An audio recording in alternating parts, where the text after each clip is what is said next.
Beakly Woon was born into one of the strongest clans, but when his mother died, he could do nothing. Even his own father refused to seek revenge. Feeling betrayed, Beakly Woon walked away from his clan, and he swore to make every last enemy pay. With vengeance burning in his heart, he trained relentlessly. He climbed the ranks of the martial alliance, gaining power, respect, and fear, but he never forgot his vow. Now he forms a sect of his own, but the enemies ahead are powerful, and the path of revenge is never simple. Will Beakly Woon rise to reclaim justice? In the dead of night inside the clan mansion, a boy's frantic voice cried out, "Mother." He was Beakly Woon, the son of Beakly Gang, head of the Beakly clan.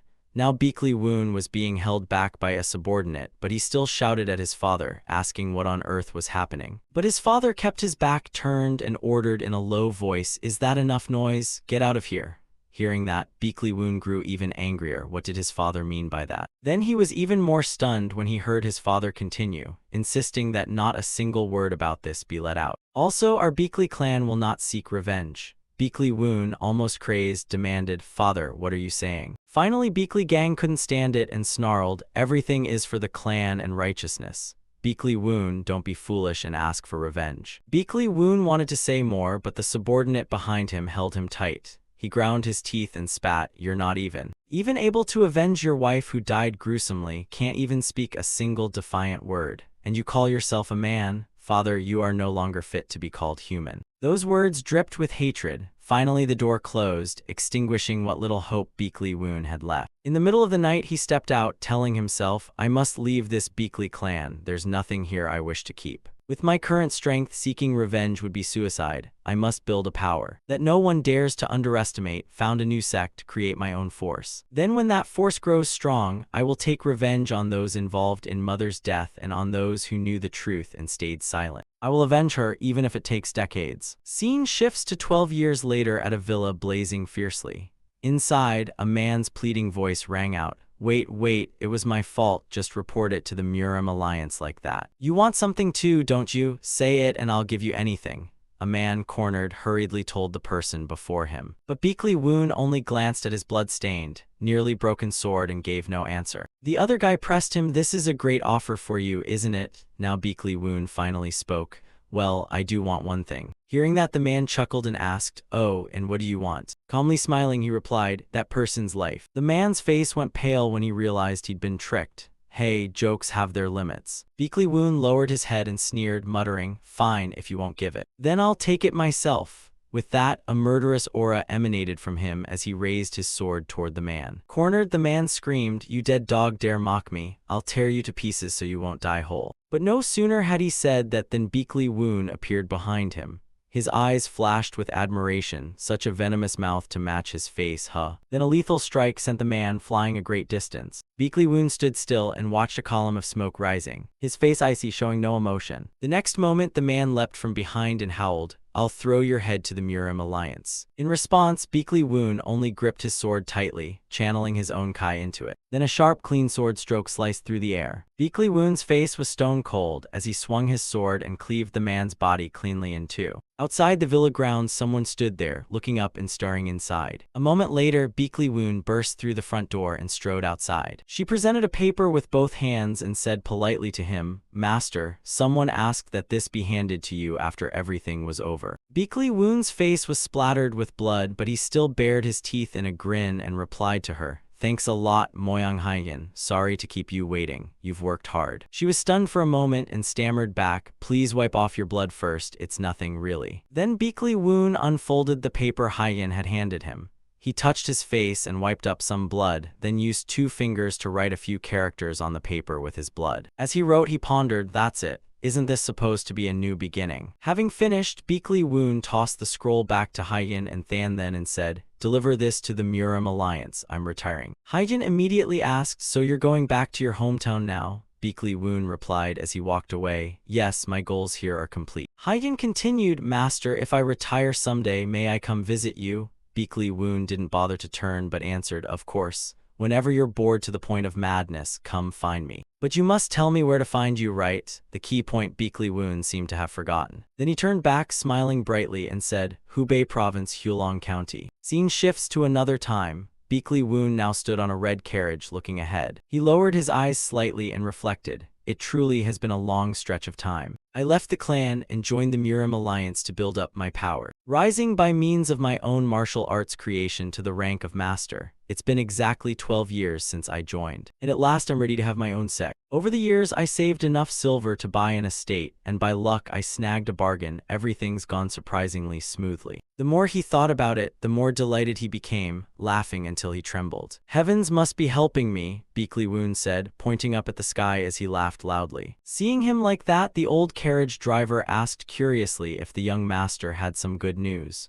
Beakley Woon waved it off and explained, I'm just a little excited. Then he recounted his plan. I'm on my way to sign the contract to buy an estate to prepare for founding a sect. It's my life's ambition.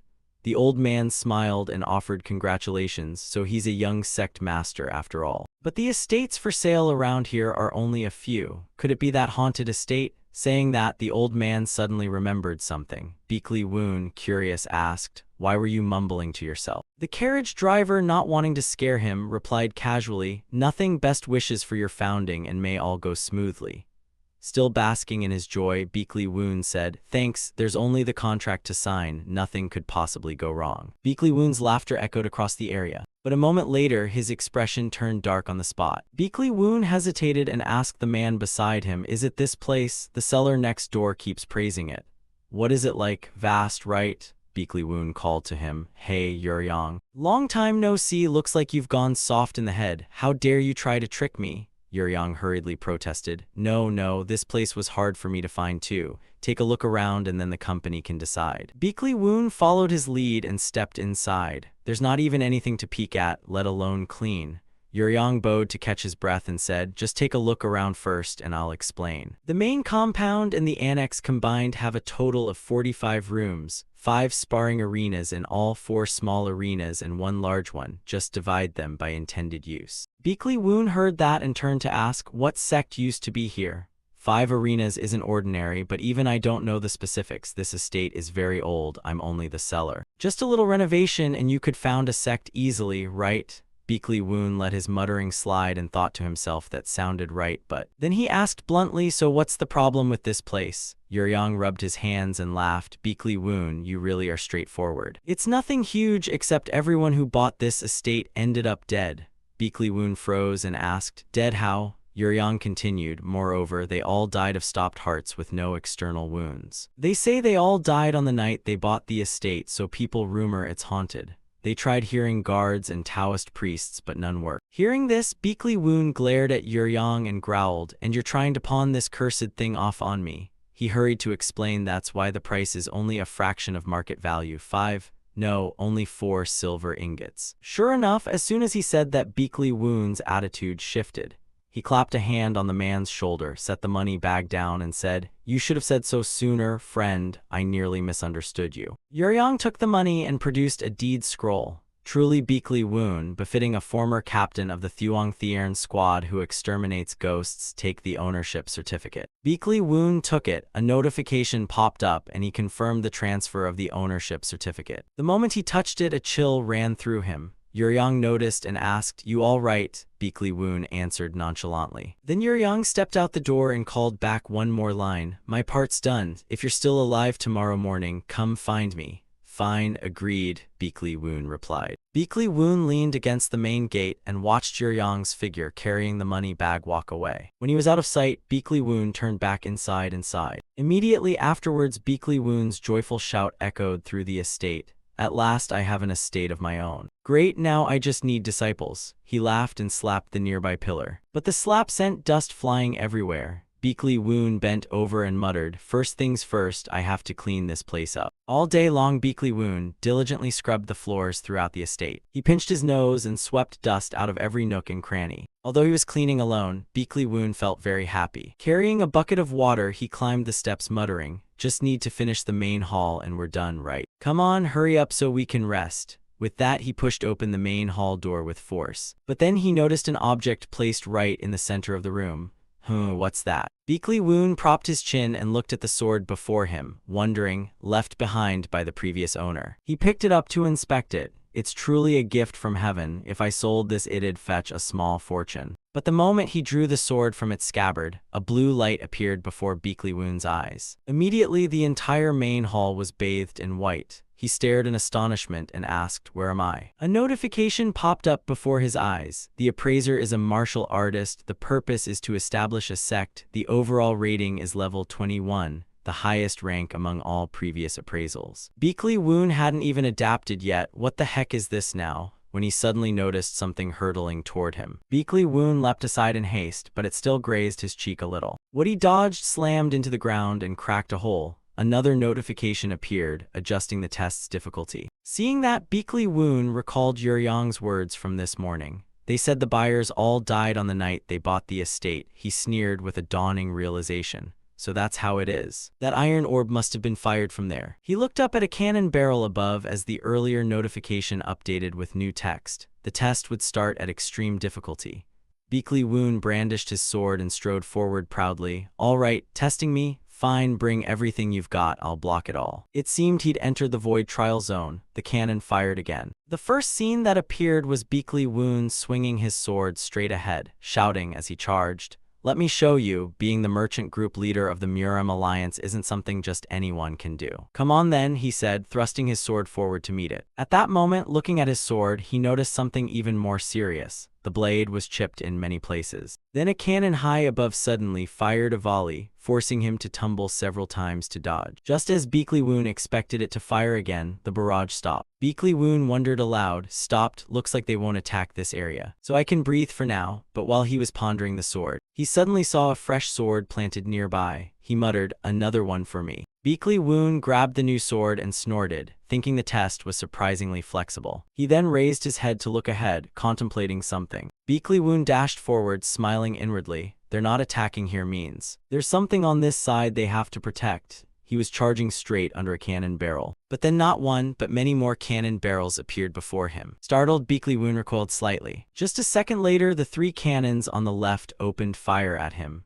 The 4 cannons on the right promptly joined in as well, because of course they did. Beakley Woon continued rushing, swinging his sword to slice through each incoming cannonball. He swung his sword back and caught one cannonball, then swung again to block another strike. Beakley Woon suddenly roared, gathering strength as he pressed forward. He nimbly tilted his body to the side to dodge a projectile, and moments later another beam of light rushed toward his face. Immediately the ground beneath where Beakley Woon stood exploded with a boom. Smoke shot up all the way to the ceiling. The whole room filled with thick smoke, and then small sparks of lightning suddenly crackled from the blast site. It seemed Beakley Woon had successfully evaded the projectile. He was preparing to unleash a technique, the unique Phantom Statue Master move. With that, he burst forward at top speed. He formed a glowing sword and leapt high. This was the Sock and Gyert technique. Beakley Woon ran so fast the air sliced as he charged. Then his glowing sword plunged deep into the ground. A second later it exploded. The shock threw Beakley Woon backwards. When he regained his balance and knelt, it seemed the room had begun to disappear. Beakley Woon still gripped his sword and looked around, wondering, is the iron orb still here? But then the sword in his hand gradually dissolved and drifted away.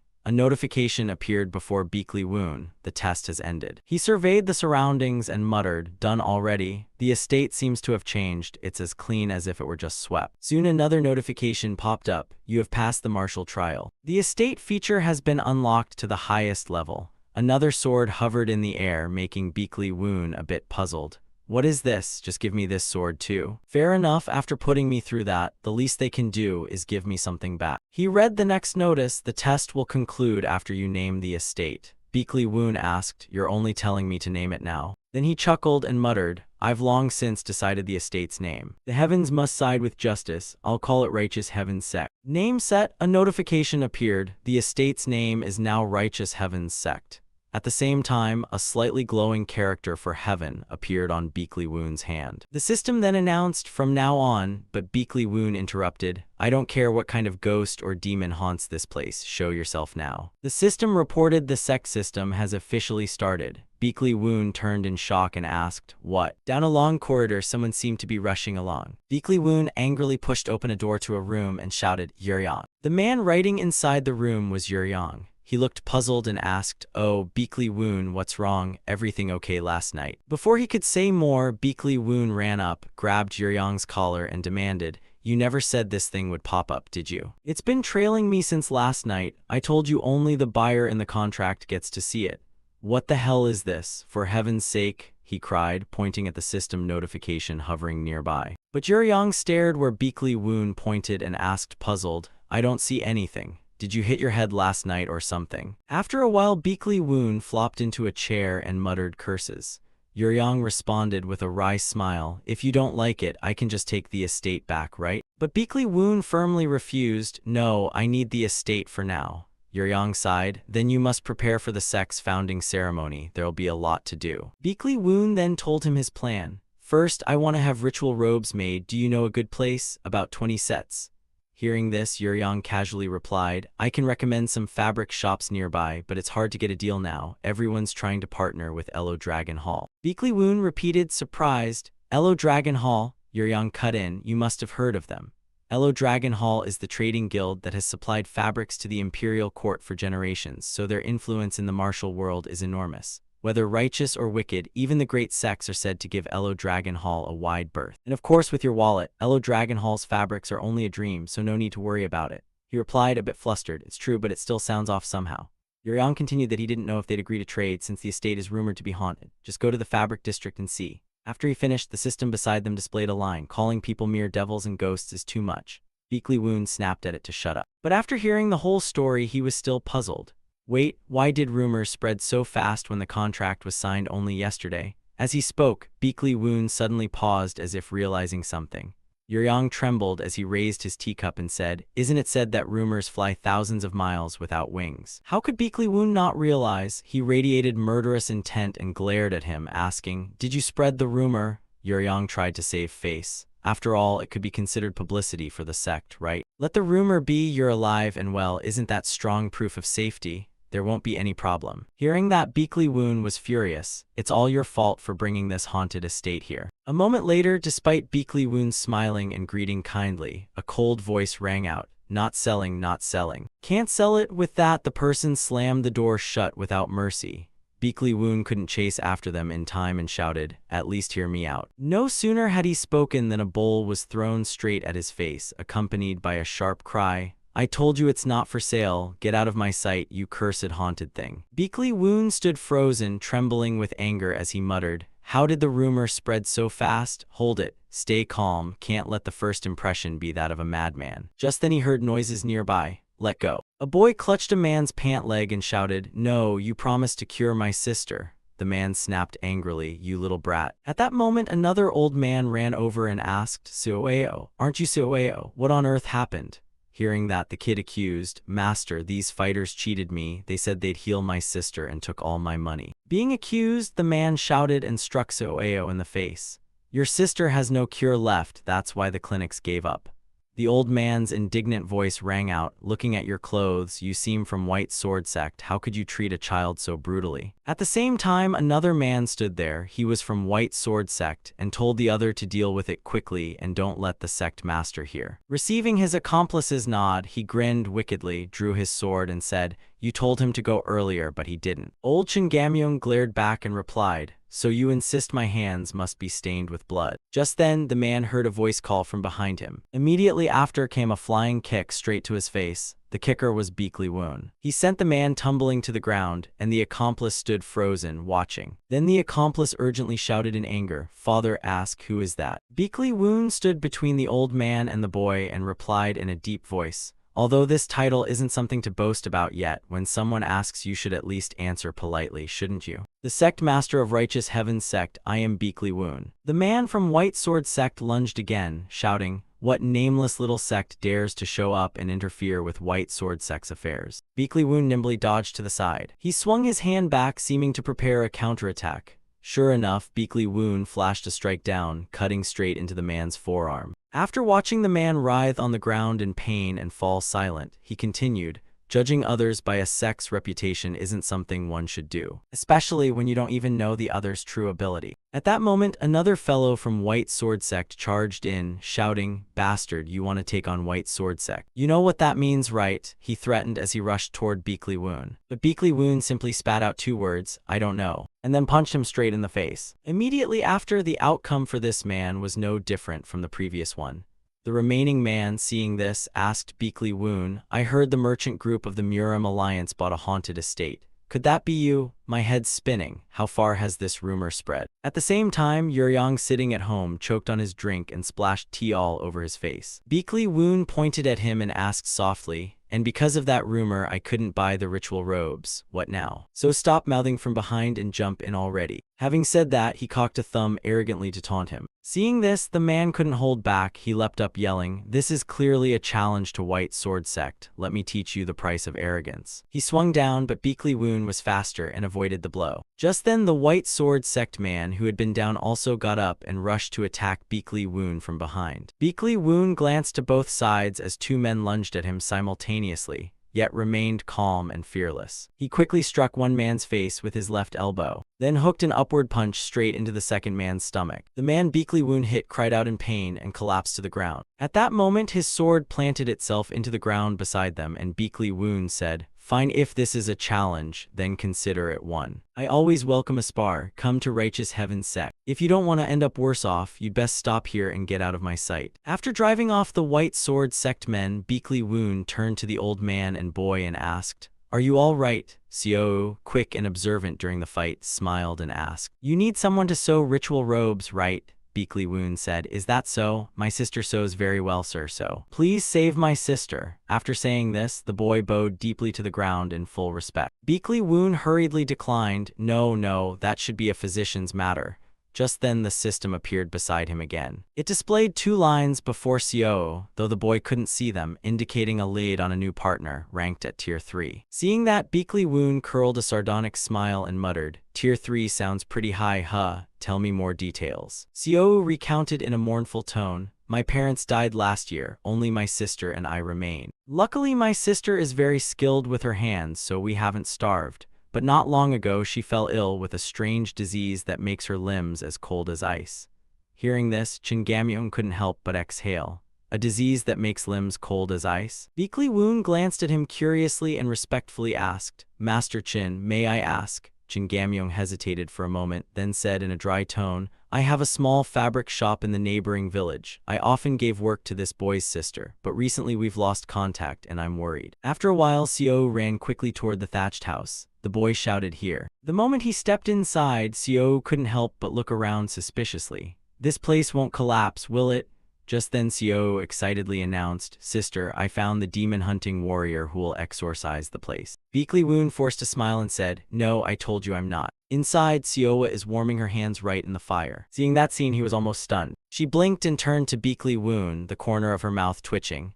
"Who is that?" Over here, he was still in shock, putting hands and feet into fire like that and remaining calm. "The situation seems much worse than I thought." At the same time, the system transmitted a notice. The fire's heat and the cold chi in her limbs are neutralizing each other. Hearing this, Beakley Woon wondered, is this a side effect of yin cold chi technique? After a brief silence, he politely asked, "Are you Seowa? Your brother asked me to come save you." She replied blankly, "Seo." Beakley Woon couldn't help but sigh. "Yes, she's pitiful, isn't she?" Seowa gave a faint, wry smile. "Yes, if I don't do this my limbs will suffer cold burns," he asked, doubtful. "Cold burns?" Meanwhile, Gamyong anxiously stepped forward. "Seowa, what's going on?" She only gave a small smile. "Master, why are you here?" he hurriedly said with concern.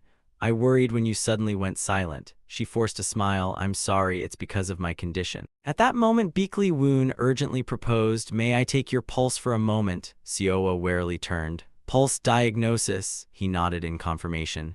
"Yes, I want to check a bit." Seeing that, she did not hesitate and reached out her hand to Beakley Woon. "Please, sir." The instant he placed his fingertip on Seowa's palm, a stream of chi immediately surged out. The system hurriedly warned, absorbing excessive yin chi, "This is dangerous." Beakley Woon replied with annoyance, "I know, stop shouting." Analysis result, excessive yin chi has invaded the subject's body. He vaguely sensed in his subconscious that this chi was. After a moment, Beakley Woon spoke softly, "I roughly understand the situation." Seowa showed an excited expression. "Really?" Not wanting to keep them waiting, he quickly explained, "An extreme yin body is an abnormal constitution that attracts yin chi from the surroundings and accumulates it within the body. I've heard the Sword Empress also had this constitution." She was briefly surprised. "The Sword Empress?" he continued. "Yes, the master of the Sword Pavilion, one of the 10 heavens. She stood at the pinnacle of swordsmanship." Siowa nodded in understanding. I don't know much, but it sounds extraordinary. Beakley Woon let out a sigh. For martial artists, this is a blessed constitution, but right now she is attracting too much yin qi. So yang qi is insufficient. If this continues, she'll be dead within 3 months. She must vaguely feel it herself by now. Contrary to expectation, Siowa smiled calmly. Indeed so. There's no cure. Siowa spat angrily. Lies, it's all made up. You're just like those earlier men. At this, Chin Gamyong suggested, what about using spirit elixirs? He shook his head slightly. Only temporary measures. The condition will worsen again. He kept thinking, the key is yang qi, how to restore inner power steadily. The system then spoke into Beakley Woon's subconscious. He growled inwardly, already told you to be quiet. It continued analyzing, use essence to boost the sect members' recovery ability.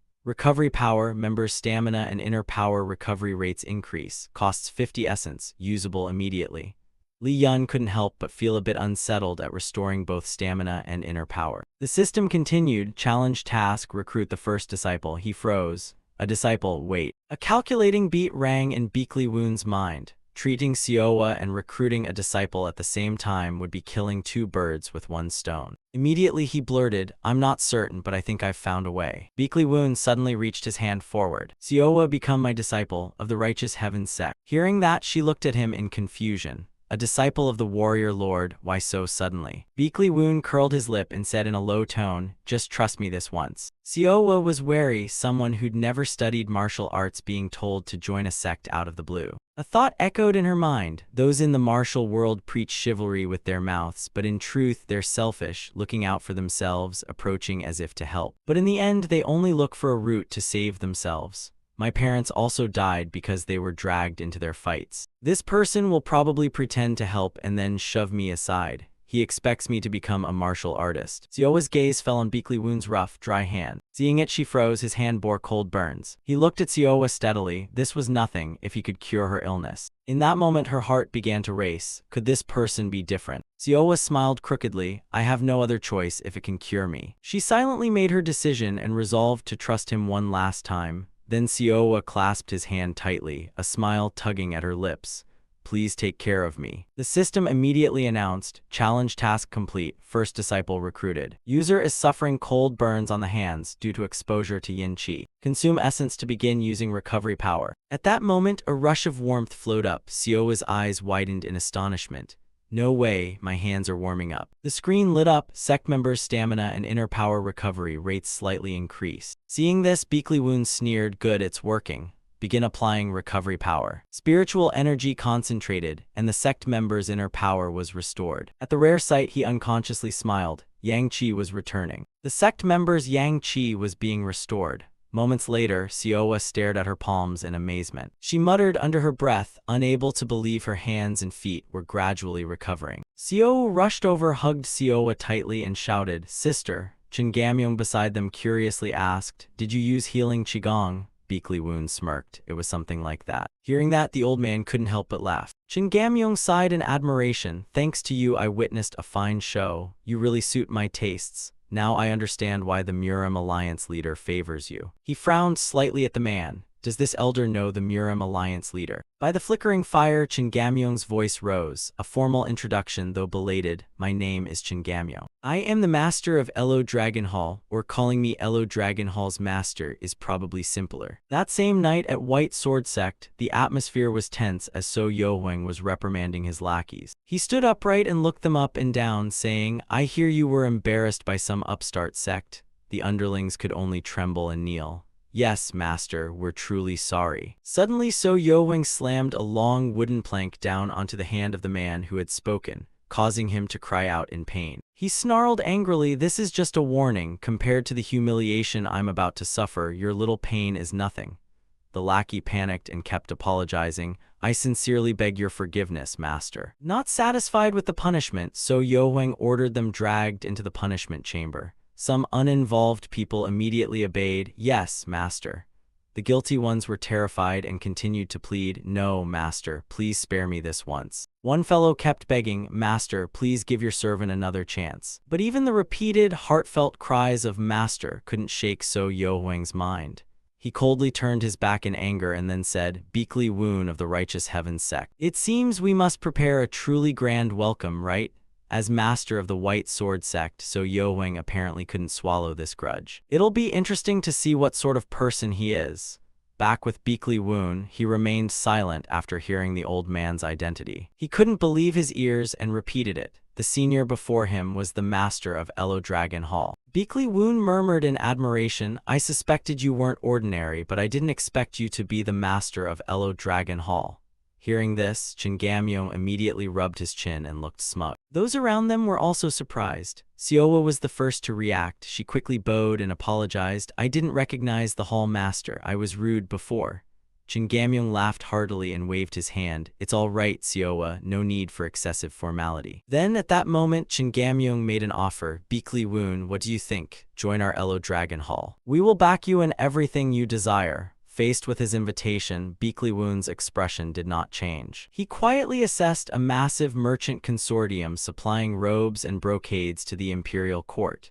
At that moment, the system displayed new information. Discovered lead on a new partner, Tier 1, Elo Dragon Hall. From what he learned, Beakly Woon judged it a gathering place of countless experts, so formidable that even major sects would be wary. A single word from its master could sway both the Murim alliance and the unorthodox Murim. Weighing pros and cons, he still hesitated a little. Truly a golden opportunity, but it's not the future I desire. After a moment's thought, Beakly Woon smiled and replied, "I'm very grateful for your offer, but I must decline." He emphasized, "Because I have just recruited my first disciple." Receiving an answer he didn't want, Chingamyong was somewhat displeased.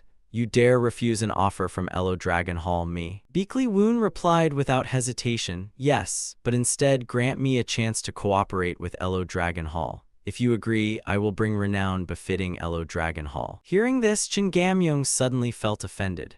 "I showed you a bit of goodwill and you already act arrogant before me. Someone like you claiming you'll bring honor to Elo Dragon Hall." Facing his imposing presence, Beakly Woon did not cede an inch. He continued to persuade, 10 years. In that time, I will build a sect to rival the 9 leading orthodox sects and outshine the unorthodox schools. Isn't that a very sweet deal?" Seeing his overconfidence, Chingamyong's mild warning sounded ridiculous. A sect not yet even founded promising such fame in 10 years, Beakly Woon reaffirmed, "Yes, exactly so." As if hearing a joke, Chingamyong burst out laughing. "You sure know how to spout nonsense, don't you?" Beakly Woon remained steadfast in his idea despite Chingamyong's derision. "The fame I promise is not for the hall master." Hearing this, Chingamyong stopped laughing and suddenly grew serious. "What? Are you joking with me?" He slowly revealed his true plan. "Please introduce the hall master's disciple. What I want to trade for is the future of Elo Dragon Hall." Upon learning Beakly Woon's intention, Chingamyong rubbed his chin and made a decision.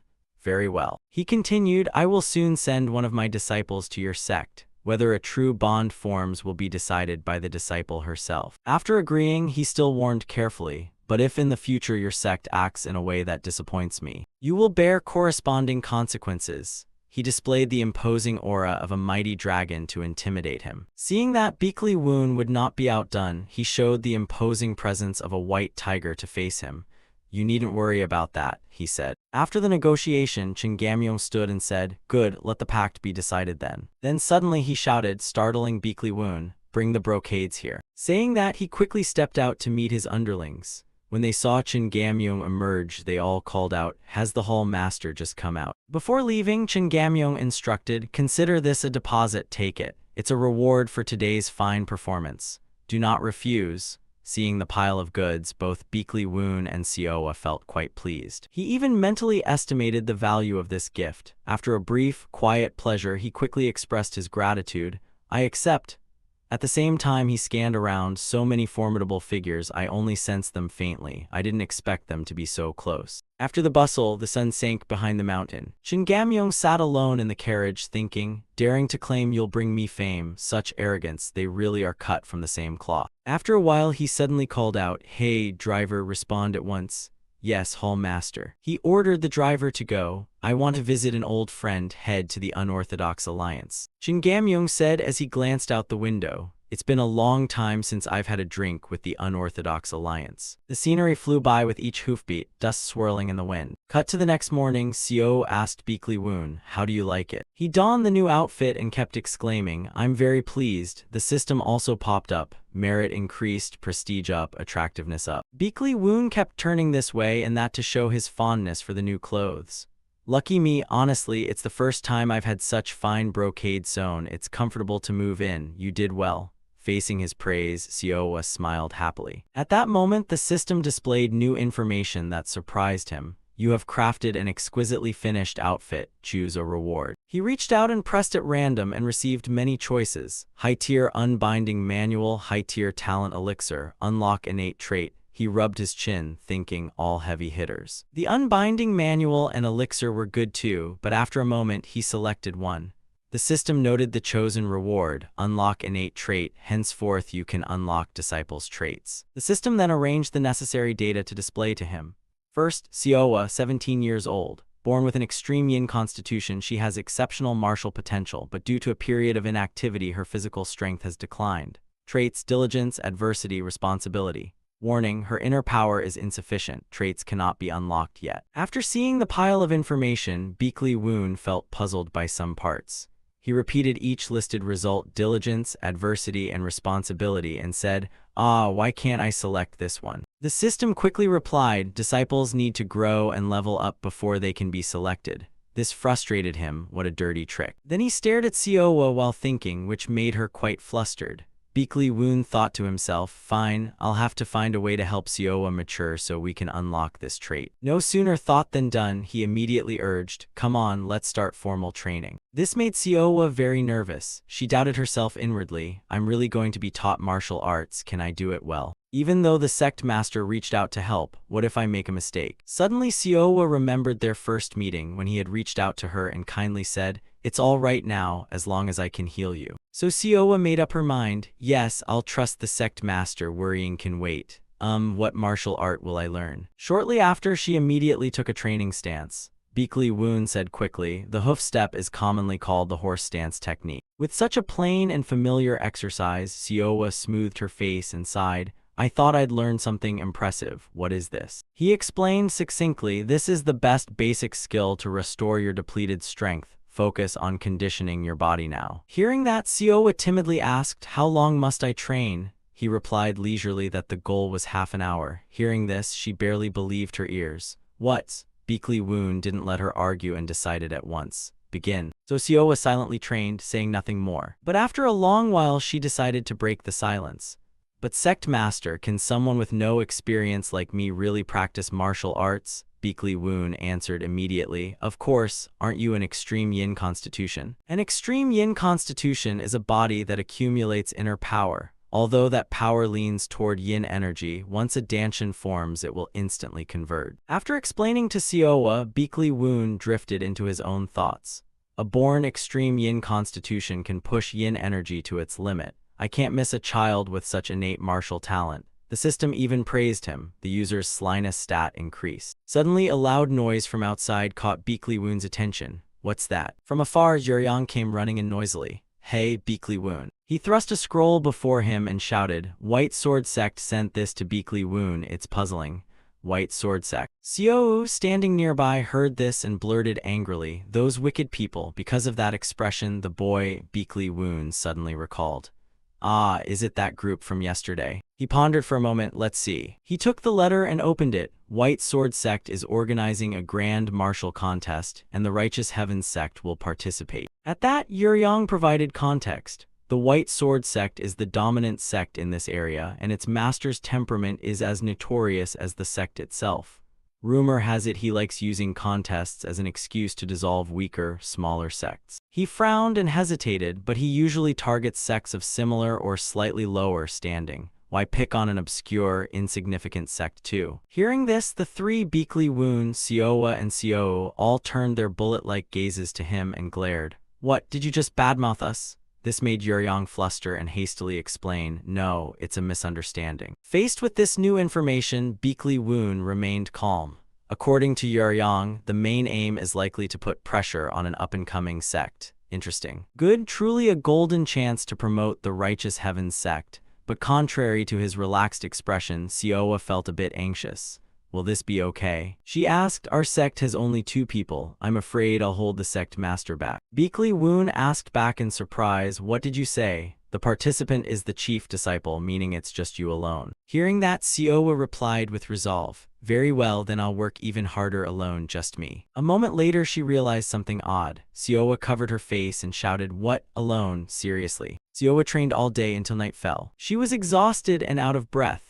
Sioa sprawled on the floor, sighing. Her stamina had indeed declined, but she couldn't just keep doing the horse stance forever. She recalled that afternoon when Beakley Woon repeatedly taught her, saying she hadn't even swung a sword for a full watch each day, and the only thing she kept learning was a basic chopping motion any child could do. Sioa worried to herself, the Grand Martial Contest is less than 2 weeks away. What on earth is the sect master thinking? Remembering Beakley Woon's untroubled face and his comforting smile, don't worry. That gave Sioa a boost. She sat up and decided she had to go ask him directly. Acting on it, she immediately went to find Beakley Woon. Seeing his room still lit, she felt lucky he hadn't gone to sleep yet. As she approached, she noticed what he was doing. Sioa softly called, Sect Master. She realized Beakley Woon was talking to himself. Still unaware, someone stood behind him as he kept rambling to the system. This is harder than I thought, he muttered. He was sewing the garment himself but kept pricking his fingers. The system's teasing message about self-inflicted bleeding appeared for the 23rd time. Seeing that notification, Beakley Woon cursed irritably, shut up. He continued murmuring, she must be starting to suspect the horse stance training. First, I have to finish sewing the outfit for Sioa. I hope she'll like it, Beakley Woon said expectantly. Seeing that, Sioa quickly slipped away without intending to tell Beakley Woon. At the same time, the system announced that Sioa's trait of responsibility was about to sprout, which surprised Beakley Woon. So sudden. Time passed until the day of the Grand Martial Contest hosted by the White Sword Sect. The streets were bustling with people, lively and noisy. At a stall, a young man chatted with Wang Pal. Brother, why did the sect master suddenly organize a grand contest? Couldn't he just have a friendly duel with that righteous heavens sect? Wang Pal vaguely replied. Rumor says one of our people was defeated. Wang Pal explained in detail, he wants to put other sects in their place so they know the consequences of opposing the White Sword Sect. The image of So Yohuang stepping on Chen Gamyong's face flashed quickly through both their minds. The young man sneered, thinking some fools had picked a fight without knowing their limits. What rotten luck. While they were chatting, Sioa and Beakley Woon came up and interrupted. Sioa asked, sign here, right? The young man replied at once, ah yes, that's right. He thought to himself as he looked at her, does this sect recruit disciples based on looks? She's adorable. Sioa carefully filled in her name. Sioa dutifully wrote her registration while Beakley Woon stood quietly beside her.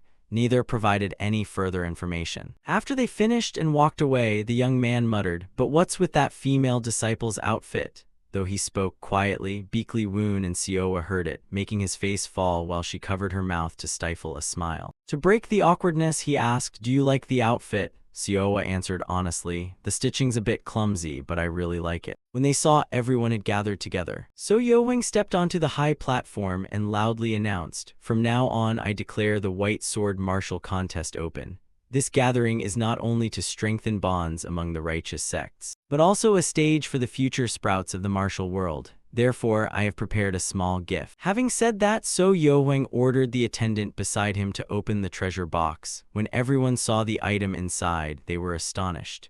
Is that the little azure pill? The system quickly updated Beakley Woon. The little azure is one of 2 spirit pills refined by the orthodox pill sect. Ingesting it strengthens the blood and chi and helps form the danshan. So Yohuang waved his hand and shouted, the victor will be awarded this little azure pill. His proclamation excited everyone at once. The White Sword Sect leader is indeed generous. When So Yohuang descended the platform, 2 disciples below bowed and reported that the drawing lots had been prepared, my lord. Suddenly So Yohuang cursed, you idiots. He sneered as he arranged things, I will make sure they never dare oppose the White Sword Sect again. He laughed madly at his wicked plan. Show them the gap, absolute power. The disciples immediately obeyed. Yes, master. After a while, everyone gathered around the arena to prepare for regional qualifying round 3 of the contest. Right now, Sioa was extremely anxious. She trembled and asked, Sect Master, will I do well? Beakley Woon confidently replied, remember your training process. She hesitated and reminded him, "But I only practiced the horse stance." He quickly reassured her to calm Sioa's nerves. "Then trust the one who trained you. I assure you you've become much stronger than before." Hearing that half-hearted answer, Sioa still felt uneasy and repeated, "Really?" Then she steeled herself, "Even if I don't fully believe it, I'll do my best." Beakley Woon nodded in agreement. So Sioa gripped the sword tightly and steadily stepped onto the arena. Beakley Woon remained very confident in her ability. He could sense a vast, powerful strength hidden within Sioa's small body. The referee's voice rang out. "From now on, regional qualifying round 3 will begin." Chong Sam stepped forward to introduce herself first. "I am Chong Sam, the third senior disciple of the Blue Moon Sect." Sioa promptly replied, "I am Sioa of the Righteous Heaven Sect." After hearing her introduction, Chong Sam sneered with contempt. "What is this? Don't tell me you have contest experience. You look like you just picked up a sword not long ago," he scrutinized as they faced each other. Sioa didn't refute and admitted immediately, "Yes, that's right, I only learned for about a month." Hearing that, Chong Sam grew arrogant.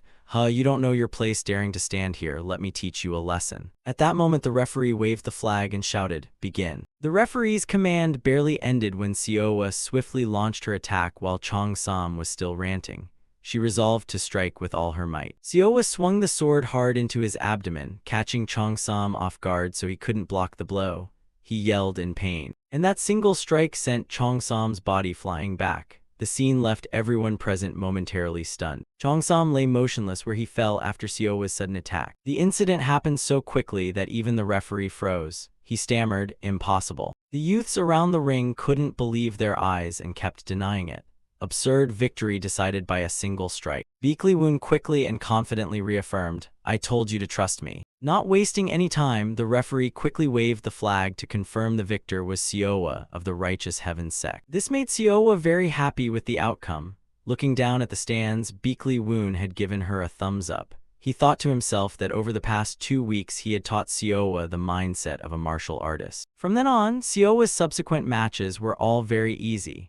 Beakley Woon thought to himself that attacking with full force wasn't as simple as people assumed, especially for novices of that age. Most couldn't use their full strength for fear of injuring their opponent. In other words, Sioa was different from them. She would strike with all her power. All of Sioa's matches ended very quickly with just 1 or 2 surprise attacks. Sioa cheerfully reported, "Sect Master, I won." Beakley Woon stood below and murmured, "She should breeze through the main rounds." He thought happily that he no longer needed to worry about Sioa and wondered if anyone else was noteworthy. He turned his attention to the other matches when a referee shouted loudly, followed by the announcement of the White Sword Sect's entrant. Hearing that, the White Sword Sect quickly focused on a nearby arena. White Sword Sect, Right now on the arena, Jingguang was relentlessly attacking his opponent, causing the other guy to be unable to keep up with the pace and quietly plead, "Wait a moment." But Jingguang didn't stop, so the opponent had no choice but to surrender. "I give up." Even so, perhaps because Jingguang was over-focused, he kept attacking. A strange aura rose around him as he assumed a finishing stance, making Jingguang's opponent scream in fear. "Wait a moment." Yet he still swung his sword down forcefully, striking his opponent square in the face. The referee saw this and hurriedly intervened. "Stop, the outcome is already decided." But it was too late to save him. It was too late to rescue the man. Jingguang's opponent had several teeth knocked out and fell unconscious. The referee announced, "Jingguang of the White Sword Sect wins." He heard the result and frowned in irritation, clicking his tongue. Beakley Woon watched from afar and silently evaluated. The kid clearly had the advantage, yet still used cheap tricks. What a nasty fellow. Not long after, Sioa ran over from a distance, happily reporting, "Sect Master, I made the main rounds." Beakley Woon immediately replied, "Oh, congratulations." Sioa was excited like a child boasting about a high score. "I gave it my all like you said and won easily. You're still very confident in your teaching." "Yes, it worked." Suddenly while chatting, Sioa felt uneasy looking at Jingguang. What is that unpleasant killing intent? It seems to be coming from him. Feeling puzzled and seeing Beakley Woon watching Jingguang's match, Sioa asked immediately, "How is that person? Give your prediction." "Chances are I'll face him in the main rounds." While the two were talking, someone interrupted. "Congratulations on entering the main rounds." They both turned and saw the White Sword Sect's Sect Master, So Yoheng, standing behind them. Beakley Woon greeted, "White Sword Sect." So Yoheng chatted amiably, "Last time your people were rather rude." Beakley Woon confidently replied, "Ah, I'm fine, but perhaps disciple training is needed." So Yoheng ignored that remark and patted Sioa's shoulder. For a girl to make the main rounds is truly impressive. "But your next opponent is Wu Jiam. What a pity, this is probably the end for you. Still, your talent is special. You could come to the White Sword Sect anytime." Seeing so Yoheng tried to lure Sioa, Beakley Woon quickly brushed the man's hand off her. He stood in front of her to protect her and replied to So Yoheng, "Thanks for the compliment about Sioa. Your White Sword Sect's disciples do show some skill." So Yoheng repeated, annoyed with a hint of. Having said that, he suddenly turned and called for Wang Pal, who quickly ran over from somewhere and replied, "Yes, Sect Master." So Yoheng instructed, "Escort these two to the resting chambers." Wang Pal immediately obeyed. "Yes." So Yoheng gave a wicked smile as he turned and left, hoping they would enjoy the rest of the schedule. After he had gone a good distance, Wang Pal then politely offered, "If I may, sir. I am Wang Pal, a first-rank disciple of the White Sword Sect. I will be your guide." The system displayed information to Beakley Woon, Wang Pal, 21 years old, exceptionally gifted. Thanks to his outstanding talent, he grasped and learned techniques very quickly, and he carefully received Beakley Woon and Sioa, inviting them to follow this way. In the blink of an eye, Beakley Woon appeared right behind Wang Pal. He rubbed Wang Pal's shoulder and praised him. "Hey, I just remembered. Tall frame, extraordinary foundation." Wang Pal was slightly surprised and startled by the sudden action and stammered, "Thank you." Wang Pal felt bashful at the compliments, his body stiffening awkwardly. "This is the guest chamber you two will use. Please rest comfortably." Beakley Woon politely replied, "All right, thank you." After Wang Pal left, Sioa hurriedly said, "Sect Master, about my next opponent." Before she could finish, Beakley Woon cut in. "What do you think of Sioa if that kid Wang Pal becomes her junior brother?" Sioa was rather shocked by his abrupt question. "What?" Scene change, So Yoheng inquired, "What's your name?" Wang Pal respectfully answered, "Sect Master, my name is Wang Pal." He patted him on the shoulder and praised, "Compared to your peers, your physique is large, your muscles firm, you have talent, become a disciple of the White Sword Sect." Wang Pal was quite surprised and said, "Yes, thank you, Sect Master." After some time, Wang Pal was knocked down by Jingguang while training with him. Those nearby cheered. Jingguang beat Wang Pal, beat an elder brother 3 years his senior. Impressive. Wang Pal quietly reproached, "Wait, junior brother, it was only training. There's no need to go that far." Above, So Yoheng turned away in disappointment. "I misjudged him. Unexpectedly, he's just a paper tiger." Wang Pal shouted up, "Sect Master. You told him once, spend your life serving your junior brothers." Hearing that, Wang Pal froze. He lay on the bed and suddenly woke from his dream. He rubbed his eyes and muttered to himself, "Was that a dream?" Jingguang entered and asked, "Bro, you're awake?" "Elder brother," Wang Pal wondered. "Jingguang, junior brother, why are you here?" He replied, "I was going to warm up a bit before the upcoming contest." Wang Pal pleaded, "Sorry, but I don't feel well." But Jingguang didn't care. "What's so important about that? What's important is what I need now. A useless big body at least should be useful at times like this." When he left, Wang Pal sat in gloom, blaming himself. Time passed and the day of the semifinals arrived. Sioa discussed her opponent's sword technique. Wu Jiam's illusion sword is unfathomably deceptive, hard to tell where he'll strike. However, precisely because of that, if one's finesse isn't sufficient, huge flaws will be exposed. Beakley Woon asked, "So to beat someone using illusion swords, what must you do?" She answered, "Try not to be deceived." He replied, "Right, but at your level there's an easier way." He explained his method and concluded, "Follow this approach." She remained somewhat flustered.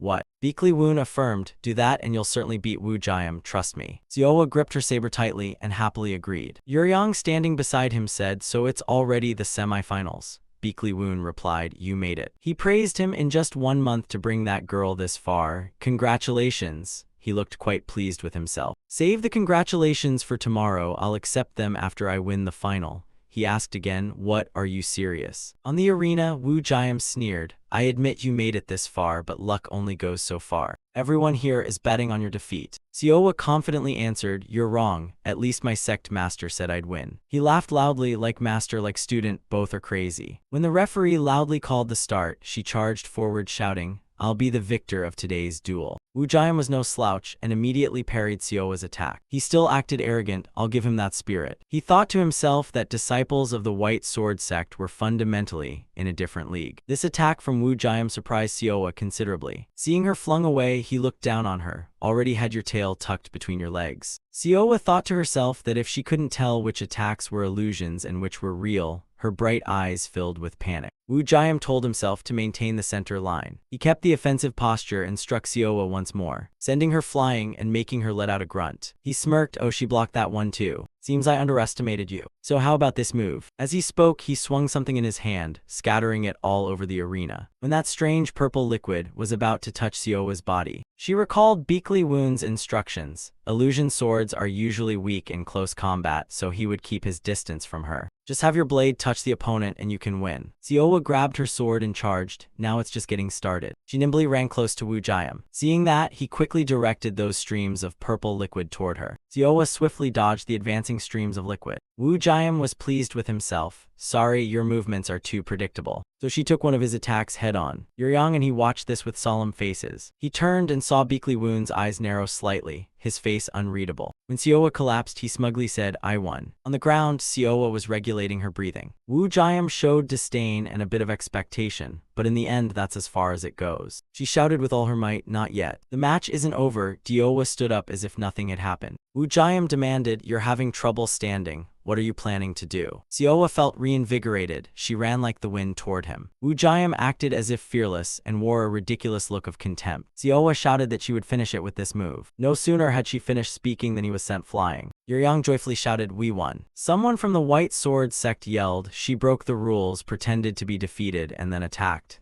Isn't that cheating? Beakley Woon calmly uttered a few words. Are you being petty? Is the White Sword Sect that rude? A mere disciple daring to challenge the leader of another sect. So Yoweng said, Sect Master of the Righteous Heavens Sect, please forgive my disciple's rudeness. You need not make an issue of it. I accept the apology. So Yoweng continued, insisting that the root of the problem was the assumption she had lost.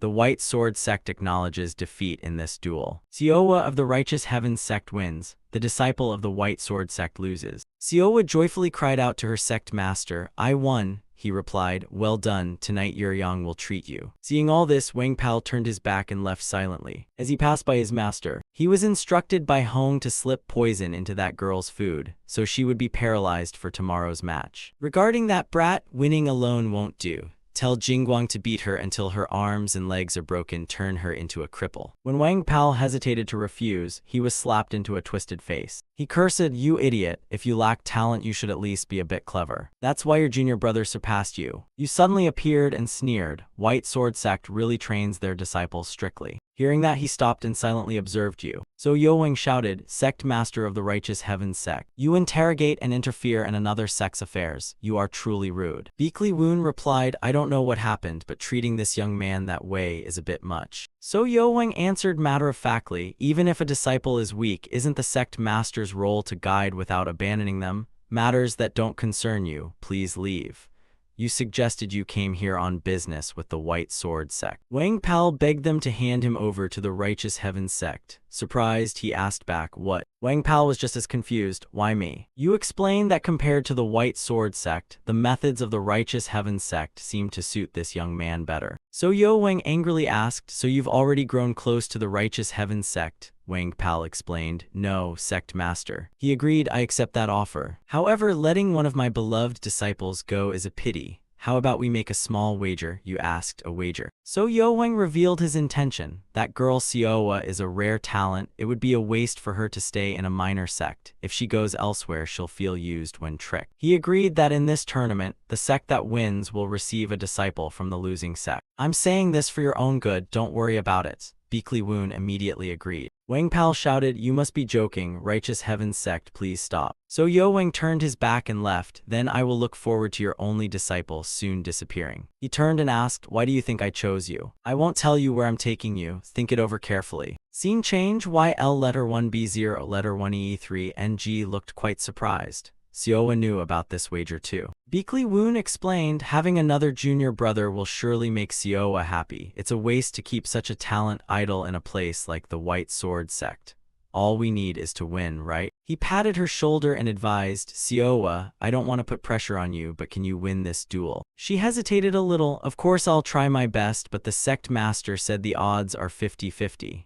Beakley Woon replied, that's true, but I believe you can do it. I believe in you. And seeing his gaze, she felt somewhat more confident. I'll do my best. Elsewhere, So Yo-wang was instructing his disciples not to be careless, not to lose face again and to win at all costs. They loudly replied, yes, sect master. Wang Pal also advised Jingguang, his junior brother, to be careful. He answered, I won't be as careless as Wu Jiam. Big brother, you seem to overvalue the opponent's luck, huh? That silly hope I'll smash it to bits. The referee called loudly for the two to duel. Jingguang still couldn't forget to belittle his opponent. You've made it to the finals against the White Sword Sect, I admit that, but that luck ends here. Siowa was no less and retorted, who knows who'll be dead meat in whose hands yet. When the referee shouted start, Jingguang thought to himself that she'd avoid direct confrontation with the newcomer's inner strength and resort to sneak attacks. Contrary to his expectations, she charged forward to face him head-on. And Siowa, in an attacking stance, landed a blow on Jingguang to his astonishment. Jingguang thought privately that this brat's inner power was stronger than he'd assumed. Siowa was also recalling his advice. The opponent would assume her inner power was low. Because that seemed obvious, but isn't she a supreme yin constitution, a natural physique that has accumulated inner power? There was only one chance. Siowa leaped high, aiming for a critical strike, but Jingguang was no pushover and managed to dodge. When he closed to her, he quickly punched Siowa. The punch sent her flying several meters. He said, I admit your inner power is exceptional. Even so, you're still just a novice. And without giving her a chance to reply, Jingguang launched a continuous assault. Siowa blocked while thinking, this guy is strong. He confidently declared he'd finish her in 10 seconds. She panicked, thinking she couldn't lose like this. At that moment, the system chimed. The responsibility temperament activated. Confirming balance and adversity, 3 temperaments fused with responsibility at the center. The inherited trait, clear reflection, only water, was unlocked. In the extreme situation, insight and judgment were greatly enhanced. Siowa shouted ready to strike, but Jingguang's attack smashed through her move. Before that counterattack, she could only scream, impossible. The staff in Siowa's hand had been snatched away by him. Jingguang shouted, I commend you for holding out this long, but can you withstand this strike? Under the astonishing force of his attack, Siowa could only widen her eyes. Jingguang sprinted toward her with the staff. Beakley Woon below anxiously warned, Siowa. Just before that blow would land, she suddenly remembered the faith he had placed in her. So Siowa unleashed her power, sending dust billowing everywhere, and Jingguang was hurled several meters back as a result. Beakley Woon and Yeryang, witnessing the scene, couldn't help but furrow their brows. So Yo-wang, seeing this, cried out in astonishment, it's yin cold chi cultivation. At that moment, her hands were wrapped in streams of cold chi. Whenever Siowa swung her arm, the cold chi immediately spread around. She exclaimed in surprise, it's a bit chilly, huh? At this point, Beakley Woon couldn't restrain himself and climbed onto the stand. You shouted, and the referee immediately stopped him.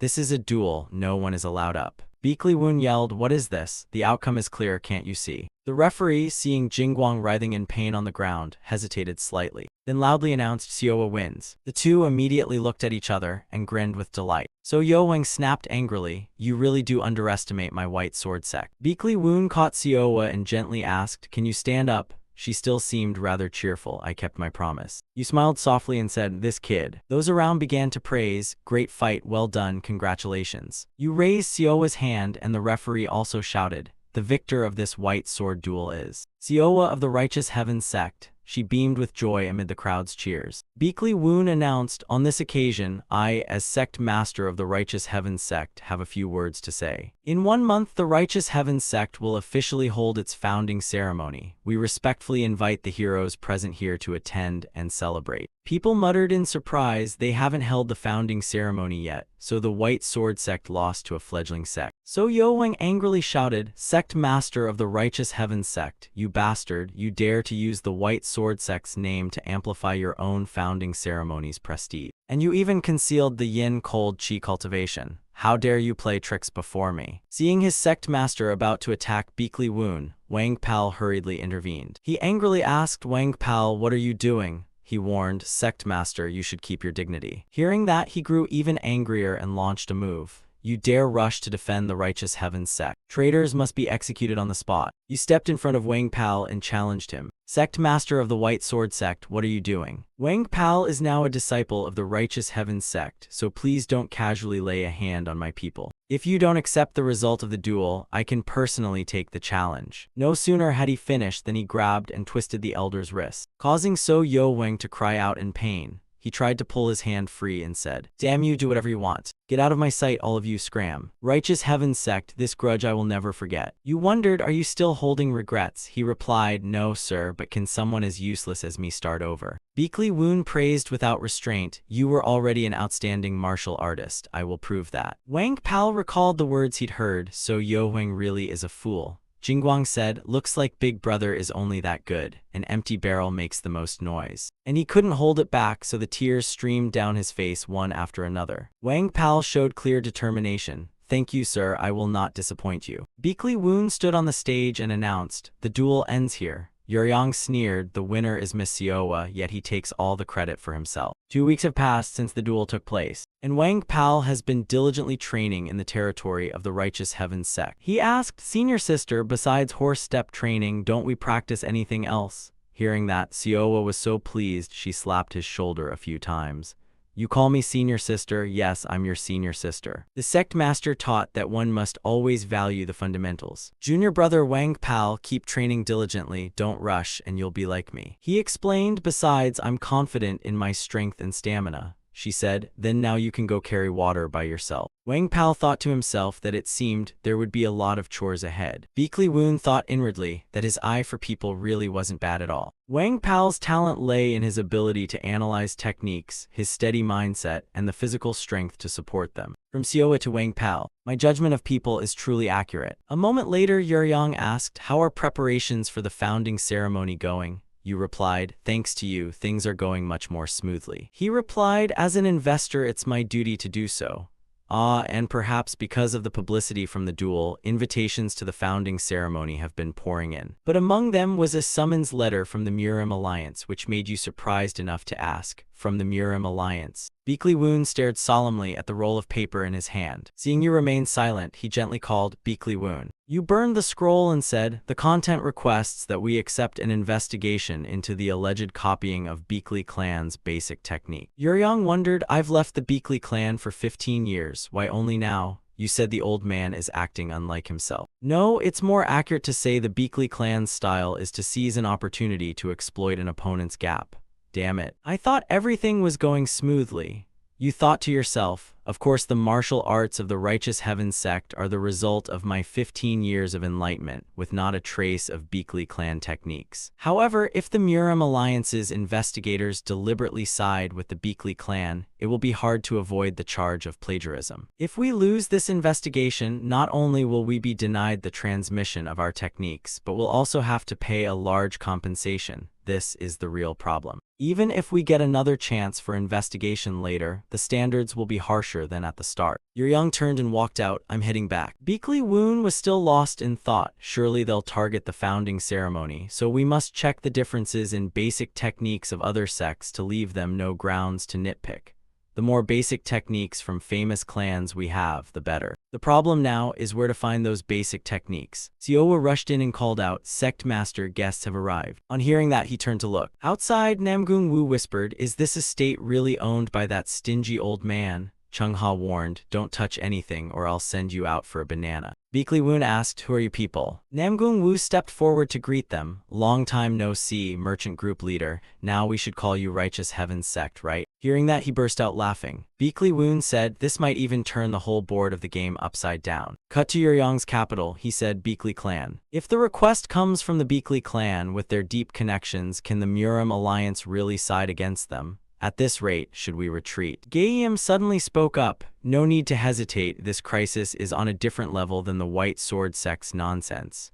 He muttered, "Different level, huh? Gaeyam, I'll write a letter, please send it for me." He asked, "Send it where?" Yuryang replied, "If you're afraid of the Murim Alliance and the Beakley clan, just improvise and disrupt their big move. Try dragging the unorthodox alliance into it and see what happens." Cut to Beakley gang complaining, "Outer Hall Master, you're meddling again. Investigating whether a sect copied another's basic technique before they've even held a founding ceremony. I told you there's no need to touch that. Beakley Changseong replied, the head said so, but that was the head's unilateral decision. The eldest child Seani lacks both martial insight and talent and is weak. Seani, though exceptionally talented, is hot-tempered, and on top of that, she's a daughter. The elder replied, being a daughter is not an obstacle to inheriting the clan. The Beakley clan has no such rule. Beakley Changseong questioned, why did you let that brat leave the clan? Didn't you care for him deeply? He was a child of talent and intelligence, with such a good character that no one could fault him. He must be made to know his place. That his true corner remains the Beakley clan. This is the Elder Council's intention. Beakley Gang replied, fine, I fulfilled my duties as a father. To grow, he must face adversity. He must also learn to protect the sect from the fangs of others. Go, let him know that wherever he goes, he's still under the Beakley clan's sky. Beakley Changseong answered, I will definitely bring Woon back to the clan. Time passed, and the day of the Righteous Heavens Sect's founding ceremony arrived. Lee Soo reassured, don't worry, no sect has ever escaped a basic technique plagiarism investigation. Beakley Changseong replied, I'm not worried at all, I will bring Woon back. Lee Soo wondered, why are you so obsessed with Beakley Woon? No matter his talent, he's still only one member of the bloodline.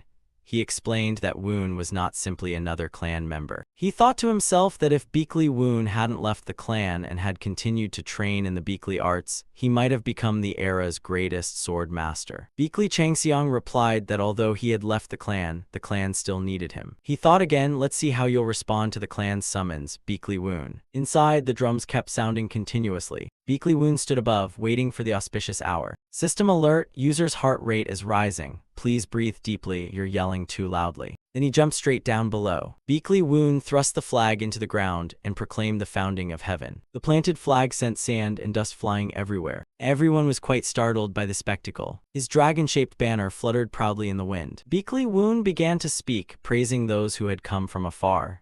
I am Beakley Woon of the Righteous Heavens Sect. First, I have many things to say to you who came here, but there is one issue that must be resolved before the founding, to clarify matters for those who are still unclear. Our sect, the Righteous Heavens Sect, has copied the martial arts of the Beakley clan. Everyone was rather bewildered by his declaration. Everyone wondered, are you really admitting to copying martial arts? Beakley Changseong, on the other hand, grew quite excited. This seemed more interesting than he'd thought. Lee Soo spoke up, Beakley hero, it seems the Righteous Heavens Sect has given up, he replied, but I see it differently. Beakley Changseong thought to himself, what are you plotting? Woon, he called. I hear the Murim Alliance's investigation delegation is here. Could you step forward? Beakley Changseong spoke, long time no see, and when the Righteous Heavens Sect saw him, everyone stirred. He continued, may I hear what scheme you're up to? You replied, it's nothing major. Right here, publicly before 10,000 people, I request an investigation to verify the copying. Beakley Changseong shouted, an on-the-spot verification of copying here. By principle, an investigation must undergo a strict verification process and must not be publicized before a verdict. Lee Soo reminded him, Beakley hero, this place is organized by the Murim Alliance to mediate disputes between sects, not for the Beakley clan to prosecute the Righteous Heavens Sect's crimes. He thought to himself, fine, in front of the small and medium sects that form the Murim Alliance's foundation,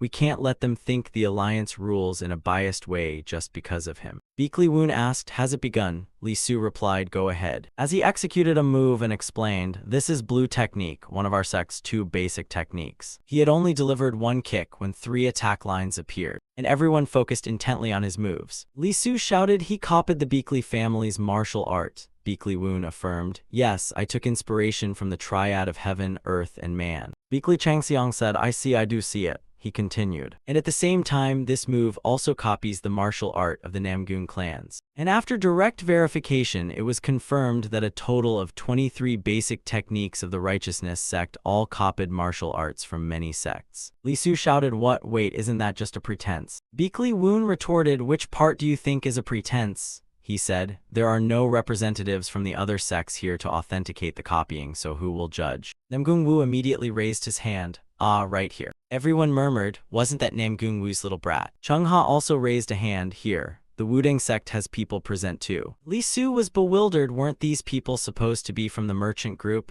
Namgung Woo explained, I've had duties nearby recently, and I dropped by when I heard the former leader was founding a sect. Anyway, the similarities in the parts just shown are undeniable. The basic technique of our Namgung is the Vo Enhai arts. It indeed begins from earth forming man and ends with reaching toward heaven, containing the mysteries of heaven, earth, and man. Chung Ha produced a box and said, "The Wudang sect shares the same view, please take a look at this." Besides the Namgung family and the Wudang sect, here are letters confirming suspicions of copying from other sects. If so, then the basic techniques of the Beakley clan that the righteous heaven sect copied would also be entangled in copying claims with other sects. Beakley Changseong objected, "Isn't that just a pretense?" Namgung Wu replied, "But isn't that exactly what the Beakley clan claims? Similarities in heaven, earth, and man mean copying? Surely not. Would the Muram Alliance's investigation team really resort to such sophistry?" Beakley Changseong roared, "What did you say, you bastard?" Beakley Woon watched the scene with clear satisfaction, while the elder angrily shouted his name. Li Su wondered, "How could you check all of that? Did you write down the basic techniques and send them everywhere?" "Yes." Beakley Woon didn't answer but countered, "I've said what I wanted, now it's Moonsword's turn to respond." He thought to himself that if he admitted the Beakley clan's techniques were copied, they'd be tied to copying claims with 23 sects. Would the elder truly risk that? Beakley Changseong wondered. Is that all? Suddenly, the elder drew his sword from behind his back, and without a word lunged at Beakley Woon. Namgung Wu and Chung Ha cried out in alarm. The righteous heaven sects leader saw the two of them advancing and shouted, "Stop here. This is my personal matter." Beakley Changseong reminded him, "No matter what anyone says, you are still Beakley blood, you are the heir who will guide the Beakley clan's future. I ask, have you not let go of your ties?" He shouted, "You are the one still clinging to old ties. Do you still bear hatred toward the clan? Because you didn't avenge your mother, because you couldn't protect her. If you think the clan is pathetic, I understand. But if you intend to destroy the Beakley clan for that, then I will." See him slowly descend into madness. He unleashed a move that sent Beakley Changseong tumbling away. The elder slammed his sword into the ground to keep himself from being thrown too far. Beakley Woon said slowly, "I do not wish to deny my bloodline. If I claim I hold no hatred, that would be a lie, but now I am a bit more generous." He asked, "Then why don't you return?" He explained, "As sect master I must become stronger. I am not the same as when I left the Beakley clan." Beakley Changseong challenged again, "How long do you think you can hold out? If my family wants to suppress you, what can a small sect like this do?" He abruptly cut him off, ready to face whatever comes right now. Beakley Changseong opened his eyes in surprise. His thoughts drifted back many years. Back then, Beakley Woon was just a little kid. At that time, he had confidently said, "Uncle, I already blocked one of your moves." Those memories jolted Beakley Changseong awake. He approached him as the leader of the Righteous Heaven sect. "Uncle, the fundamentals and martial arts of our sect did not plagiarize any school. And as a descendant of the Beakley clan, please wait a little longer for me. One day everything will be clear." Beakley Changseong remained lost in tangled thoughts. He said nothing, rose to his feet, and turned his back to leave. Then he declared plainly, "I hereby announce in the name of Moonsword, the Righteous Heaven sect has not plagiarized the Beakley clan's martial arts." Having said that, he strode off without looking back. The Unorthodox Alliance leader muttered, "I was going to help a bit if things got difficult, but it seems unnecessary." He thought to himself that this manner is like a legendary weapon, unbelievable.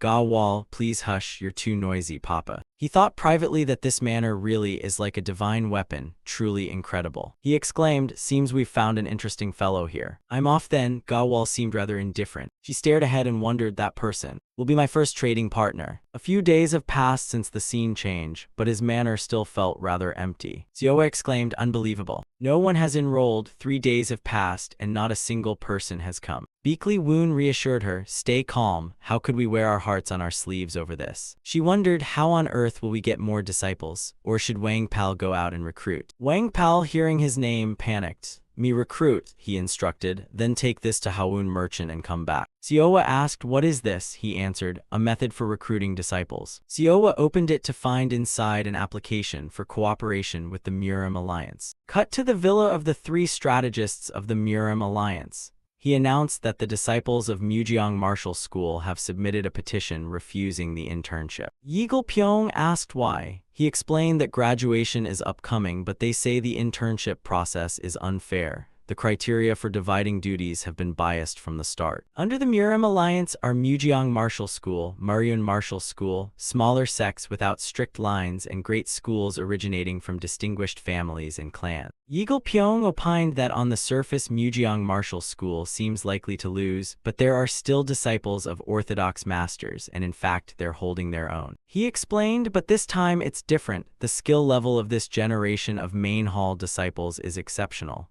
Mujiang students have lost for 3 years straight, and morale is severely down. Yeagle Pyong asked again, so they refused the internship. What about Mujiang Martial School's master? He replied, we're still trying to persuade them, but it seems the master tacitly supports this action. He nodded. No wonder when you're being dominated like that, anyone would want to regain face. Suddenly, a carrier pigeon landed on the windowsill with a letter. Yeagle Pyong read the letter intently. Deputy Strategist Yeagle Pyong, concentrate all the disciples of the Martial Training Hall. The internship will proceed as planned. Cut tonight in the woods near Hulong County. Xian Wugeng suddenly snapped awake from a strange dream. He sat on the bed, panting as if he couldn't regain his composure. Xian Wugeng thought to himself, when will you stop slandering me, huh? With a hint of comic irritation. Seeing him leave, Xian Munchiak reminded him that it wasn't his turn to be on watch yet. Xian Wugeng complained that he couldn't sleep. Is something wrong? Sorry, this internship refusal is my fault. I urged everyone to refuse the internship. Perhaps they'll see it as arrogance, so we were assigned to train at an obscure sect. Xian Munchiak suggested causing a ruckus with the sect master if they're dissatisfied. Xian Wugeng shouted, it's shift change now, go take a rest. Xian Munchiak and Xian Wugeng then shouted in unison. Someone, dramatic timing included. Beekli Woon introduced himself. Hello, I am the sect master of the Righteous Heavens sect, Beekli Woon. Now, I will begin the entrance examination into the sect. The rules are very simple. All any of you need to do is touch the threshold of the Righteous Heavens sect. Xian Wugeng shouted, all disciples of Mujiang Martial School prepare to fight. Immediately, a crowd surged and attacked him. Beekli Woon gently pushed once. Xian Wugeng couldn't stand it and kept coughing. Xian Munchiak called out anxiously, Xian Wugeng. He said softly, of course, only when you safely get away from me. Scene change, Ganhubei province near Mount Wudeng. A voice rang out.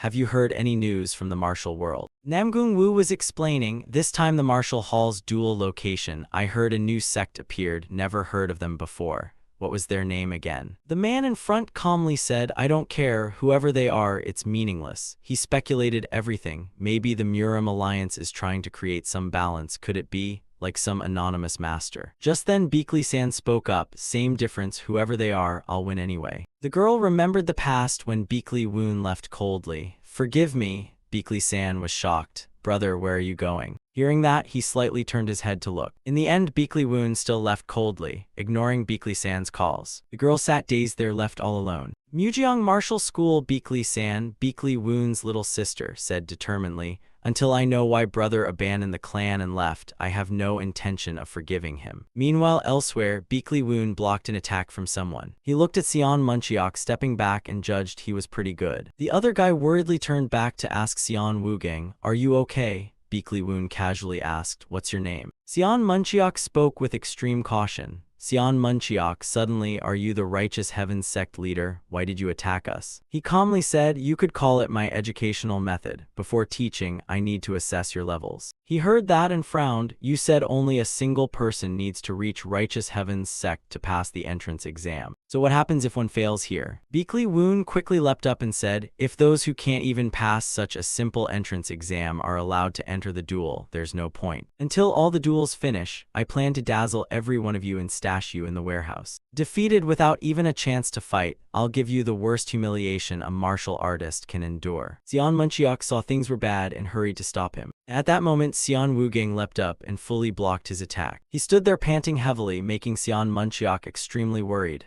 Xian Wugeng. Now Xian Wugeng, without any fear, spoke up. If we defeat you here, will you count that as passing the entrance exam? Beekli Woon generously agreed and told them to go ahead. He still stood motionless as everyone rushed at him. Wise decision. Then Beekli Woon boldly unleashed a move that made the crowd cry out in pain. Then he remarked in judgment, only when the opponent isn't me. He widened his eyes when he saw this scene. Time passed and Beekli Woon watched them fall and let out a small laugh. You bluntly criticize, where did that earlier bravado go? Are you panicking over a little disturbance, not daring to charge forward? Beekli Woon lightly dodged Xian Wugeng's move and praised, well done. A second later, he lifted his leg, Xian Wugang, right? Compared to the bravado, he feels a bit sluggish. Not stopping there, someone else lunged at Beakly Woon in a surprise attack. He immediately swung his sword as a voice rang out, Dan Ryeon. He was startled to see part of his hair had been cut off. Beakly Woon calmly stared at Dan Ryeon. He watched Xian Munchiok rush up and silently assessed. Xian Munchiok reads situations sharply. He seems to have seen quite a few real fights. Everyone else panicked, their whole bodies tense. At that moment, Beakly Woon tilted his head slightly to avoid his attack. Then he seized the opportunity to counterattack. Beakly Woon also realized their problem.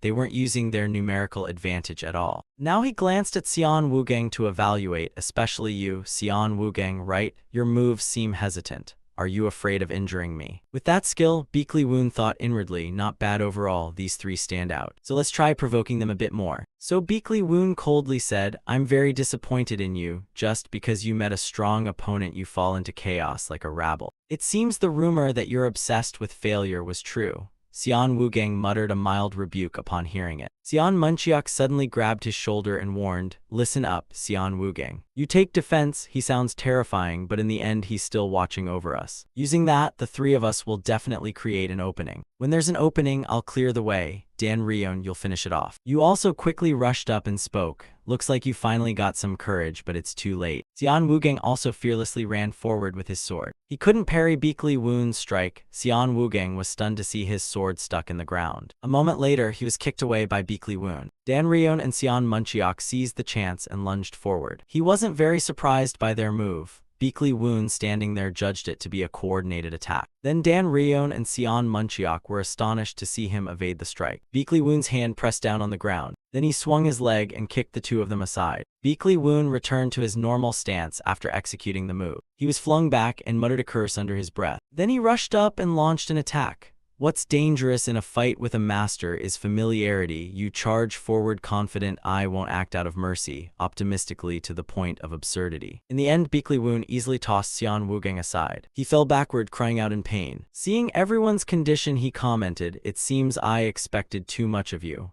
I had hoped you'd at least have a bit of a martial artist's talent. That's it, what a pity, but rules are rules. Beakly Woon was suddenly surprised as he sensed killing intent right before him. He hurriedly swung his sword to dodge an attack. Right now, Beakly Woon was extremely excited. Another surprise, and this technique looked familiar. The Great Disaster Sword, could this be a martial arts technique? Seeing Xian Wugang panting, he asked, are you risking your life just to get through this duel? Then show me your full strength. But Beakly Woon was startled when he suddenly lunged across. Xian Wugang from behind was unleashing countless moves. He was astonished by the sounds coming from behind him. Beakly Woon watched him panting and judged, this guy's talent is terrifying. And at that moment he couldn't help but laugh, leaving Xian Wugang puzzled.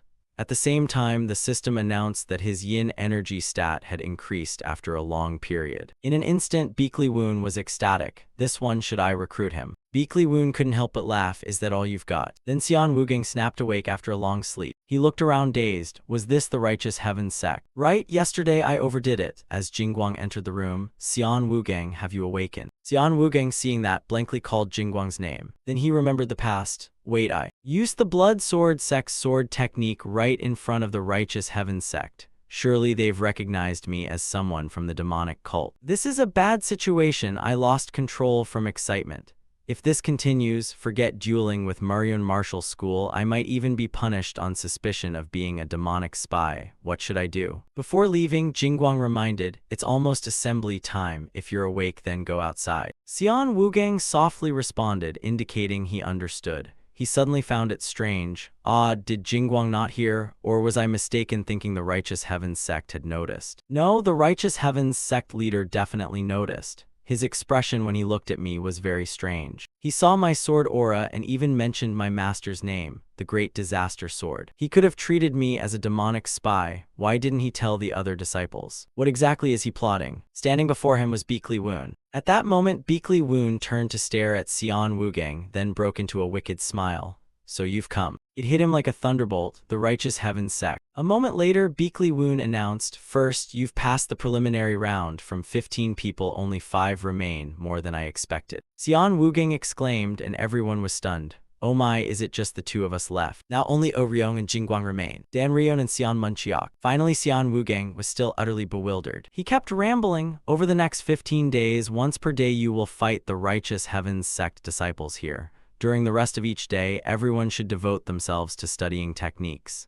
Siowa, distribute them. Siowa quickly complied with Beakley Woon's order. She handed a wooden spear to Xian Munchiok. Xian Munchiok uses a spear, right? He took it and politely acknowledged with a word. Siowa handed out gear to everyone and said, please take yours. As the sect master said, I'm Siowa. You'll be sparring with these people in the coming period. At that moment, Beakley Woon spoke up to remind them, all right, first greet each other and be amicable. Wang Pal stepped forward scratching his head. Hello, I'm Wang Pal. He calmly said, greetings are fine, but long talk tires everyone. Let's start today's matches first. Siowa immediately agreed to Xian Munchiok's suggestion. She readied her fighting stance, so how about 5 versus 2 at once? Saves time, right? Everyone stared at Siowa in bewilderment upon hearing that. Only then did he add his voice, I think that's fine too. You witnessed this touching scene and raised a hand to wipe away a tear. If you're okay with it, fine then, indeed, Siowa is different. Xian Munchiok displeasedly spoke up. It seems you are underestimating us too much. I will finish this, just stand still. Begin, although we've lost to Mujiang Martial School 3 years running. We are not so weak that we could lose to some unknown sect. I will end this as quickly as possible.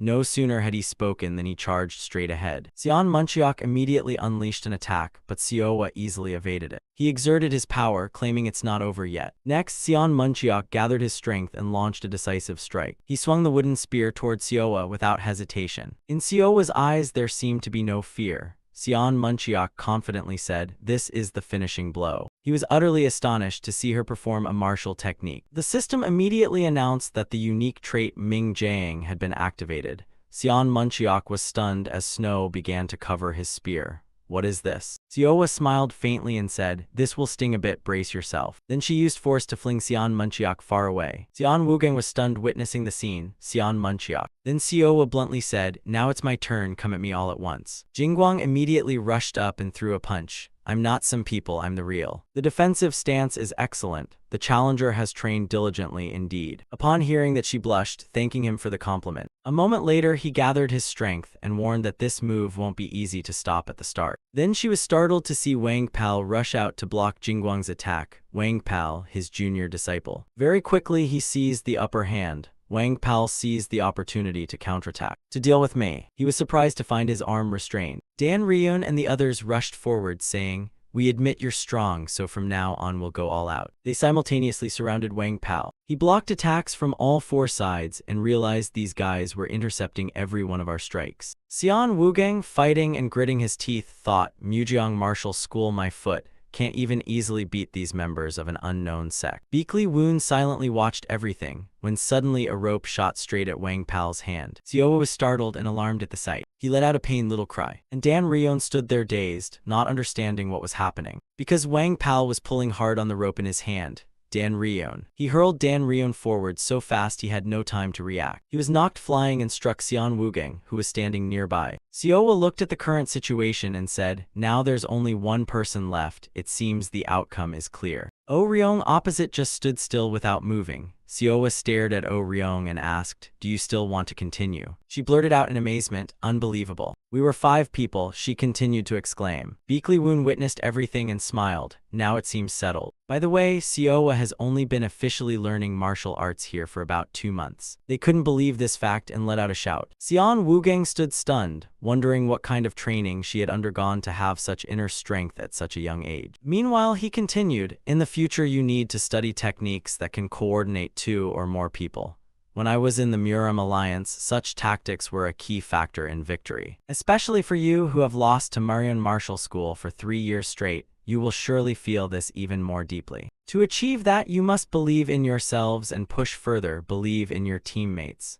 That trust will form solid reliance and make individual abilities much stronger. Now the first training session ends here, you all should rest well. Those at the back replied in unison, thank you, sir. Just then Beakley Woon said, as for Xian Wugang, you stay behind. Xian Wugang immediately complied with his instruction. In the distance, Woon Jin was praising, both of them have outstanding ability. Wang Palt humbly responded, "You're too kind." Time passed at the vast Mujiang Martial School. At that moment, the system announced the activation of silence mode, ensuring no sound leaked out. Seeing this, he remarked, "You're quite perceptive yourself." Now let's talk about Jiang next. Xian Wugang stood opposite, silently listening to him. Why is the demonic cult's pillar, the young sect leader of the Blood Sword sect, practicing at Mujiang Martial School? If you cannot give a satisfactory answer, then prepare yourself. He became even more on guard when he heard that. What now? Should I run away right now? Then he was taken aback when Beakly Woon suddenly launched an attack. He stood there and said coldly, "Don't tell me you think you can escape. You don't have that option. Now answer, Xian Wugang, why are you here?" Memories returned to earlier days. At the Blood Sword sect last year, a cold voice rang out. "Did you break the arm of someone who could no longer resist?" "Stand up, Xian Wugang." Hearing this, he did not reply. The Great Disaster Sword shouted angrily, "Why not behead him? At least sever the meridians in his arm so he can't cause trouble anymore. You are the young sect leader of your school. The head of Northodox Murim is a position that should make everyone tremble. How long do you intend to disappoint me? Kill your senior sister." He was stunned to receive this information. "What did you just say?" The old man remained calm and said, "You know your senior sister is on the front lines in the war with the Murim Alliance, right? Whether it's a sneak stab from behind or infiltrating the Murim Alliance posing as a traitor, kill your senior sister and return to me." Xian Wugang couldn't understand and asked, "What did my senior sister do wrong?" Before he could finish, the Great Disaster Sword cut him off. "This is the dark path. Your cheap compassion could cost thousands upon thousands of lives. If you see injustice, I'll order your senior sister to kill you. Don't even think about running. If you dare to go and die, I'll personally finish off your senior sister. One day you'll have to kill me and inherit the Blood Sword sect. If you refuse, I'll kill you and everyone around you. Your only path is to kill me and your senior sister." Xian Wugang had no choice and answered, "Disciple obeys." "The disciple will infiltrate the Murim Alliance as a spy, kill my senior sister, then return." In his heart, he calculated silently, "For now, I'll just stall. Just need to get out of the master's sight. Then I can escape." After that, in reality, when Xian Wugang let out a shout, he charged fiercely toward the rear of Beakly Woon. Seeing this, you curiously asked, "You decided to break through head-on? Although your ability to gauge an opponent's strength is still immature, that's not a foolish judgment. Show it then your true strength." Xian Wugang, full of vigilance, asked, "What do you intend to do to me?" Then Beakly Woon charged in grandly, "Didn't you come here to train? Either way, orthodox martial arts can't let you unleash your full power. If you can reveal your true strength, the battle with Mujiang Martial School will be much easier. Prove your worth to me." He tried to defend and grit his teeth, feeling it's a world of difference compared to the entrance exam. Xian Wugang quickly dodged his attack, one slip and it's death. Then he seriously gathered his strength, preparing to unleash a move. But Xian Wugang's sword swing surprised Beakly Woon somewhat. He remained calm and said, "At least it's far more useful than your clumsy use of orthodox martial arts, but you are inherently unsuited to unorthodox Murim techniques. That is your nature." He heard that and ground his teeth, asking, "What do you mean?" Beakly Woon immediately countered and said, "I mean you are not fit for the killing sword, the art that is willing to cut everything down to win." Xian Wugang suddenly remembered the past, because that was the unorthodox Murim. Now he gritted his teeth and said, "What do you know?" Beakly Woon bluntly pointed out, "There is hesitation in your sword. You express the most important problem, a lack of killing intent." Xian Wugang, provoked, countered, "What do you know about me to speak so loosely?" Beakly Woon remained calm and struck his fist into his face. "You want to hide it, but your sword itself tells the truth." Xian Wugang was knocked flying, standing dazed there, panting heavily. "You felt puzzled. What is the true principle you pursue?" He shouted in furious indignation, "It's all or nothing anyway. What does this true principle matter?" Beakly Woon stepped forward toward Xian Wugang and swung his sword. "Why are you holding a sword?" He was flustered and didn't know how to answer. Xian Wugang's hand tightened on the sword. "The reason I hold this sword is..." Beakly Woon attacked before he could finish speaking. Two powerful blows collided, and the impact left countless scars on the ground. Then Xian Wugang suddenly dropped to his knees. At that moment, he admitted there was a reason forcing him to become stronger. "My father wasn't a great martial artist, but he kept his word on the battlefield.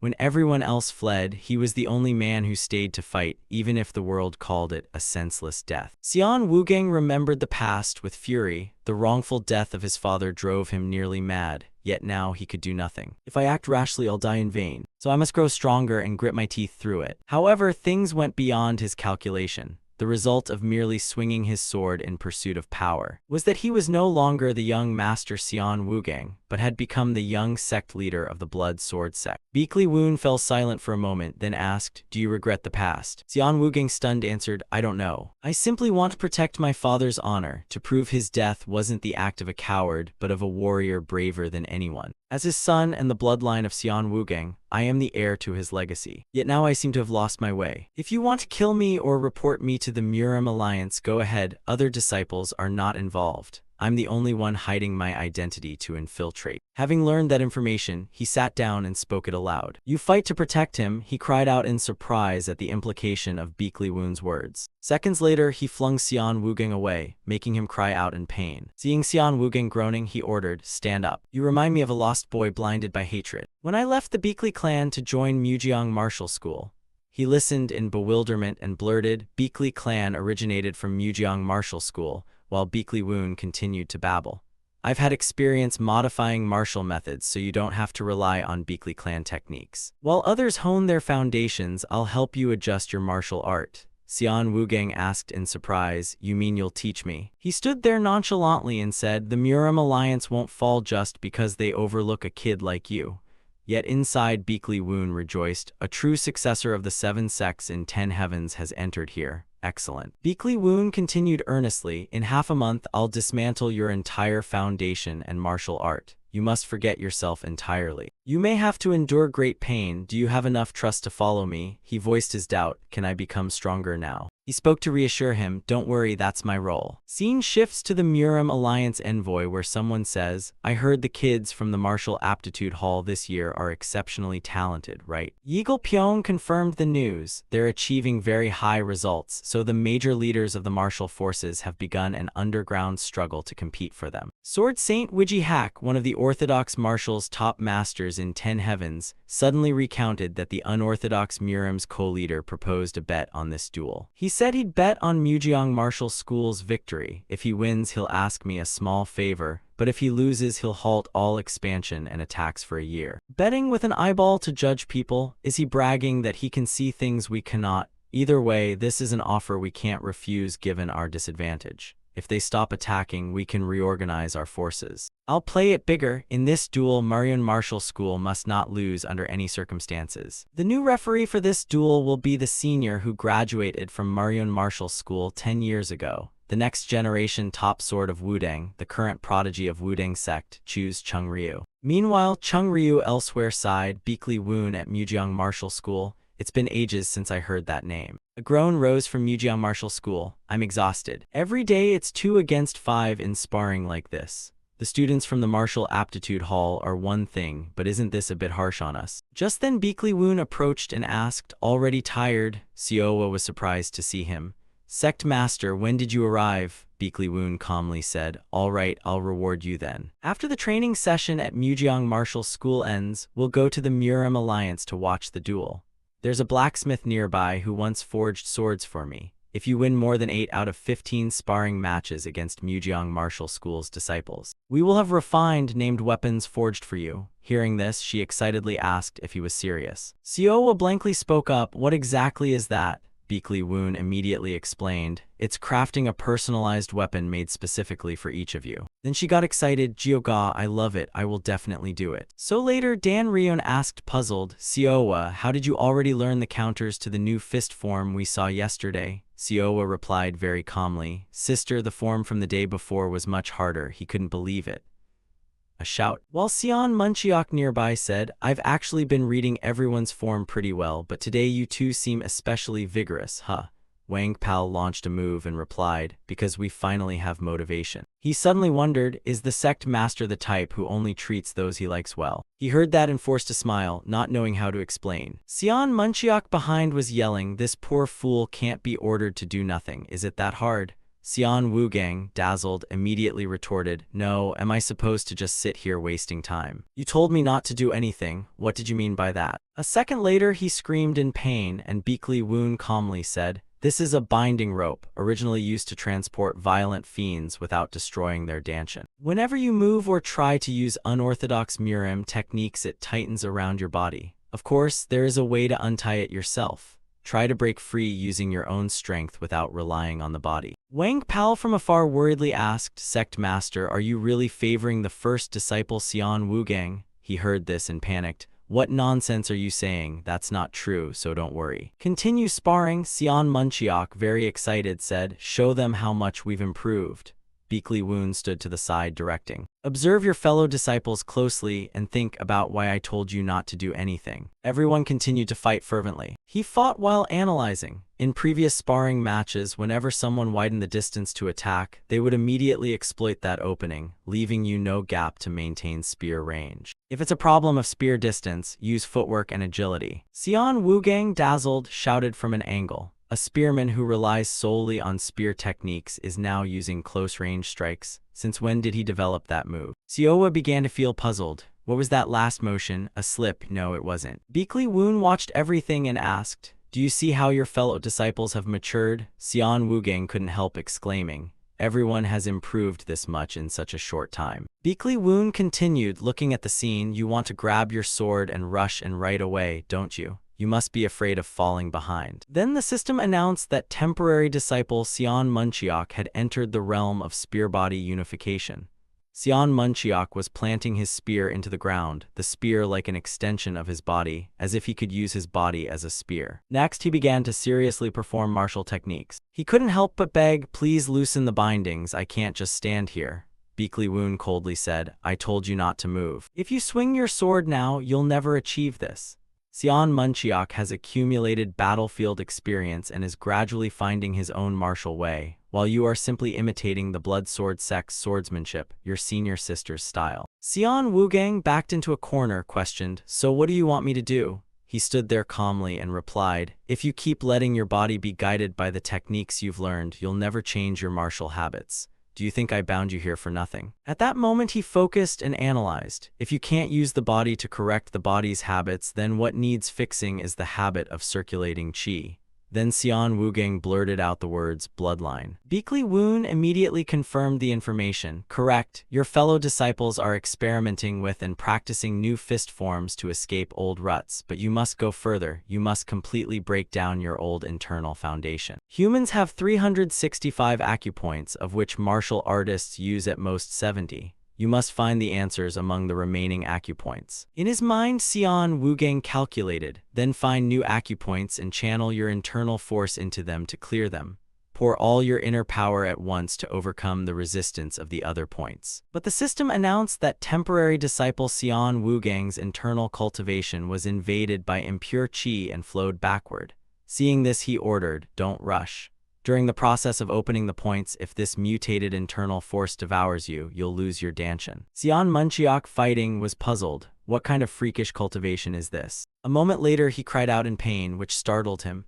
Xian Wugang. Beakley Woon saw this and loudly said, don't come over here, this is something the kid must resolve himself. Xian Wugang tried to remind himself, it's come to this, I can't give up, I can't return to that horrible past. I must clear the old acupoints, purge the impure qi, and push it out. The system immediately displayed information. Temporary disciple Tian Yaoqiang began operating the micro-heavenly circulation.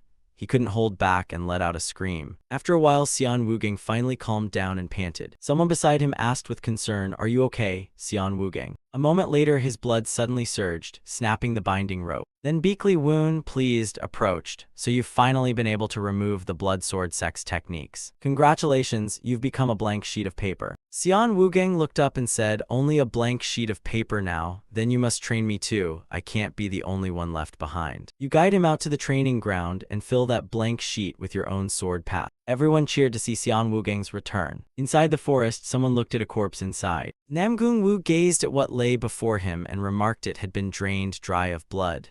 Chung Ha irritably told him, shut up, Namgung Wu. He went on to point out the scar on the neck, and the fact the body had been hung up and bled out seems to match the man we've been chasing. She said with a twinge of regret that it got away. Namgung Wu examined for a while and said that indeed the victims have no commonalities. It seems he likes human blood regardless of who it comes from. The way they're handled is too stupid to blame on a cult or demon sect, and we can't rule out a hedonistic serial killer, but perhaps the perpetrator is. He offered his own guess, a monster. This level of damage is too minor for a great demon, yet leaving no traces besides the corpses shows it's very clever. Or should we withdraw and call for backup first? At this, Chung-ha spoke solemnly, we can't allow more victims in the meantime. If it were the Grand Lord, he'd probably pursue as well. Any objections? Namgung-woo immediately replied, no, we'll do whatever the superiors order. Come to think of it, most people in these circumstances end up dead. Should we buy some insurance just in case? He then carved into the tree with a stone, and it read, if missing for more than 1 month, please contact the Sect Master of Righteous Heaven's Sect. At the same time, Beakley Woon lightly muttered, thinking he had a nagging premonition that trouble was about to knock on their door. Time passed and Beakley Woon stood at the training hall gate and said, 2 weeks of hard training, well done, you lot. However, there's still an idiot who hasn't found his own sword path. Surely you all feel your strength has leapt. Seowa and Wang Pal finally got 8 wins, so as promised, we'll set off to have renowned weapons forged for you. You have every right to be proud. At this rate, I believe you'll complete the second training phase well. Everyone listened to him attentively. Now for the second training phase. You lot go slaughter each other. Scene cuts to elsewhere. He looked at the Murim Alliance deputy strategist's note and asked, did you know that recently the number of missing people across Hunan has suddenly spiked? The person opposite Beakley Woon, upon hearing this, asked, missing. The problem is that when they're found, their throats have been cut and their bodies drained of blood, and most victims were civilians traveling alone. Beakley Woon judged after inspection that it's a murderous demon. How is the Murim Alliance responding? Yuryong quickly replied, in Hunan it seems they've already sent young hero Namgung Woo and Master Chung-ha, and for Hubei province I've heard the ferocious Tiger Squad is handling it. He learned the info and thought with satisfaction, no wonder they attended the opening ceremony. If it's those two, there's nothing to worry about. Then Beakley Woon assessed, Chung-ha's martial prowess is top-notch and Namgung Woo is adept at improvisation. If those two join forces, they're high-level experts in the realm. Lucky, no need to fret. He silently calculated, good luck with demons, huh? Which brought back an unpleasant memory. He suddenly asked, so when do you plan to tell the Muryon Martial School disciples? Just then a loud noise rang out, startling both of them. After that, Jingguang was struck and rolled into a room, crying out in pain. He and Xian Wugang ran elsewhere, fighting as they argued. Yuryong, pinned by the door, wondered, you dodged that alone? Beakley Woon concernedly asked Han, are you okay? And saw him force out, probably fine. Then he complained, what are those kids doing, embarrassing themselves in front of honored guests? Yuryong asked with some worry, but leaving it like that, is that okay? Do you know who's training the youngsters at Muryon Martial School? Heard rumors that the Taiji warrior Chung Ryu has reappeared in the martial world, and Beakley Woon was startled and alarmed upon receiving that news. Then he asked a few questions. Chung Ryu, Wudang Sect's top man of the next generation, isn't he considered the one closest to the title, the world's #1? Beakley Woon was extremely surprised and thought, that guy is directly teaching them. This is really beyond my expectations. That guy is the sort of natural genius who finds learning as easy as turning his hand. Where would he get the knack for teaching others? He couldn't help speaking up. Is this Muryon Martial School class really full of talent like that? Outside, Woon Jin proactively took the blame, apologizing that we're incompetent. He looked embarrassed. Are you okay? They seem a bit strange. Beakley Woon immediately reassured them. Don't worry, in the 4 years I trained at Muryon Martial School, I faced that guy in the finals of every tournament. And not once did I lose to him. Yuryong was utterly shocked. Not once. Suddenly he stepped forward and asked, this is a bit abrupt, but what was the sect master's sword name back then? He heard calmly, didn't I tell you? People used to call me White Sword Dragon, but that was over 11 years ago when I left my master. Woon Jin couldn't believe it and blurted out, White Sword Dragon, could it be the former Heavenly Squad? Are you the legendary senior, the Righteous Heavens sect leader? Henceforth we will absolutely obey orders. Beakley Woon hurriedly said, that's ancient history, now I'm just the Righteous Heavens sect leader. So you all have been doubting me this whole time. First of all, everyone has worked hard this past month. You've kept up better than I expected. Isn't now the time to take a little break? Unexpectedly, Dan Ryon immediately started training. No need, we can still manage. Seeing this, he angrily shouted, shut up and listen, you little brats. At that, everyone calmed down and listened to Beakley Woon. At this moment, Sion Munchiok stared blankly at his palm. But Sect Master, we're really fine. Strangely, no matter how hard we train, the next day we feel as fit as ever and our wounds seem to heal much faster. He thought for a moment and realized it's because he had put them on the temporary disciple list, so they enjoy enhanced recovery effects. Then Beakley Woon reminded them, even so, you still need rest to prepare for the remaining month. mental fatigue shouldn't be taken less seriously than physical tiredness. So today, rest to your heart's content. For martial artists, going to Yuyang's Dongting Lake is also a once-in-a-lifetime experience. Everyone quickly followed his orders. Beakley Woon suddenly remembered something. And one more thing. Though it's only temporary for now, you are members of the Righteous Heavens Sect. If you cause trouble outside, by the time training ends, I'll have you crawl to the Murim Alliance on all fours to report to me. They quickly replied, we'll take that to heart. Dongting Lake, here we come. Woonjin couldn't help saying, if only Siowa and Wang Pal came along too, it'd be so much fun. Surely everyone has many places they'd like to visit, but we can't stay long, so plan carefully. Sion Munchiok proactively suggested, then first we must see Dongting Lake's famous spot. Oh, Ryong is right up ahead, everyone's looking forward to it, let's go eat. But the waiter's words deflated everyone's mood. Sorry, guests were full. As you can see, the first and second floors are full. The third floor remains, but it's reserved for entertaining the region's great heroes. At that price, Sion Munchiok immediately dragged Oh Ryong away. Come on, wake up. She still wanted to get in and struggled in protest. He reminded them and also warned, don't spend extravagantly, we'll find another place. Just then Ga Wall approached, how about I pay for everyone? But with one condition, tell me about the person training you youngsters here. She took off her hat and offered to Beakley Woon, is that okay? Xian Wugang, hearing this, wondered who Ga Wall was and secretly guessed. Blue eyes. She recalled the past when an old man said, Ga Wall, I've found an opponent for you. I just discovered an extremely interesting rival. She thought back on that memory. At first, when I heard the Yellow Dragon Hall mention it, I just took it for idle talk as usual. His temperament is impulsive, so you can't trust him on important matters. But my first impression of him at the Righteous Heavens Sect's opening ceremony was truly deep. I wanted to meet him with an equally strong impression. At least to encounter him as an equal. I had planned to open a fabric shop to build a reputation in this area before seeking him out. My tailoring skills need no praise. Yellow Dragon Hall had already warned me, if I didn't come, wouldn't they send an invitation anyway? I was determined and was building my business when. Back to reality, Gawal exclaimed in surprise, Auntie, you still haven't been contacted even once, how could that be? Orion quickly poured wine to soothe her. Sect Master is wrong, have another cup, sis. She blinked and asked, I'm sis, Orion calmly replied. Whoever treats with wine is the sis, isn't that so? Sion Munchiok, sitting beside them, added that they had assumed she was a spy from the Unorthodox Alliance. Suddenly asking about the Sect Master caught them off guard. Ga Wall understood his guess. It's okay, because of this appearance I get misunderstood a lot.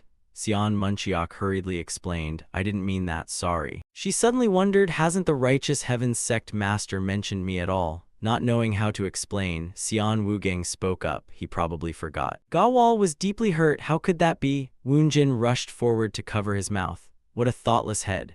Xian Wugang immediately clarified that the master was just too busy, so it wasn't intentional forgetfulness. Right now he's training hard for us, so all the trivial tasks have piled up. She understood and said, true, the pressure from that bet with the Unorthodox Alliance must be no joke. Everyone was astonished. A bet? Gawal smiled and said, seeing your reactions, you probably don't know. Before the grand tournament between the two schools, the Murim Alliance and the Unorthodox Alliance agreed to halt disputes. They even made a wager on their ability to judge people. In the wager, the Unorthodox Alliance bet on Mujiang Martial School's victory, while the Murim Alliance bet on Muryun Martial School winning. Hearing this, he angrily slammed the table, betting on the grand tournament. This wasn't a match the Unorthodox Alliance should meddle in. She continued, if the Unorthodox Alliance lost the bet, they'd cease all attacks and expansion for 1 year. See, the wager's terms are shocking, right? In return, if they win, Murim Alliance only has to grant one small request from the Unorthodox Alliance, so Murim Alliance had no reason to refuse. Now the entire Murim Alliance secretly hopes you will fail, because either way you have been turned into pawns in the Unorthodox Murim's grand game. When Sion Munchiok learned the truth, he was furious. Did the Supreme Leader use us as sacrificial pawns? We thought we'd finally face them on even ground. Oh Ryong angrily shouted, do you think I can swallow this? Even if I have to confront those Murim Alliance curs immediately, he interjected. Think of the sect. Xian Wugang and I have nothing to lose, but you must remember you belong to a sect under the Murim Alliance. In this case, even if we lose the grand tournament, our honor won't be damaged. Instead, we might receive compensation from the Murim Alliance, so it's not all that bad. Orion fixed her gaze on him. Do you really think that? Those with nothing to lose like you just need to win. As for those of us who have things to lose, we must step back, throw a few hits, and accept defeat.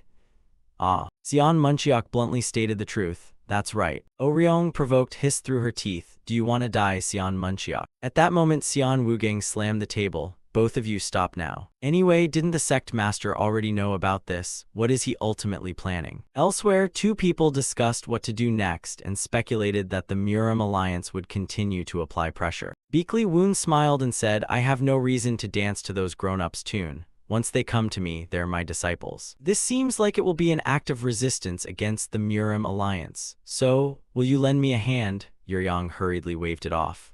Why would I turn my back on the Murim alliance? That's a bad deal for me. You still try to persuade for mutual benefit. If not, try asking the fellow standing behind the crowd. He chuckled and asked, since when did you know? Beakley Woon replied calmly, you weren't exactly hiding it. Just then a man came to report, Righteous Heavens Sect, Merchant Group, big news. Martial artists from the Murim Alliance and Unorthodox Alliance are gathering. He asked, somewhat surprised, what, at a time like this they're going to start a large-scale war? The man rushed to deny it, not human foes, sir. The 100 demons are advancing toward Dongting Lake. Meanwhile, in the forest the 100 demons were growling, their murderous aura roaring as if each word meant, kill humans and eat them. Beakley Woon knew some information about the 100 demons. A Yakai realm is land formed around where a monster establishes dominion after becoming a great demon. As long as you don't step into that territory, you'll be fine. The problem is lesser demons are drawn back to where the great demon just emerged. And their destination is where humans live. People call that the 100 demons. The reporting man said the 100 demons are heading straight for Dongting Lake. The source is Beisheng, estimated scale about 250. From that information, you could infer that a great demon had formed. He continued, also, a month ago, Chung Ha, the elder, and Namgung Wu went missing while investigating a disappearance. Beakley Woon frowned and asked, both of them? The man reported that someone had found a mark at the entrance to the Yakai realm, nodding that if they hadn't returned after a month to report to the Righteous Heavens Sect. Then he immediately flew off. I'll go to Beisheng. Someone behind questioned, aren't you going to the Yuhyang muster? Beakley Woon calmly answered, a summons has been issued. The major sects in the region will gather there. I don't need to attend. The man grew more puzzled. Aren't the enforcers of the great sects at Dongting Lake? Beakley Woon turned to explain. They aren't obliged to respond to the summons. Their priority is to protect the champions of the two great schools. The Righteous Heavens Sect's branch at Yuhyang will arrange their return properly. More importantly, we must purge the great demon before it absorbs all the Yakai energy, otherwise. Beakley Woon inwardly recalled having once heard, Woon of mine, you have an interesting fate, truly sweet. He spoke the crucial point, this place will turn into a hellscape. In the distance, the sky was covered in a strange purple hue. O Ryong, furious, shouted, we must ask the Righteous Heavens Sect whether the Murim Alliance really treats us as sacrificial pawns and what the sect master's intentions are. Just then someone suddenly rushed into the room. While everyone was stunned, Guang Yon spoke up, good, everyone is here. Guang Yon, the Murim Alliance captain at Yuhyang, introduced himself. I am Guang Yon, the local commander at Yuhyang. Right now, the 100 demons are coming here. This place is about to become a battlefield. All of you, quickly return to the training area. O Ryong, bewildered, asked, do you mean we should desert the battlefield? He promptly denied it. Not desertion but retreat. Protecting you is the Murim Alliance's top priority, that's the rule. Oryong quickly retorted, we can fight too. He glared at them, this is an order. How many major sects do you think are around here? I mean, we don't need wet behind the ears kids like you. When she still hesitated, Guang Yon snapped, I won't accept objections. Higher-ups issue orders, subordinates follow, no reasons needed. Oryong hurriedly said, no, sir. Xian Wugang suddenly felt something off. The words weren't wrong, but he seemed overly anxious. Then he reminded them, then just return as ordered, break time is over. Oryong grew curious, what's going on? Suddenly the 100 demons, Xian Munchiok whispered, speculating that it seemed the commander was deceiving them. Why insist on forcing us back to the training area and claim that a place with so many things to protect is about to become a battlefield? That commander must know the defenses will be breached. Woonjin received the news, puzzled. What did you say? Didn't everyone just hear it? The nearby major sects will, before he finished, Xian Wugang cut in. What if the major sects don't arrive in time? That's why he plans to fight inside the city and order those of us who need protection back to the training area. Xian Munchiok, still level-headed, said, those are only suppositions, we must obey orders from above. Someone angrily shouted, Xian Munchiok, what's wrong with you today? He calmly said, as I said earlier, think of our sect. Suddenly he was cut off. No, if we flee now, all the common people here will die. The sect master already said that while we're here, we temporarily belong to the Righteous Heavens sect. As members of the Righteous Heavens sect, who would abandon the people and run in this situation? Then Xian Wugang confidently asserted, of course not. Am I wrong? Then Xian Wugang confidently affirmed again, of course not. Oh Ryong laughed and said, and what we bear isn't just the sect. As enforcers of martial order, we're pillars of righteousness. People of the right path would never flee in this situation. Am I wrong? Xian Munchiok scratched his head and said, if we retreat first and then are forced to fight, it shouldn't be a problem. Only then did he seem satisfied and say, that's better, finally, a sensible line. He then ordered Xian Wugang to hurry and quickly assess the scale of the 100 demons. Woon Jin and Oh Ryong, you two check the surrounding terrain. Xian Munchiok and I will scout possible ambush sites before they arrive. From now on, we will begin the hunt for the 100 demons. Ga Wall sadly spoke from the back, so that's it, you've all forgotten about me too. In the forest, Beakley Woon assessed the situation. When he was still with the merchant group, the first lesson he taught his crew was survival and retreat. If Namgung Wu and Chung Ha are still holding out inside, their food and water must be nearly gone. He couldn't help but say, is it this place? The infestation has spread a lot. I have a bad feeling, finish this quickly. The 100 demons kept growling, looking terrifying. It was displeased, thinking the intruders aren't them. Just because they toyed with a couple of humans, they dared disturb me. But thanks to that, I awakened into a great demon. Yet somehow they managed to hide right inside my domain. Lowly humans. The 100 demons roared in anger, come out at once. Chung Ha hid behind a tree and assessed, that one's bloodthirsty, huh? Though unwilling to admit it, as you said, we should have finished it off before it awakened. Namgung Wu immediately replied, of course, stop wasting time showing off. What's the use of useless power? She complained, displeased. I know, stop nagging, I still have enough strength to kill you. Just about had it caught, if only that guy hadn't shown up. He hastily raised a hand to warn, quiet, it's coming.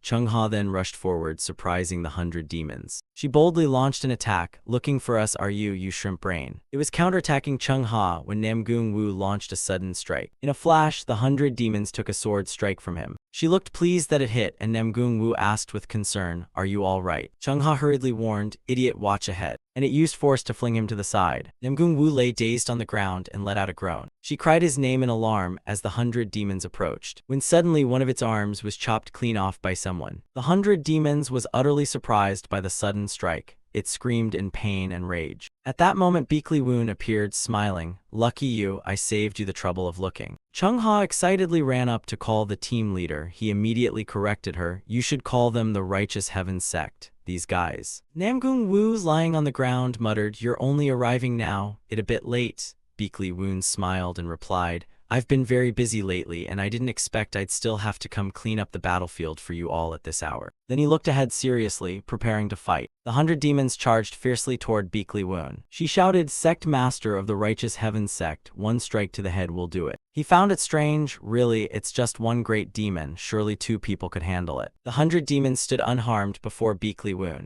Then it quickly leapt up to taunt, foolish, let me give you a hand. He was startled by the sight before him. Beakley Woon, on full alert, told that person to come over. And the one replied with a greeting, long time no see, Beakley Woon. Black Knight appeared and exclaimed, indeed, it's been a long time, you're really surprising me. Why are you here, Black Knight? A curious monster stared at Black Knight. Your demonic power seems deep. I'll eat you alive and turn you into my nourishment. A few seconds later, the white-haired demon hiding behind a tree watched her stroll by indifferently and thought to herself that beheading someone just for blocking the way was a terrifying power indeed. I want to become like that too. So in the days that followed, it frantically hunted humans. It watched people fall into traps hanging upside down from trees. Please save me. Suddenly it looked up at that person and opened its mouth. Am I scary? As it drank human blood, it secretly longed for more, to become an even more horrifying existence. Now I am a hunter. Humans must fear me. Back in the present, Sun Wukang was so excited studying the new sword that he forgot the white-haired demon seething behind him. Seeing you ignore it, it angrily slashed with its claws. Don't underestimate me.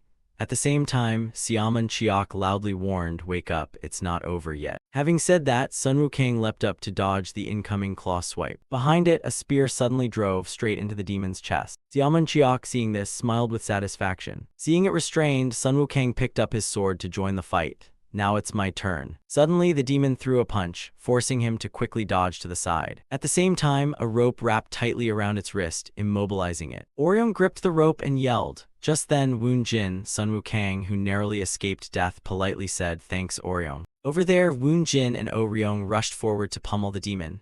Amitabha. Seeing reinforcements arrive, Xiamen Chiok cheerfully called out, "Thanks, Dan Ryon." The 5 from Mujiang Martial School joined forces to eliminate the 100 demons. At this, Dan Ryon looked at the demon curiously. "Who is that guy? Its aura differs from other demons." Guang Yon replied, "Perhaps he is the master of this demon realm." She was surprised to see him wounded. Music Yang's branch commander Guang Yon continued to instruct, "Beware its claws, they unleash a very bizarre attack." Dan Ryon, having heard this, swung the rope. "We'll handle the rest from behind." The rope tightened around the demon's neck. It refused to yield and swung an arm to strike her. When Woon Jin appeared behind it and kicked hard into its back, Dan Ryon let out a breath as she took in the scene before her. Xiamen Chiok, itchy-fisted, blurted out, "We've just been on defense, now finish it and switch to offense."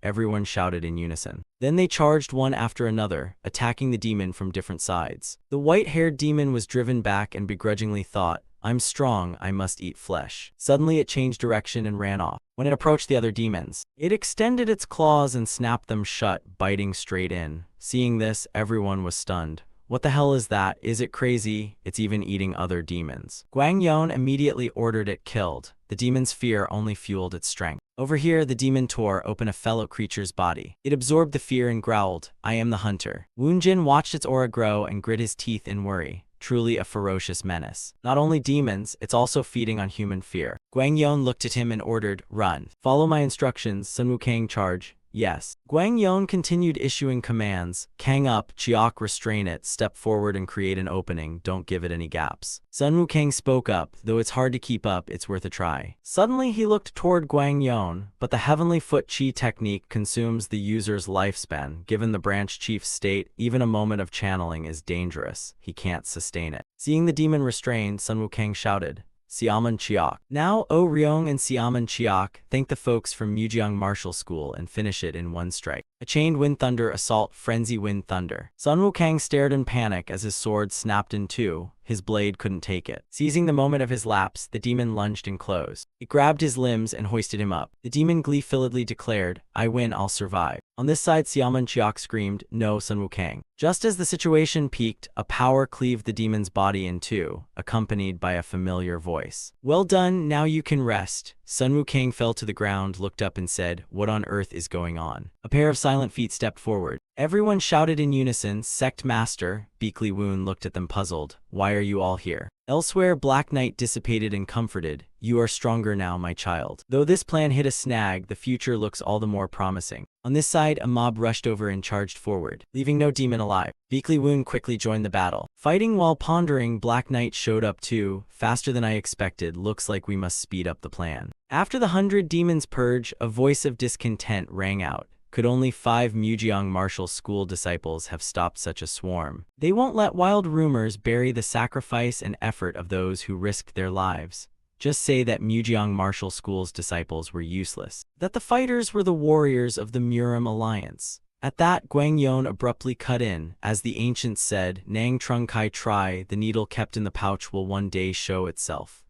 Guang Yon, branch head and deputy strategist of the 3rd Army Command. Yang Jin snorted in anger, "You know they must never become heroes."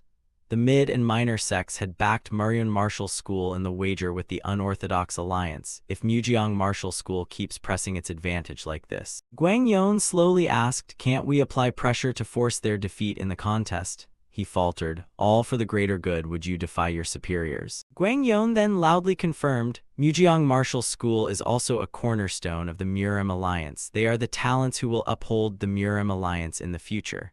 Seeing him so furious he spit blood, Yang Jin rose flustered. Guang Yon, branch head. After composing himself, Guang Yon spoke, "Report back to our superiors that at least the Mujiang Martial School disciples I saw that day aren't just green kids who haven't cleaned their noses but true martial artists." At the same time, in a certain eatery, everyone from Mujiang Martial School was eating and chatting boisterously. "See, I slew 22 demons. If only Ping Juk and Wang Pal had seen that. I think I also took down about 22. What, then I'm 25. Sun Wukong forced a smile to diffuse things. Sorry, sir, they're not usually like this. Beakley Woon calmly poured wine. It's fine. After a life-and-death fight, some excitement is natural. By the way, have you heard that the Murim Alliance wants our side to fail? Upon hearing this, the disciples fell silent, noticing the mood shift. Beakley Woon nonchalantly drank and said, "Seems you've heard. So what do you plan to do?" Sun Wukong replied seriously, "Rumor has it that only if we lose will the unorthodox alliance refrain from invading for a year. If we win, their sect will suffer great disaster. Besides, it's for the greater good." Beakley Woon set his cup down and cut in. "If the Murim Alliance respected you even a little, they'd have quietly asked you to stand down this time, but they didn't. Want to know why? Because you've been weak for 4 years and haven't once beaten Marion Martial School. Failure was obvious, so why bother asking?" Siowa, seeing tensions rise, stepped forward to mediate. "Master, calm down." Still, Beakley Woon soberly pointed out that this is how the Murim Alliance currently sees your true strength and reality. "Now I ask again, what do you want to do?" Everyone shouted in unison, "We want to win." He smirked upon hearing that. "Fine, then win. Defeat Marion Martial School and prove that the Alliance leader is blind. Show them you are also the pillars of the Murim Alliance." Any objections? Everyone answered decisively, none. Hearing this, Beakley Woon happily announced, "Good, today the NH letter 1EA1C Duong branch head is treating, feast to your heart's content." Everyone cheered loudly. Elsewhere, Guang Yon, recuperating, felt a chill run down his spine. "What's this? A bad premonition? Could there be another monster left?" At this, Beakley Woon exuberantly declared, "1 month left, tomorrow hell awaits you, so enjoy yourselves now." Suddenly the system popped up. Thanks to the active efforts of the sect master and temporary disciples, Righteous Heaven Sect's reputation has soared. The sect's total level rose to rank 9, the evolution status advanced to the next stage. You may now set the development direction for the sect. Choose the path the sect will pursue. Facilities, excluding research, will unlock according to that orientation. Expansion, possess hundreds of disciples or more, each running a separate armed organization contributing to the power's stability and growth.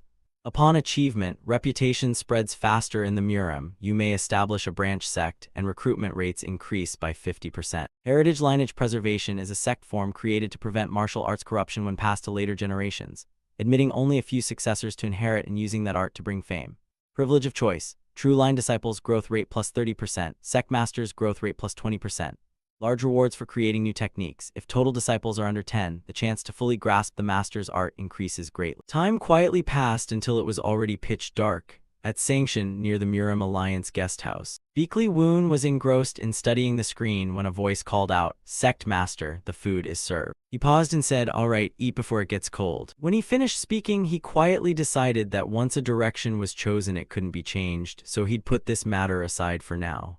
Suddenly, Siowa looked at him and called out, "Ah, Sect Master. Are the disciples of Marion Martial School really that outstanding? Why does everyone act as if their victory is a foregone conclusion?" Beakley Woon answered honestly, "I didn't see it with my own eyes, so I can't be certain." "But Siowa, do you know how the grand tournament between the 2 academies of the Murim Alliance actually works?" Siowa replied innocently, "Isn't it just one-on-one matches? I have experience with that, you know." He turned back to her and explained, "Exchanges are usually like that, but the grand tournament is different. The 2 great academies cultivate talents who will become the pillars of the Murim. After graduation, they'll be assigned to the Murim Alliance's armed teams, gain several years of real combat experience, then return to their home sects to become core leaders. Thus the goal isn't mere fighter training but forging talent with sound judgment and exceptional battlefield experience." The grand tournament is divided into 3 events. First is the obstacle course challenge. Second is individual combat. And finally, team competition. Whichever side wins 2 out of 3 events takes that year's overall victory. Rumor has it that for 4 years straight, Marion Martial School hasn't tasted victory. Upon hearing this, Siowa was flustered. "Oh dear, our juniors tried so hard during the training. So what's your estimate of our chances, Sect Master?" Suddenly someone burst out laughing and cut in. "Of course Marion Martial School is a sure bet to win, right?" Beakley Woon looked at the man before him and said, "You who just arrived, you're Ping Juk from Marion Martial School, same class as Beak family's young master Beakley Woon." The man boasted, "Even after 7 years apart you still remember this old rival right away." Siowa asked softly, "Who is he?" Beakley Woon pointed and introduced, "That's Ping Juk, to be precise." "Right, I'm Ping Juk, you bastard." Beakley Woon casually said, "Ah, that fellow, long time no see." Pingu is the young master of the Ping clan. When I was at Mujiang Martial School, I ran into him often. Wang Pal stammered, young master of the Ping clan, we should pay respects. Ping Juk patted his shoulder and said, no need, ditch those old-fashioned rituals. Wang Pal thought to himself that the pressure was heavy, he couldn't move. Ping Juk sat down and casually asked, you came to watch the grand tournament too? I hear you're in charge of those Mujiang Martial School kids this time. Beakley Woon replied, don't worry about it. The man laughed loudly. Since Marion Martial School already has the win in the bag, why bother watching? So confident, eh? Even so, Ping Juk didn't mind bragging. Of course, the youngsters aren't a golden generation. Still, their spirit reminded him of his younger self. Beakley Woon casually hinted something. What? Then the door to dawn is open. The man got angry. What did you say? Beakley Woon bared his teeth at him. In your era, did you ever once beat Mujiang Martial School? Ping Juk began to stutter, nearly at a loss for words. But Beakley Woon didn't spare him and stressed the truth that they'd never won even once. Hearing that, the man loudly cursed, those guys are different now. Back then, if not for you, we'd have won. Beakley Woon provoked with relish, shall we make a wager? Ping Juk looked skeptical. What trick are you planning? Just looking at your sullen face makes my stomach hurt. At that, his expression hardened. Scared, are you? Seeing this, Ping Juk was too angry to speak. After a moment, he accepted the challenge. Fine, since Marion Martial School will win anyway, what are you putting up? Beakley Woon replied immediately. The Divine Doctor's Chen Order token, the legendary token of the Divine Doctor, said to restore life. At this, Ping Juk exclaimed in astonishment, what, you hold that life-saving treasure? He nodded in confirmation. Yes, but in exchange you must wager Han Chial. Rumor throughout the Jianghu says the Ping clan possesses it. That iron talisman emits endless cold qi. Upon hearing that name, his face went pale.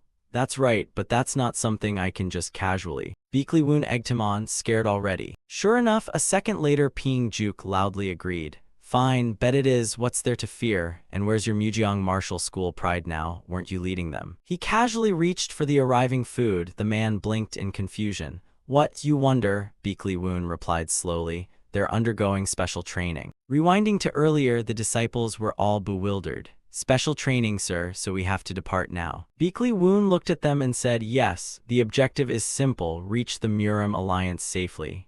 Sun Wukong asked in surprise, that's it. He then issued instructions, yes, but move in the assigned groups. Sun Wukong and Xiamen Chiak are Team 1. Woon Jin and Dan Rion make up Team 2, and Oh Ryong goes solo as Team 3. The deadline is 10 days. All teams must gather at the Murim Alliance 3 days before the grand tournament. Everyone replied in unison, acknowledging the order. Night fell in a forest. Xiamen Chiak and Sun Wukong sat by the fire chatting. You seem full of thoughts. Why are you so worried about the grand tournament? Well, something like that. Sun Wukong fell into pensiveness. No turning back now. Switching sword schools didn't sever ties with the Blood Sword Sect. He wondered how the Blood Sword Sect master had reacted. Suddenly, there was a rustling sound from behind. The two immediately turned on guard. Xiamen Chiak asked softly, did you hear that? A girl stepped forward and said, good vigilance. The two replied in unison, who are you? She drew her sword as she introduced herself. I'm Heavenly Squad Captain Moyang Hai Yon. Hearing the name, the two were puzzled. Why is the Heavenly Squad Captain here? Hai Yon quickly explained, I want to spar with disciples of Mujiang Martial School. She launched into a no-stance duel. Hai Yon suddenly asked, you two are Sun Wukong and Xiamen Chiak, right? Now draw your swords. Sun Wukong raised a hand to stop her. Wait, why would the Heavenly Squad Captain personally come to duel us? Hai Yon's voice rang out, to repay an old debt. On the night of the 100 demons, you saved 2 of my members. Shouldn't I return the favor? It's our squad's rule. A sword strike came at them. Sun Wukong quickly dodged. So fast, at the same time you're puzzled. Why do you do this to us? Hai Yon immediately answered his question. Other teams will face our remaining members as well. Indeed, other members likewise met similar opponents. Meanwhile, Xiamen Chiak was fighting Hai Yon with all his might. As Sun Wukong drew his sword, he realized this was the sect master's intent in urging them to reach the Murim Alliance safely. Xiamen Chiak said, then it's an honor to spar with the Heavenly Squad Captain. Sun Wukong immediately added, please teach us. Hai Yon smiled faintly, likewise. The next morning, as the group entered, the crowd shouted, they're here, also the disciples of Marion Martial School. Namgung Hyun felt annoyed, muttering about the fuss. That's why I wanted to go quietly. Namgung Woo suddenly chimed in. Hey Namgung Hyun, hold it, they're here to cheer for us. He found it baffling. Cheer for us. Why bother? Beating those Mujiang Martial School people is a given, right? Namgung Hyun refused to answer. Don't talk to me, you're bringing bad luck now. Namgung Hyun grimaced, really no manners at all. Suddenly Namgung Woo slung an arm around him and laughed loudly. Even if that's the truth, shouting it out like that will get you scolded for sure. Namgung Hyun interrupted in a sudden voice. My juniors, it seems you all are misunderstanding something. How can you already declare victory when you don't even know this year's opponents? Namgung Hyun wondered. What can change in just 1 year? We've been training a year too, just like them. The white-haired man answered solemnly. This time will be different because Beakley Woon is on their side. Zan looked back in shock. What did you just say, brother? The white-haired man looked at her and said, now that you mention it, I remember he's from your clan, isn't he? I heard he's taking on the role of trainer for the Mujeong Martial School disciples this time. That fellow is full of surprises. No matter how dire the situation, he always finds a way to snatch victory. As long as he's there, you must never let your guard down. You are no longer the hunters. The disciples of Mujeong Martial School are the ones standing in that position now. From this point on, face the battle with the mindset of someone who refuses to be hunted. Become the fierce tiger that pounces back at those hunters. Asan frowned and lowered his voice to ask, that bastard, has he arrived? A long yawn echoed through the forest. The unorthodox alliance leader lounged idly atop the carriage roof, bored to death. I wish some highwayman would show up to entertain us, the great disaster sword loudly chided. Please be mindful, Alliance leader. The territory ahead belongs to the Murim Alliance now, right? He suddenly asked, you dislike attending this grand martial gathering that much? The great disaster sword sighed in helplessness. It's a gamble that brings us no profit and risks everything. I won't do anything foolish, trust me on how you feel right now. But do we really have to agree to a truce at this moment? If we keep the war going for at least another half-year, we'd find it easier to deal with the Murim Alliance later. The Left Path Alliance leader grinned, baring his teeth. If the truce loses the bet, then we'll just win, won't we? The great disaster sword shouted. This isn't a bet we can win. Do you think the Murim Alliance will let the Mujeong Martial School disciples have an assured victory? As long as the Murim Alliance isn't foolish, they won't dare apply direct pressure for fear we'll expose them.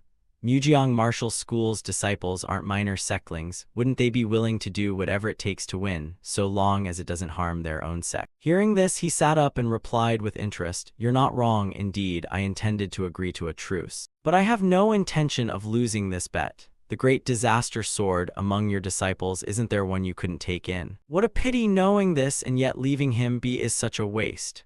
The Murim Alliance is vast and boundless, so they fail to notice a raw gem rolling right at their feet. From the Murim Alliance's perspective, it would seem a petty request and one hard to refuse. The great disaster sword asked, What do you mean? The unorthodox alliance leader suddenly smiled slyly. All I want is a little seed of doubt that's enough to create a crack. Isn't it time we start investing then? At the Murim Alliance in the training hall of the Mujeong Martial School, impatient voices rang out. Why is there still no news? Someone hurriedly explained. They're probably just a little late, don't be too anxious, wait a bit longer. The Mujeong Martial School headmaster Yeon-gun bowed his head in worry. Even though they were told not to win, the kids still entered the tournament.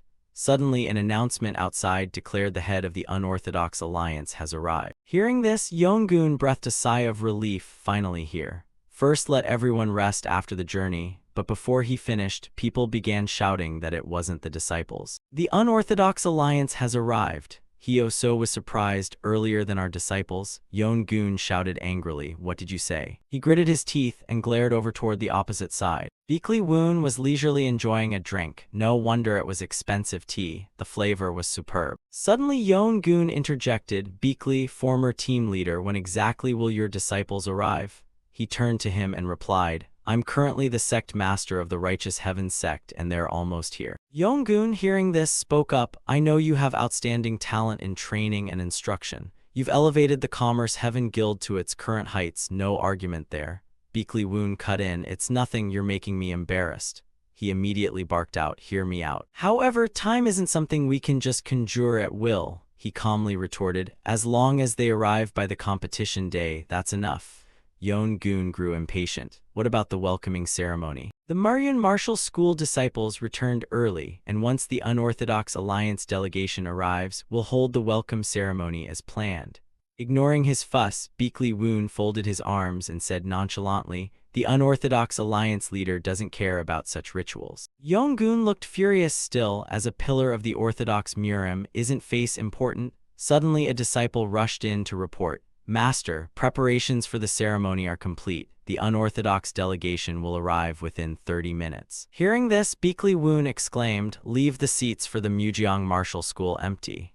Yongun warned, "But even if they arrive at this moment, he absolutely insists they will make it in time, not missing a single one." On the other side, the unorthodox alliance leader was amused. "A welcome ceremony, leading me into the alliance's den wasn't enough. You even stage a reception? That old sword saint must have reached deep cultivation indeed." The great disaster sword dismissed it coldly. "It's just a child's play. They want to apply pressure before negotiations begin." At that moment, a man stepped out and bowed. "We have awaited you for some time." The unorthodox alliance leader replied with curiosity, "Who is this? Has the hidden world strategist come personally to receive an unorthodox alliance?" "The Murim Alliance's chief strategist." Ouyang smiled politely and said, "We have prepared a feast to welcome you. Please enter and open the gate." The disciple, receiving the order, replied clearly. The unorthodox alliance leader grew more delighted as he stepped through the gate. "This surpasses my expectations." Sword Emperor Beekly Gang saw him and immediately greeted, "Long time no see." The unorthodox alliance leader bantered, "Two of the three swords come out to greet me. How generous." Beekly Gang didn't take offense and said, "Please, old man, I'll lead the way." He teased as he walked, "I never thought the day would come when you'd be my guide. I always imagined we'd one day thrust swords into each other's hearts." Sword Empress. She, hearing this, asked, "Are you provoking me?" He laughed loudly and denied it. "Not at all, those people are." The Sword Empress immediately introduced, "They are disciples of the Mujiang Martial School, the youngsters who will step onto the arena this time. What do you think?" The unorthodox alliance leader assessed honestly, "You call them the golden generation, right? If judged purely by talent, even within our unorthodox ranks, only a handful could match them." She replied, "That is indeed a generous appraisal." Suddenly he lowered his voice, "But matters are even more disappointing than I expected." The Sword Empress asked curiously, "Do you say that because your own chances of winning have diminished?" The unorthodox alliance leader answered, "On the contrary, I'm certain I'll win this bet." She was bewildered. What did he mean? He suddenly cut in, "They're here." No sooner had he finished than 5 people were advancing from the distance toward them. In the blink of an eye, they had briskly descended into the square. At the same time, the voice of the unorthodox alliance leader rang out, "By the standards of Black Knight, Muryun Martial School still isn't up to snuff." On the other side, Sun Wukang loudly announced, "The captain of Mujiang Martial School, Sun Wukang, together with 5 other disciples, has completed their training and officially returned." He looked at them and thought to himself with a wry smile, "These kids have far exceeded my expectations." In front of the main gate, the atmosphere was unbearably tense. Sun Wukang and his fellow disciples couldn't hide their excitement. One teammate grew worried, reminding them that this was the first time the gate had been opened since the full-scale war began. This event was undoubtedly crucial, and he didn't understand why Sun Wukang wanted to barge in while everything was so chaotic. Sun Wukang only smiled confidently. He recalled the fierce battles of the past week. To him, this was the only way to slip inside without being detected by Captain Thiern Quan. Suddenly, a teammate panicked as they realized they had been spotted in the crowd. Without hesitation, Sun Wukang ordered, "Let's go." At once, the two of them activated light step techniques, soaring into the air and flying over the bewildered crowd. Everyone was utterly astonished by the scene below. The group landed spectacularly in the courtyard, right in front of 2 elders. A voice rang out to announce their identities. It was Sun Wukang, captain of the Muryun Dajang training squad. He and 5 other disciples of Muryun Dajang kneeled together, solemnly declaring they had completed their training and returned at this very moment. Sun Wukang thought to himself that he hadn't expected everyone to have the same idea, which saved him the trouble of searching for them. But then another truth left him stunned. He couldn't believe his eyes. Standing before them was the leader of the Underworld Alliance, and his master as well. Why was his master here? From a distance, Hai Yon watched with a half-smile, silently wishing the juniors luck in keeping their lives. The leader of the Underworld Alliance, the man with a long scar across his face, laughed with amusement. He thought their entrance was quite entertaining, and by underground standards, Muryun's disciples had passed. Ouyang explained that knowing the underworld leader seemed interested in his disciples, they had staged a slightly grander entrance. He appeared very pleased with the result. The underworld leader stared at the kneeling disciples with a sharp gaze and asked one question. "So, do you think you will win?" The group fell silent. He continued, his voice full of pressure, saying he had wagered much on them and therefore deserved to hear an answer. Ouyang Jiok only chuckled, calling it a sly question and suggesting they leave it for later. But Sun Wukong raised his head, eyes firm, and declared loudly, "We will win." The smile on the underworld leader's face vanished, replaced by a stern expression. He growled, asking Sun Wukong if he understood the weight of his words. Unfazed, Sun Wukong replied succinctly, "Of course." The underworld leader pressed him further, asking whether he would accept victory even if it meant Murim Alliance would treat them unfairly. Sun Wukong smiled confidently, asserting there would be no unfair treatment to endure, because he proclaimed the joy of victory would belong solely to Muryun Dajeng. Right after that, the group rose as one, showing iron determination. A voice from the school gate called out, questioning whether the group realized what they had just said. Beakley Woon stepped forward, explaining that the declaration had forced everyone who assumed Mujeong Dajeng's victory was certain to now see them as formidable opponents. He continued to scold them, saying they had thrown away an easy chance at victory. He harshly asked if this was the time to be picky about how to win, especially when they wouldn't want to hear Mujeong's excuses that their opponents had let their guard down. Then he softened his tone, telling the group to rest after their hard journey. As for the current situation, he said he would handle it himself. Beakley Woon curled his lip in a smile and muttered that perhaps he should go visit an old friend. Before long he arrived. A voice from ahead asked why he had come. The white-haired man, Chung Ryu, spun around in shock to see Beakley Woon. Beakley calmly sipped his tea and asked if he really needed a reason to visit a friend he hadn't seen in 10 years. He added with a hint of curiosity that he wondered why someone who never cared about teaching others like Chung Ryu had suddenly become an instructor. Chung Ryu smirked, admitting Beakley Woon was still as good at annoying people as ever. Beakley retorted, teasing that his knack for provocation had never lost to Chung Ryu's over the past 10 years and that this was a good opportunity for his old friend. Then Beakley Woon got straight to the point. He proposed holding an inter-school tournament in a 5-on-5 format featuring their best fighters so they wouldn't waste each other's time. Chung Ryu flew into a rage, saying everyone knew Beakley's 11 disciples had fled, leaving only 5. How dare he brazenly suggest that? Beakley Woon just smiled and calmly confirmed, "Yes, that's the situation." Beakley continued to taunt, saying Chung Ryu should see this as a favor he's granting.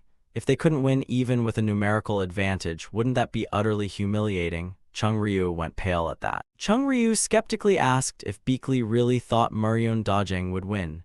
Beakley answered of course without hesitation, adding that just looking at the person in charge, Chung Ryu, made the outcome obvious. Beakley delivered a killer blow, saying plainly that Chung Ryu had no talent for teaching others. In the past, he always tried to handle things himself and ended up losing to Beakley.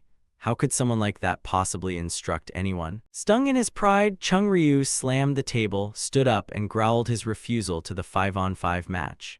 He blamed Beakley Woon for failing to manage his disciples and ordered his old friend to get lost. Beakley Woon remained unflustered and calmly accepted the refusal. Chung Ryu grew angrier, shouting that Beakley had no right to accept anything. Seeing this, Beakley offered another suggestion. He held up one finger and proposed. For just one day, the two schools would exchange disciples and train each other's students. Chung Ryu brushed it off, insisting Mujeong's victory wouldn't become Beakley's victory. But Beakley Woon countered that when everyone expected Mujeong to win, even if they did, no one would credit Chung Ryu. Beakley argued that the contest already started from unequal starting points. But if the match were held after making these conditions public, the whole story would change. Chung Ryu frowned, catching Beakley's implication.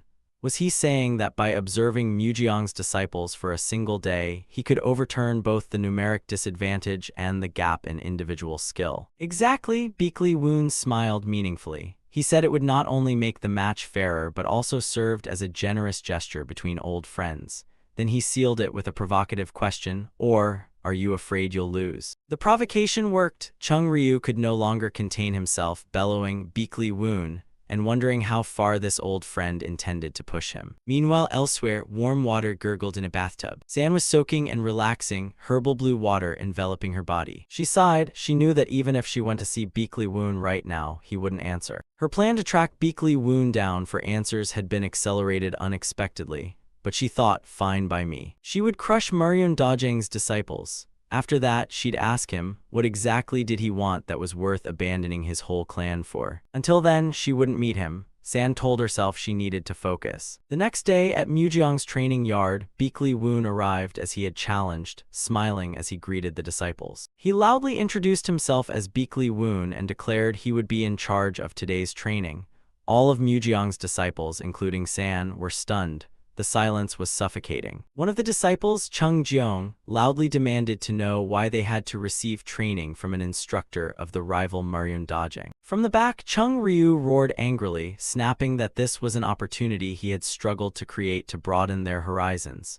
Just knowing a bit about Mujeong's disciples wouldn't change anything. Beekly Woon turned his back, calmly saying that they were his juniors anyway and he would do them no harm. He gave them a choice. If they didn't trust him, they could step aside.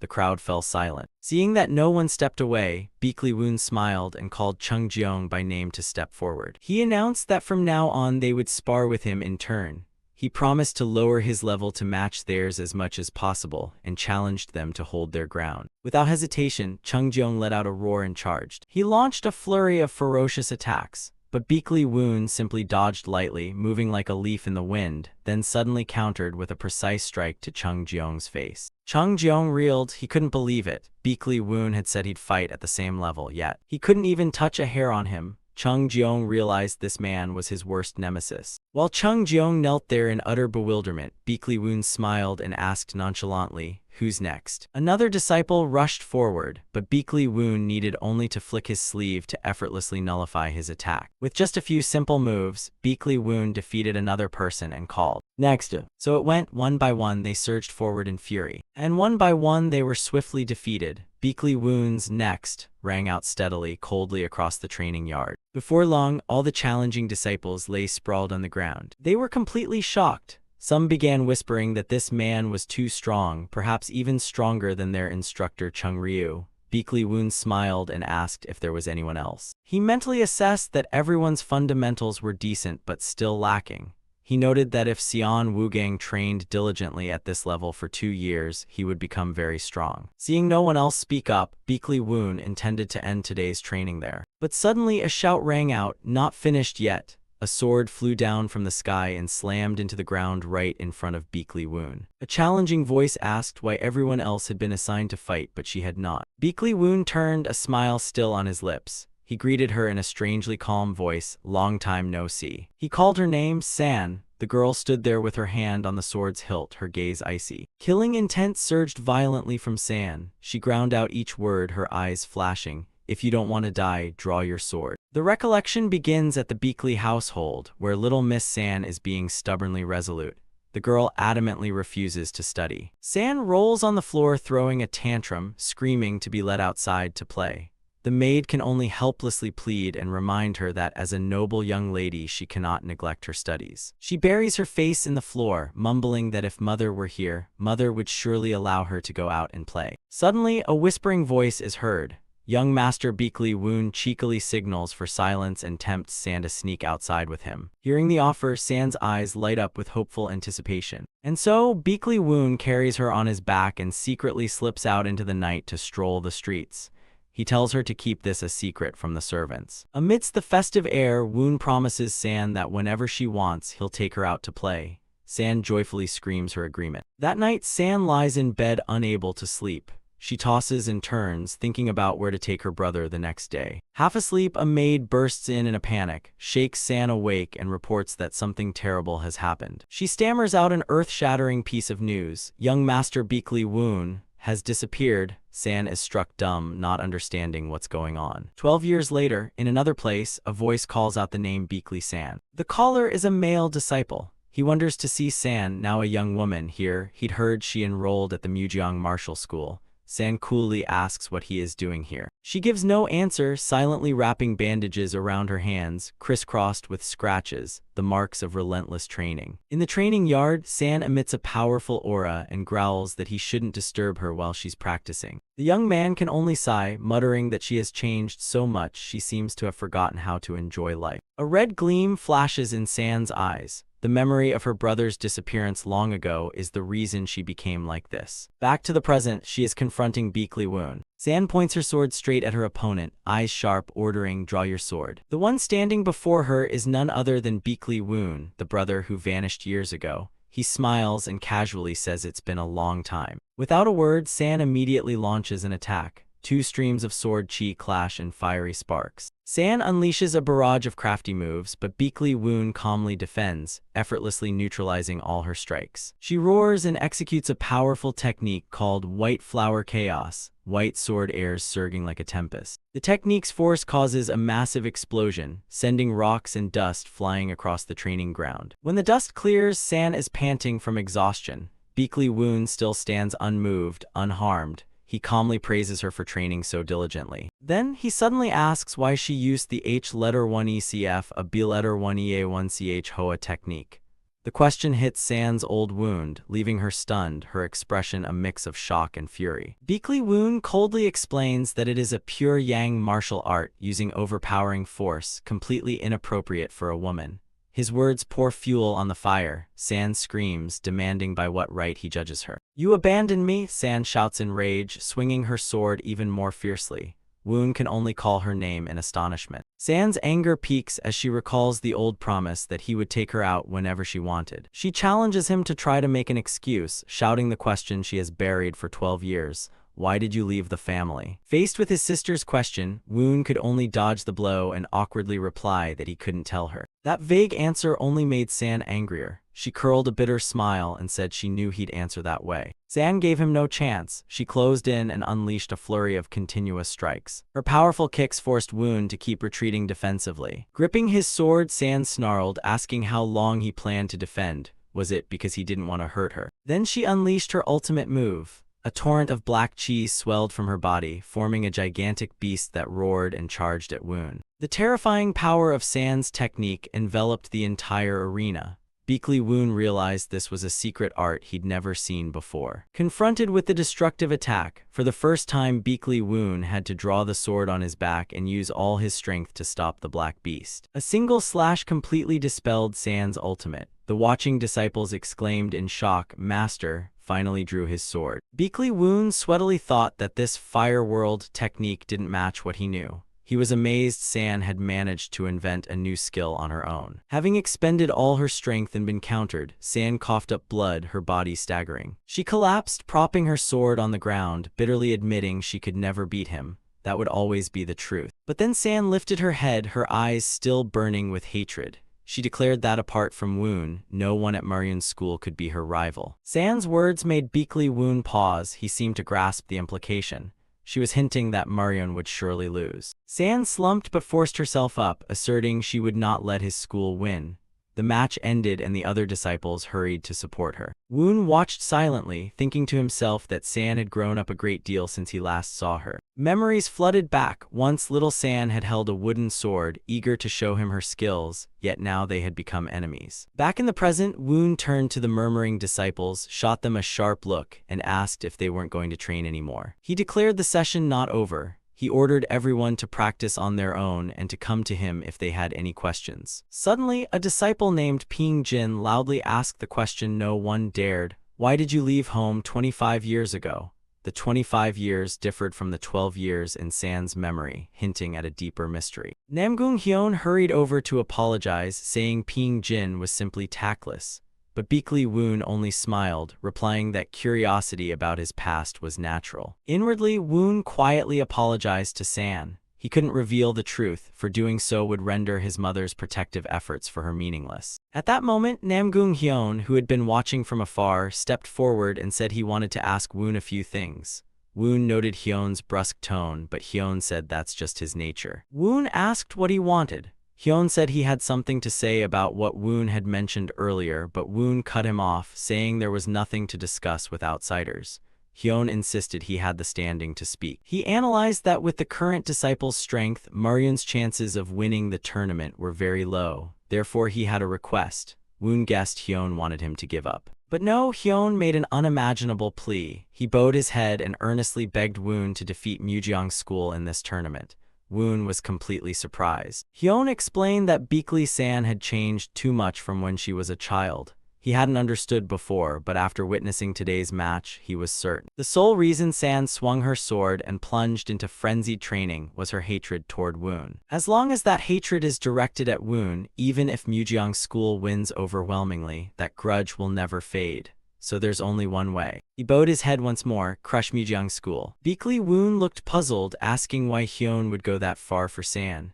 Hyun merely smiled and replied that he could not allow it to happen. Beakley Woon wondered if it was because Hyun was betrothed to San. He then asked what the real reason was. Hyun's memory returned. As a child, San had happily run over to invite him for sparring. Back in the present, Hyun smiled gently and answered, because she was my first friend. He knew it was an unreasonable request. Mujeong was very strong and he himself was an outstanding disciple, but he still hoped Beakley Woon wouldn't give up easily.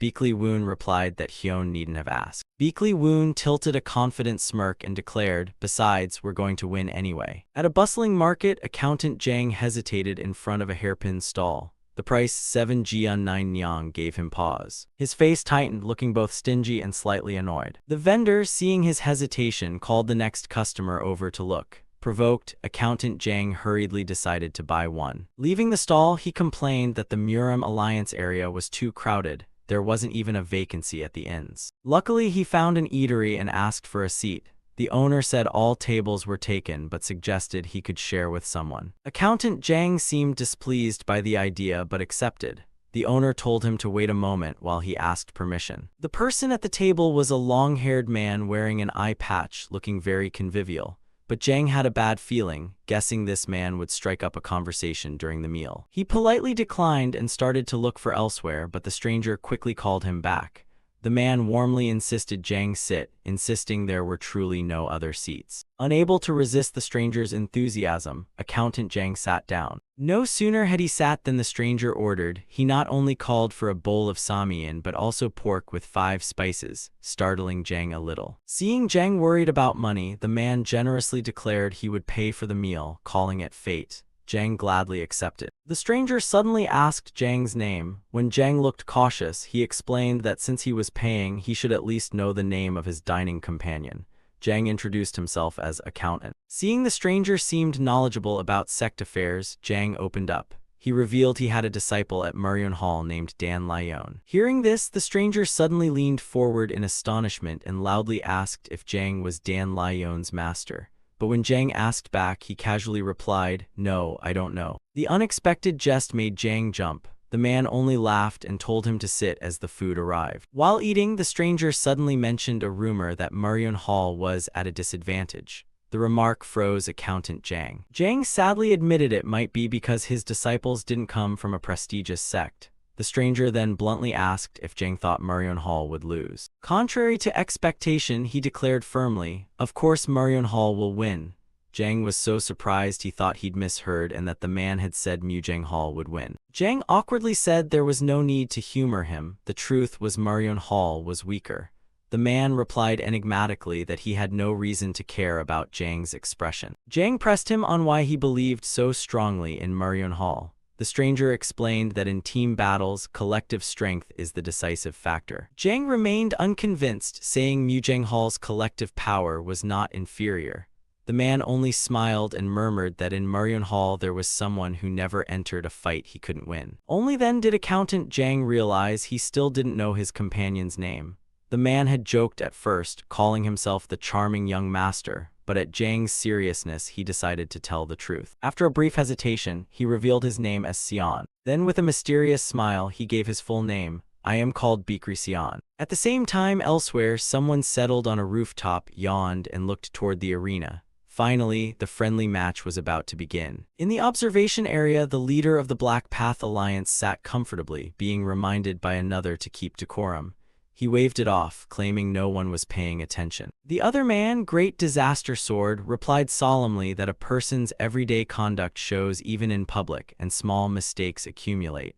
The Alliance leader only gave a perfunctory response. The Black Path Alliance leader changed the subject, asking Great Disaster Sword what he thought of this match. He specifically mentioned a Muryeonhal disciple who had boldly declared he'd win from day one. Great Disaster Sword admitted that that disciple's talent for suppression and killing even surpassed his own, but he added that such childish antics didn't matter. The only thing he wished for was that his disciple's weak nature would be corrected.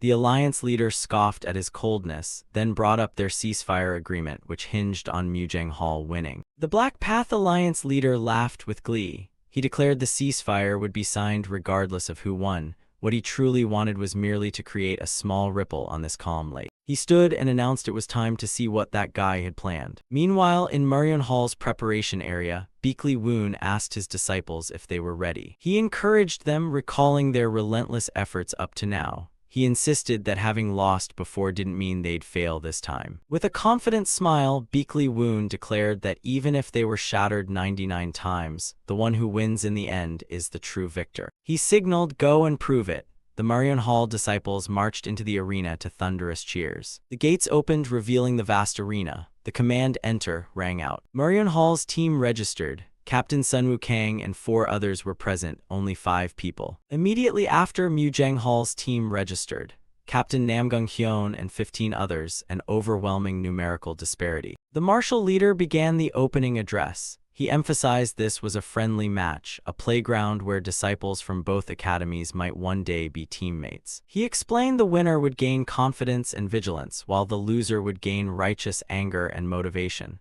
Although things have changed this year, what must be done remains the same. His sole admonition was, "Do your best." The entire arena echoed the call. Soon after, he declared the friendly match officially begun. A colossal stone steel emitted fierce purple energy. The disciples were stunned by the spectacle. Beekly Woon calmly explained it was an illusion talisman. He added that to assess overall combat ability, the judges needed to grasp everything happening on the field. Therefore, both academies would enter the Chi image formation to carry out the test. Illusion talismans rose, emitting purple magical currents that blanketed the space. The formation activated. A blinding light enveloped the disciples. The first task was announced: seize the secret manual. The setting was the tomb of Jeolgeum, one of the 10 heavens who vanished 200 years ago, now targeted by evil sects. The objective was clear: protect Jeolgeum's secret manual before anyone else gets it. The magical light engulfed the disciples, officially placing them inside the illusion formation. When the light faded, Namgung Hyun opened his eyes. Around him was the impenetrable darkness of an ancient tomb. Without hesitation, he ordered the teams to report their status. Inside the tomb, Muryeonhal's team quickly took attendance. All members were present and safe. Namgung Hyun ordered a member named Dangseol to disarm the trap mechanisms. The girl replied that simple mechanisms were manageable, but the problem was they were likely mixed with the illusion formation, so they needed to be very careful. Hyun decided Team 2 would handle disarming the mechanisms, while the others stood watch from behind and followed. A plan formed in his mind. He analyzed that Muryeonhal's team was both fewer in number and individually weaker.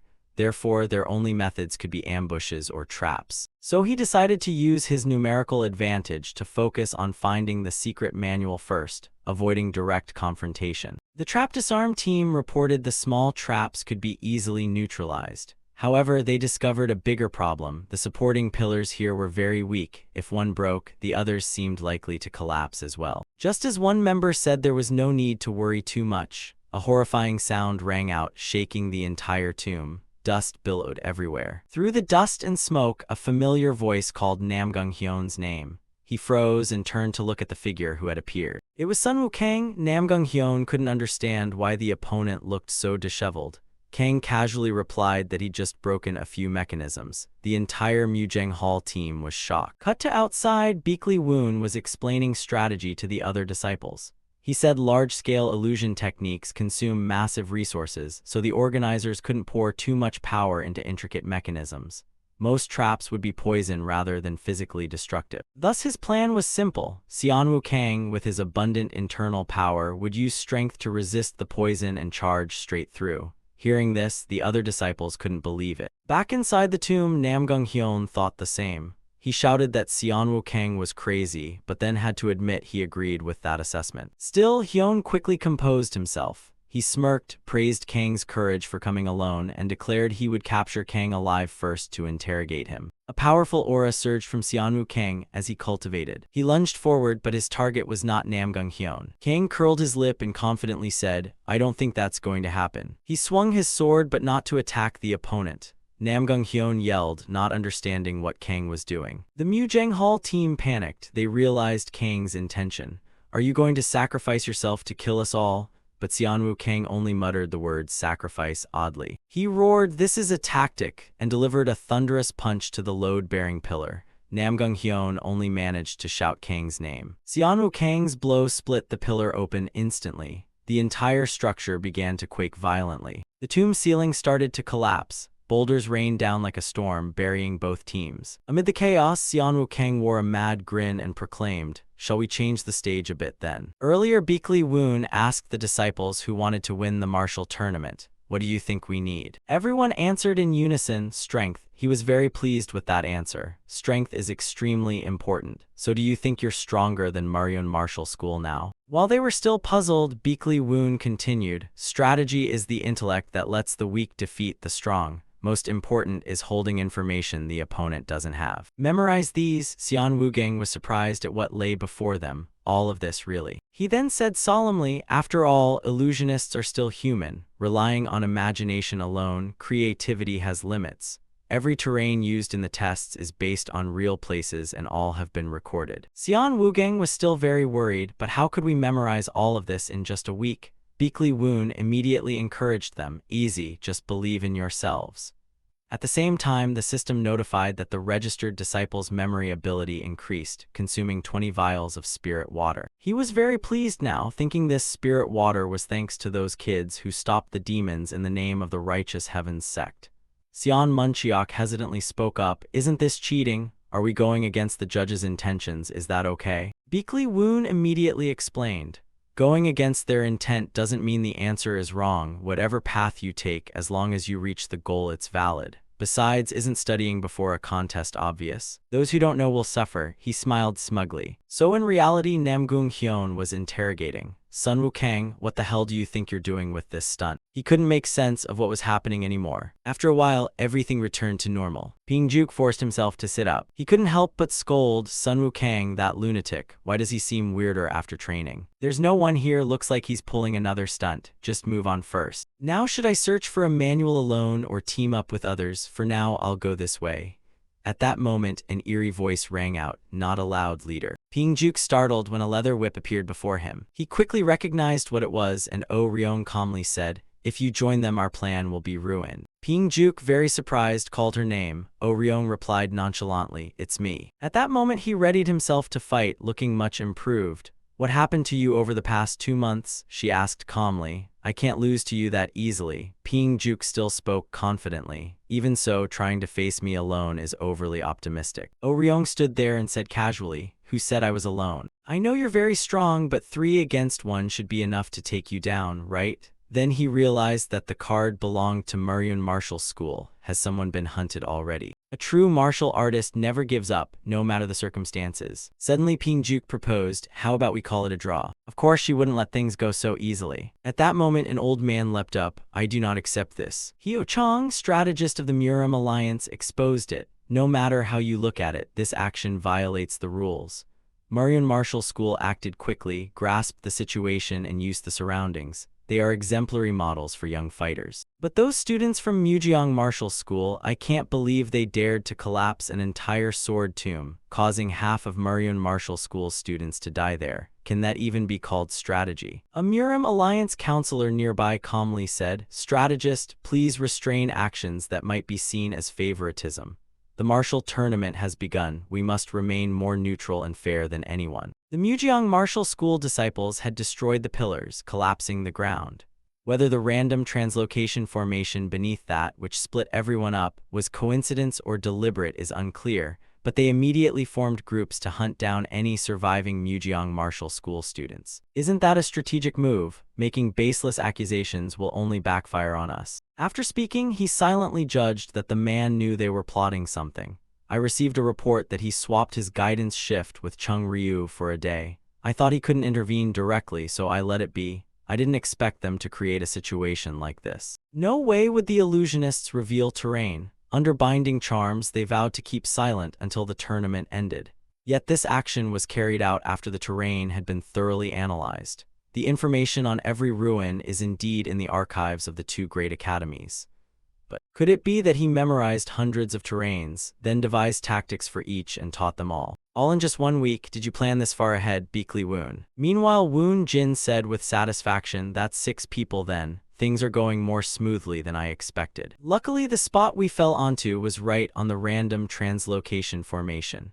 Oh Ryong was very pleased. Thanks to that, I can easily hunt them one by one while they're panicking from being scattered. She remembered Beakley Woon's instruction. If scattered again, set a rendezvous point and move according to plan. That way it's easier to hunt the enemy. Oh Ryong suddenly wondered, did the sect leader even calculate this? He couldn't believe it. Anyway, we need to reduce their numbers, even just 1 less will do. She still chatted innocently with Woon Jin, teasing, Xian Wugang is so late. Have they dealt with them yet? Just then someone spoke up with that exact line. Using a fast-footed person to lure us out one by one and then overwhelm them. A rather cute plan. Only then did Oh Ryong and he discover Xian Wugang had been knocked unconscious. That person charged toward them aggressively. Was this also that man's tactic? At that moment, Oh Ryong snapped around. How could you do that? That person was none other than Namgung Hyun. He was both attacking and thinking, what the hell is happening? Light appeared as the sword tomb collapsed, and when I opened my eyes, I was alone. I had planned to search for the manual even if I had to go alone, and then they appeared as if waiting to corner me. Namgung Hyun was startled when Xian Munchiak launched a surprise attack from behind. He then took a punch from Xian Wugang. So far everything was within expectations. The problem is these guys are much stronger than I thought. Namgung Hyun recalled Beakley Woon's words, I don't need you to ask me to act, either way we'll win. Namgung Hyun couldn't help but say, I admit this tactic is brilliant, but even if you get lucky this time, these petty tricks won't work in the second round, and the final will surely be our overwhelming victory. But this ambushing 2 people in the dark, don't you have any martial pride? Xian Wugang replied calmly. I never thought Lord Namgung Hyun would stall with taunts. That's amusing. You're the last one left. Namgung Hyun can stall all he wants. Nobody is coming to save you. Saving the strongest for last is normal. He couldn't believe it. Were they all defeated so quickly? Then Namgung Hyun focused. I can't fully trust their words, but these 2 are definitely the core of Mujiang Martial School. But he quickly unleashed a powerful offensive move.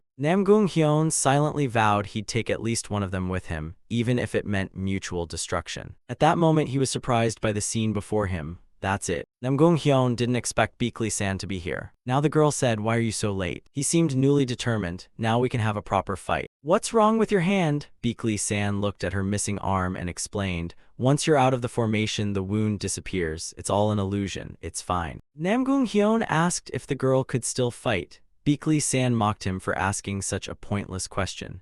Xian Wugang couldn't help but say, Oh Ryong, you bastard, didn't you meet them after all? She told us to hold Namgung Hyun down. The girl listened and replied coldly, Oh Ryong. On the way here I saw her sneaking around like a timid rat. She was collecting some interesting stuff. Then he startled at the sight before him, the tokens. Impossible, everyone got taken out. From behind, Namgung Hyun reminded Beakley-san, there's not much time, finish quickly. The ground's unstable and won't hold for an hour. The girl said confidently, so what? We don't need that long to clean this place up. Countless bodies lay strewn across the ground. Xian Munchiak, still young then, was struggling to crawl out from among the fallen. He begged for mercy. The men ahead paid him no mind. Worry about tomorrow yourself, so the righteous folks have to beg for their lives now. He bluntly insulted him, the unpleasant bastard. He recalled the past and sank into sorrow. My childhood was always shadowed by death. Born poor, to fill my stomach I had to beg or throw myself into battle. And I could only go to the battlefield. To be valued, I could never show emotion, for displaying feelings won't fill your belly. Surviving near-death experiences far from home, I joined the Murim Alliance, hopping for a proper life.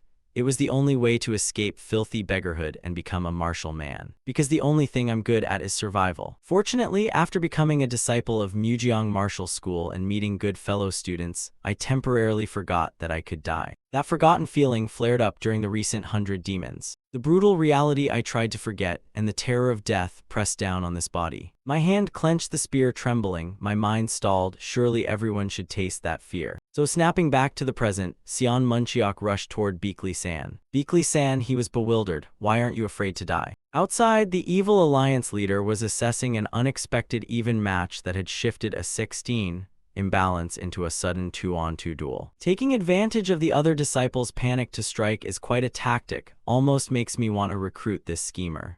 Or should I start calling him Righteous Heaven's Sect leader Beakley Woon now? At this rate, the Mujeong Martial School disciples will win. What do you think, the Great Disaster Sword? The Great Disaster Sword replied, "Are you probing me now?" And then the old man bluntly answered, "After pushing them this far, you still think Mujeong Martial School can't win?" He analyzed the battle, indeed a perfect plan, but reality doesn't run on calculations.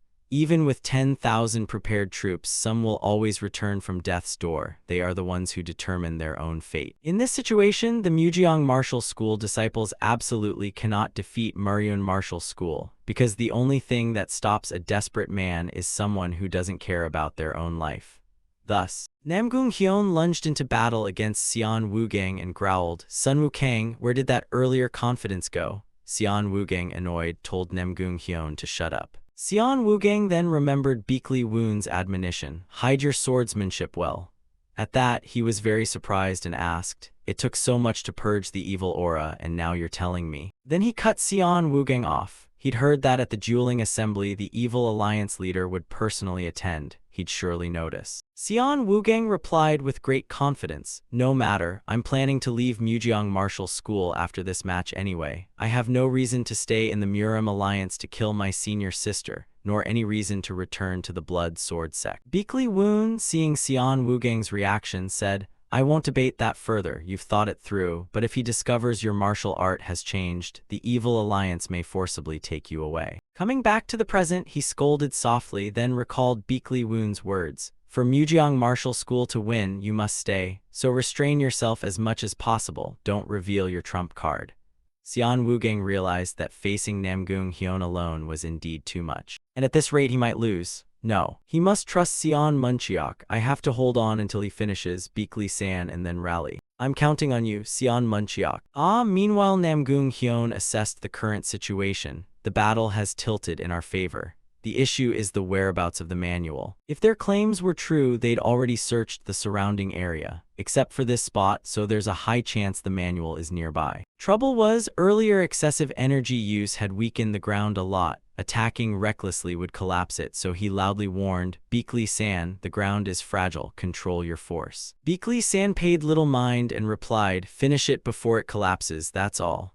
Namgung Hyun couldn't help calling out the girl's name. And Beakley-san was resolute. "The disciples of that bastard, even a short time is fine." The girl quickly unleashed the 100 Flowers 100 Strike sequence. "Lion Jia Ji Yi, I'll crush you." Not stopping there, Beakley-san continued to deploy the Divine Emperor 5-form unification 100 Flowers technique. A second later, an earth-shattering explosion occurred. Namgung Hyun, seeing this, panicked and shouted for the girl to stop. Sion Woogang quickly seized the opening. He was puzzled to see him attack. "Sun Wukang, are you planning to collapse this place again?" Namgung Hyun, seeing Sion Woogang flash past, couldn't help scolding. Then he realized the critical problem. Beakley-san rushed over to her. At that moment, Beakley-san was gathering power to unleash the miraculous 100 Flowers strike. The Lion Jia Jia technique carried tremendous attacking force. Sion Munchiok was somewhat startled by the girl's blow. A moment later, he was pushed backward, howling in pain. Beakley-san, having expended much energy, was also panting. Sion Munchiok couldn't believe it. Could she still hold that much power? Just then, the wall behind the girl began to collapse. Namgung Hyun realized the crucial point. The last move had exposed a secret door.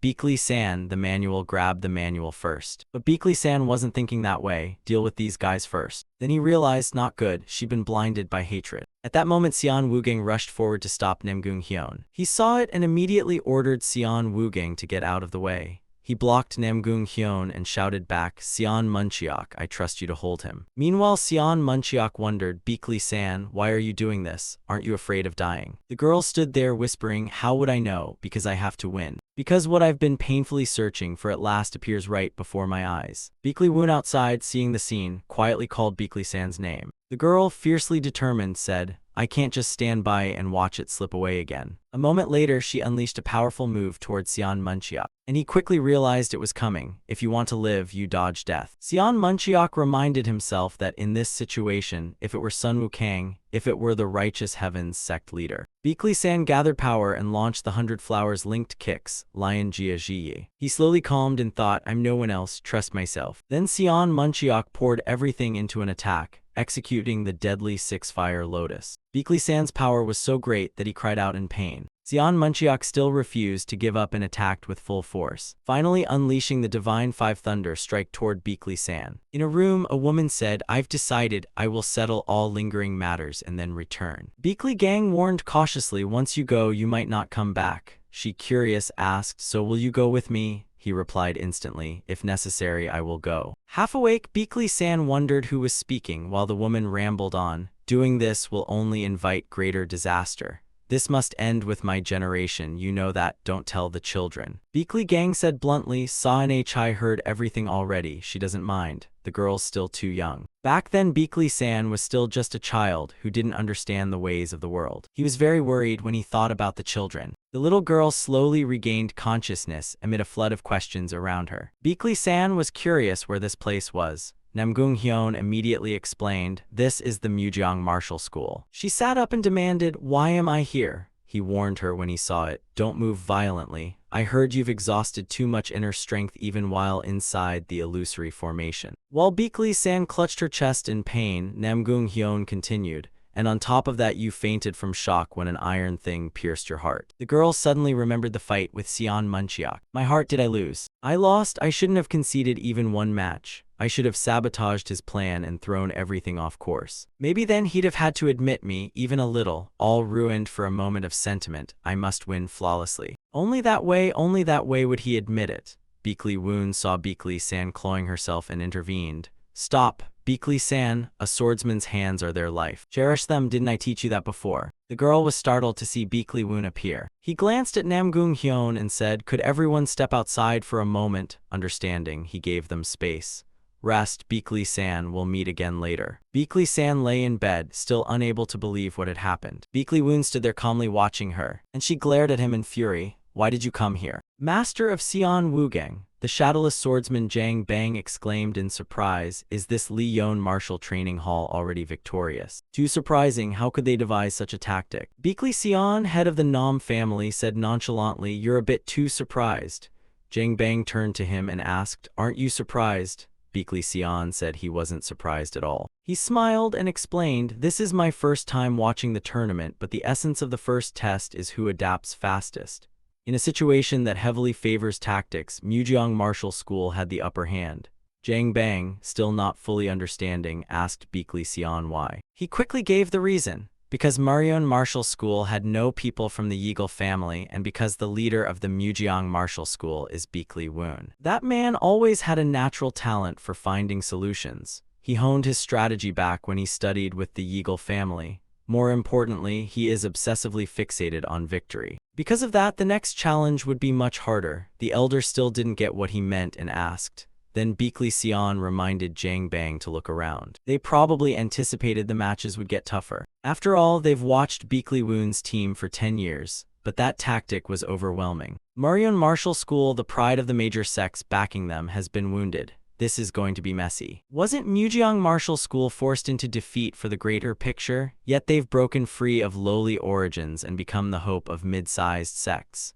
Now the Murim Alliance's ethics will be tested by fire. People like to cheer for the underdog rather than the strong, especially the righteous sects. The next act will be quite a show. In the tavern, Ping Juk was furious. The scene was dully unfolding. He slammed his cup on the table in anger and spat, "We've lost." Ping Juk heard that and disheartened said, "Do you have to be so blunt? You're crushing your little brother's pride."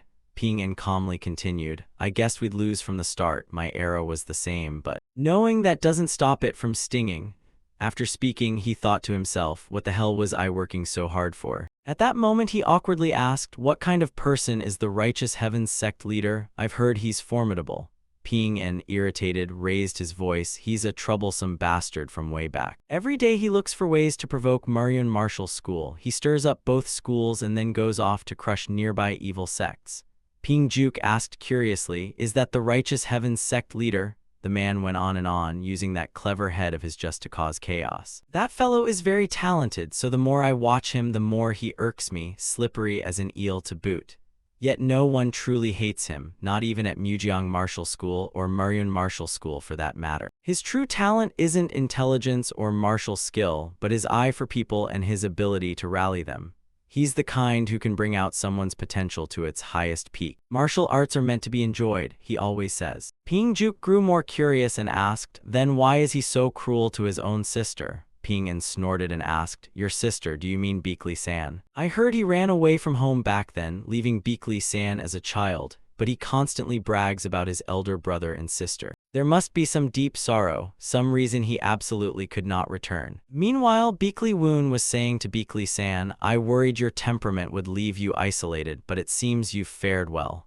The girl snapped, then what are you here for, to declare victory? He couldn't help but ask, do I look like the kind of person with petty tastes? Beekly-san grew more irritated at Beekly-woon. If you're so capable, take your hand away. Otherwise, why are you here? He immediately gave his reason. If my sister is hurt, what other reason do I need? The girl showed no deference and sneered, truly disgusting. All these years. 15 years and you haven't set foot home once. He replied somewhat sadly, I had my reasons. Beekly-san questioned again, what reasons? Beekly-woon awkwardly answered, I can't tell you. The girl trembled with anger at that tone. Seeing this, he spoke up, at least for now. Beekly-san gasped. Now Beekly-woon thought to himself, 15 years ago, when news came of our mother's death, I dug into the truth. The killer was one of the 10 great evils, the Ironblood sect master of the evil alliance leader. But the family head Beekly gang abandoned the pursuit of revenge. Though the Bloodsword sect was strong, the Beekly clan was stronger. Our mother's death was shrouded in too many mysteries, so I left the clan to investigate. I visited the Yeagle family, joined Mujeong Martial School, even entered the merchant group. Only when I reached the Murim Alliance frontlines, where the Beekly clan's power couldn't reach, did I learn the truth. About our mother's death and why our father could not take revenge, why I was forbidden to return to the clan. He recalled the spectacle of 10,000 demons bowing, eternity after eternity. Beekly-woon understood that some things once known cannot be undone. Beekly-san, you're not like me, you won't be able to turn a blind eye. Beekly-san still didn't grasp the implication of his words. Beekly-woon remained lost in thought, but he couldn't just watch her torment herself forever. So he took the initiative. San-nai, want to bet with me? The girl was puzzled by the offer. And he calmly said, I think you're not ready to know why I left the clan. Beekly-san shot Beekly-woon a sidelong glance and said, you're just making excuses to start trouble. He set one condition. If Muryeon Martial School wins this tournament, I'll tell you everything. The girl couldn't believe it and asked Beekly-woon again, then saw him confirm both what he'd been hiding and the reason he couldn't return. And if Muryeon Martial School loses, you have to come back with me to the Righteous Heaven Sect. Cut to the tavern where Dan Ryeon is excited. This feels amazing. Hey waiter, bring another jar over here. Woon-jin couldn't help but chide him. That's enough. There's a lot of people watching us. He didn't care. The sect leader told us to rest. Today is a day of celebration. We've won. Dan Ryeon suddenly turned to Seon Woogang and said, wouldn't it be better if the sect leader came with us? Seon Woogang, she agreed. Yes, it's so lively. Too bad they're not here, but I'm glad you all are. I know, Seon Woogang has a knack for lifting everyone's spirits, but didn't the master of Oh Ryeon come looking? He's the type who hates meeting others. But we've met him a few times. Can't we share a meal? Woon-jin at his side said, that's her standard. Dan Ryeon also explained that the master isn't the sort to travel far to visit someone. I'll go find him. At that moment, someone shouted, where do you think you're wandering off to, you damned shadowless swordsman? Master of Oh Ryeon, shadowless swordsman. Jang Bang forced a greeting. The deputy captain Namgung had not been seen for a long time. Namgung So, deputy of the Namgung clan's Sword Heaven team, asked angrily, we both don't want to see each other's faces, so why the formalities? Hold on, isn't that a Mujeong Martial School disciple beside you? Can't you speak nicely? I have no intention of accepting greetings from a Mujeong disciple who can't do anything on his own. Bastards ungrateful for their upbringing, helping the evil sect instead. Both master and disciple are equally damned. Jang Bang hurriedly held Oh Ryeon back. I'm fine, hold it, Oh Ryeon. It seems I've offended you, we'll take our leave, please continue your meal. Namgung So yelled without restraint. "You thick-faced bastard, take that speed you're so proud of and get out of here, or one day you'll be punished." Now he stared dumbfounded at the food on his face. "What's this? Meat?" Dan Ryeon put on an innocent act. "Oh dear, Deputy Namgung, forgive me, I'm too drunk." He accidentally slipped. Namgung-so, provoked, shouted, "What the hell, you brat?" Dan Ryeon recalled Beakley Woon's earlier suggestion. "Dan Ryeon, I have something to tell you." He had replied, "I know already." You'd find Dan Ryeon's reaction odd. "I'd barely begun." He calmly said, "You mean tell me to mind my manners? At a sensitive moment like this, don't cause trouble and stay put. You only called me out, so it's predictable." Beakley Woon couldn't help laughing. Quite the opposite. Dan Ryeon didn't catch his meaning and gasped. Beakley Woon explained, "If you face a situation you can't hold back, then charge straight in." Dan Ryeon was very surprised by that advice. Returning to the present as Namgung-so questioned, "You're a Mujeong Martial School disciple?" He bluntly confirmed it. "I'm Dan Ryeon, a Mujeong disciple. I was so drunk I accidentally slipped." The man suspiciously asked again, "Accidentally slipped? From that far away?" "Fine, if you kneel and apologize, I'll let this go." Dan Ryeon couldn't help but laugh. "You're generous indeed. So how about this? You apologize first, apologize to the shadowless swordsman and the disciples of Mujeong Martial School, and then I'll reconsider." Namgung-so didn't expect the startled shout. And he remembered Beakley Woon's words. "You all still look not confident enough, and since you won the first match, you're now common enemies. There will definitely be people looking for trouble. When that happens, rush in on behalf of your fellow disciples, those who are trying to restrain their behavior. I'll take responsibility for whatever comes after." Right now he's furious. How dare a mere Mujeong Martial School disciple? Dan Ryeon stayed calm and said, "Doesn't the shadowless swordsman hold higher rank?" Jang Bang saw the situation going bad and tried to stop it. "Enough." Namgung-so kept loudly insulting. "Do you want me to bow to a coward like him? He's the coward who abandoned his comrades during Namgung clan's joint operation 15 years ago and ran off. Do you know how many casualties the main clan suffered because of that? Those around couldn't believe the news. If that's true, how does he even have the face to show up in the Muram Alliance?" Dan Ryeon couldn't help but ask, "You mean the incident 15 years ago when demons ran rampant and the Muram Alliance had to intervene?" The man immediately confirmed. "Looks like you know something." He went on, "At that time, Namgung clan used a straight breakthrough strategy into the heart of the demonic terrain. Namgung-so remarked that it was a good tactic.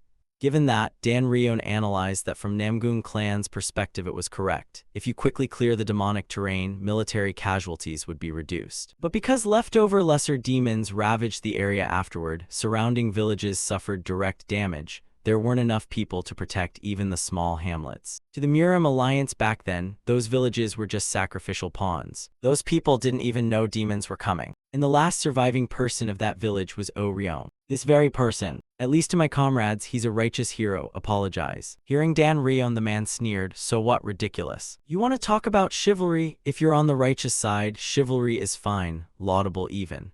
But because that man was absent that day, the plan failed and 10 warriors of Namgung clan died. They were all members of the Sword Heaven Association. If they'd lived, they could have saved hundreds each year. All fighters suppress personal chivalry and carry out missions to save more lives overall. That man followed a petty conscience and sent those fighters to their deaths." Now he frowned and asked, "So because others might be saved later, we should let one person right in front of us go?" Namgung-so immediately confirmed, "If you're a fighter, that's how it has to be. How can you compare the life of a child to the lives of 10 warriors? Is the value of lives different? And if they're so incompetent they can be easily cowed by someone missing an arm, are they even worth anything?" Dan Ryeon snapped angrily, gritting his teeth, "Take back those words now." The man, seeing the scene, warned, "The moment you draw that sword, you're starting a fight with the Namgung clan. Can you bear that responsibility?" Just then, Beakley Woon appeared. Couldn't he not do that? The Namgung-so deputy was startled by his arrival. Righteous Heaven's sect leader. "Your disciple behaved rudely, even threw a piece of meat in my face," Beakley Woon said as he brushed the man away. "I didn't see it with my own eyes, but I've heard Namgung-so is very angry. I demand you apologize." He glanced coolly at the man and said, "Earlier I learned you treated the invisible sword guest roughly, and Dan Ryeon pointed that out, didn't he?" Namgung-so, irritated by this, snapped, "You say so too? Do you really think so? You think that fellow was in the right?" Beakley Woon stated his view. Of course, abandoning a mission and acting unilaterally is a grave offense. Hearing this, Dan Ryeon let out a startled shout, and Beakley Woon stood there calmly and continued.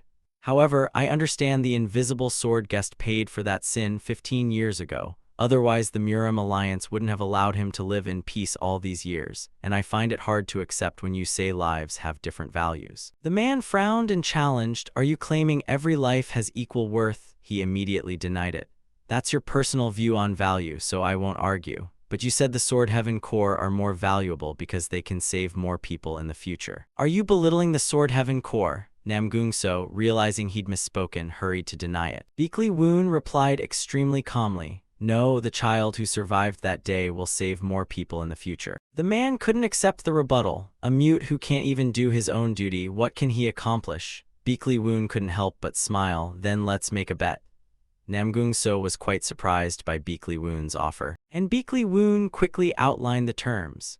In the second trial of the martial contest, if this child fulfills his role, no, if he accomplishes the work of 10 men, then you must apologize to the invisible sword guest and the disciples of the Muryun martial school. The man sneered contemptuously, "Someone who couldn't do anything noteworthy in the first match, impossible." Beekly Woon nonetheless repeated his demand, "And you must kneel and apologize to me." Namgungso didn't understand the intent behind that last line. Beekly Woon's expression suddenly changed. "For daring to insult my disciples right in front of me, that, to be honest, is the gravest offense here." After that the man panicked and fled. Jang Bang was very grateful. "Righteous Heaven's Sect leader, I'm deeply obliged." Beekly Woon politely replied, "I only did what was right." "I don't care how you rate yourself, but in front of Oh Ryong shouldn't you keep some dignity?" The old man answered with some sadness. "Namgungso wasn't wrong, it's true I abandoned the mission." Beekly Woon suddenly asked with curiosity, "Do you regret your decision that day?" While Jang Bang was flustered, he went on, "I'll take this chance to show you how the child you saved has grown. What great potential he has and how he has become an extraordinary martial artist. I'll prove it at the martial contest." Then Beekly Woon turned and gripped Oh Ryong's shoulder. "Right, Oh Ryong." Scene shifts to the Mujeong Martial School's secluded chamber where Dan Ryong curiously asks, "Where are you off to at this hour?" Seon Muncheok replied that she was going to train, which made him offer, "Then I'll go too." He warned her she was still tipsy and would only cause trouble again like at the tavern earlier. Dan Ryong immediately criticized, "You ran off earlier and now you talk." Seon Muncheok quickly explained, "I kept my distance to avoid making things worse if I got involved." "What if the sect leader hadn't come then? Don't you know those are the times you must behave properly?" He suddenly felt confused. "What did I do wrong? After witnessing how Oh Ryong's master was treated, can you still think that way?" "You're overthinking. We just need to focus on winning the martial contest, then the higher-ups will handle the rest." "I'll win this martial contest for Oh Ryong. You will too, right?" "I suddenly remembered something. Let's train a bit before bed." The others hurried after them. "I'll go too." Oh Ryong, seeing their reactions, pondered, "Everyone is really so kind." She recalled Beekly Woon's words that in the next second trial, Oh Ryong would handle the work of 10 people. Oh Ryong was baffled. Why was the sect leader so certain? Meanwhile, Jang Bang stared at the needle in his hand. He awkwardly spoke up, unsure whether to be pleased about what happened. He stared at the thing in his hand thinking, "I'm really useless." "Yes, we can't just sit back and accept defeat without doing anything. If it's hard alone, ask for help. Fortunately, there are people here who can assist. Ask the sect leader for help." After Oh Ryong knocked, Beekly Woon inside said, "Come in." He assessed Oh Ryong's current demeanor and remarked that she seemed more composed. "Lucky." Beekly Woon felt very expectant. "I'm waiting here, Oh Ryong." Elsewhere, the Evil Alliance leader sighed that this time felt different from before. He wondered if the first match had truly changed their perceptions. "So, does the Great Disaster Sword want to bet with me again? I bet the Muryun Martial School will win." The Great Disaster Sword asked curiously, "Why?" He quickly stated the condition. "If you lose, then for the duration of this martial contest you must accept any teasing from me."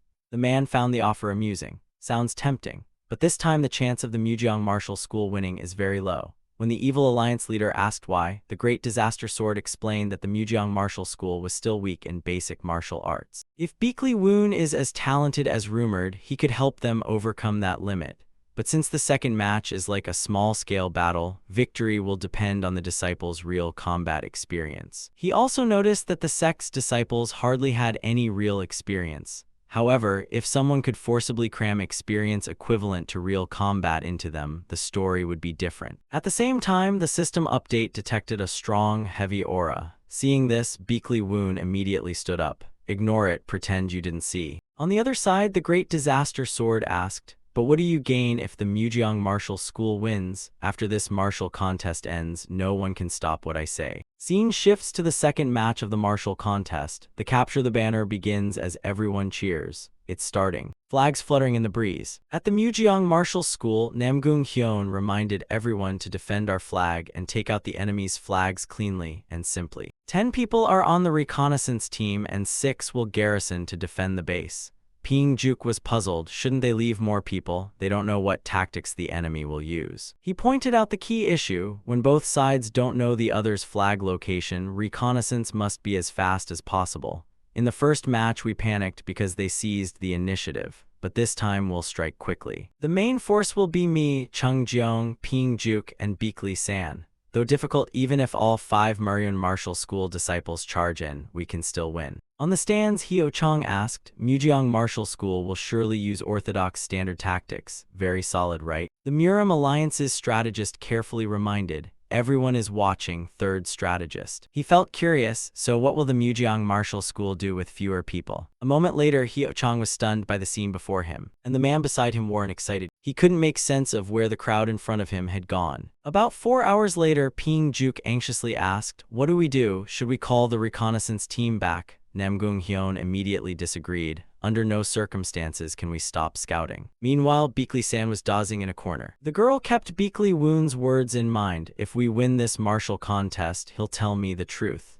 Beakley San analyzed it carefully. He didn't lie, but could she trust that sly snake? Suddenly, Namgung Hyun appeared shouting, Beakley San, what's going on? Why aren't you answering? She sat there nonchalantly and replied, what? I'll handle my own affairs, don't call me for trivial matters. He raised the important point, we've lost contact with the reconnaissance team. If we recall them carelessly, this place could be exposed.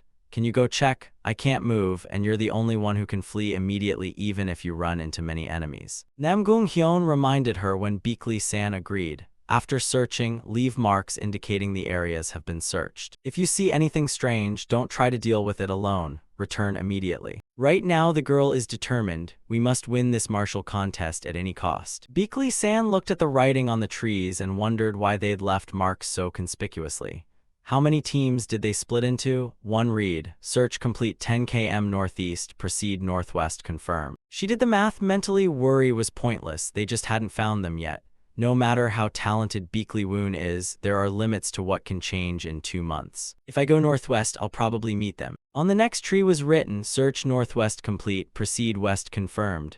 Beakley San marveled at how fast they were. Then many signals showed, search west complete, proceed southwest, confirmed. Search complete, proceed northeast, confirmed. The girl was stunned by the news. Search complete in all areas. Beakley San calculated inwardly. Strange, searches done and yet no enemy found. She suddenly realized, wait, why didn't I meet a single person on the way here? Beakley San sensed danger and immediately drew her sword. Then she recoiled and screamed, what is it? Are there enemies? Hyo Wang couldn't help but question, Beakley San, why are you here? Beakley San explained why she was there. Namgung Hyun said I came to check. He said the reconnaissance team isn't answering. You searched carelessly, there are search complete marks everywhere. Everyone was shocked to hear that. Marks? What are you saying? We haven't even left this area yet. The girl gasped in shock when she heard that. Only then did Beakley San realize the problem and run back to headquarters.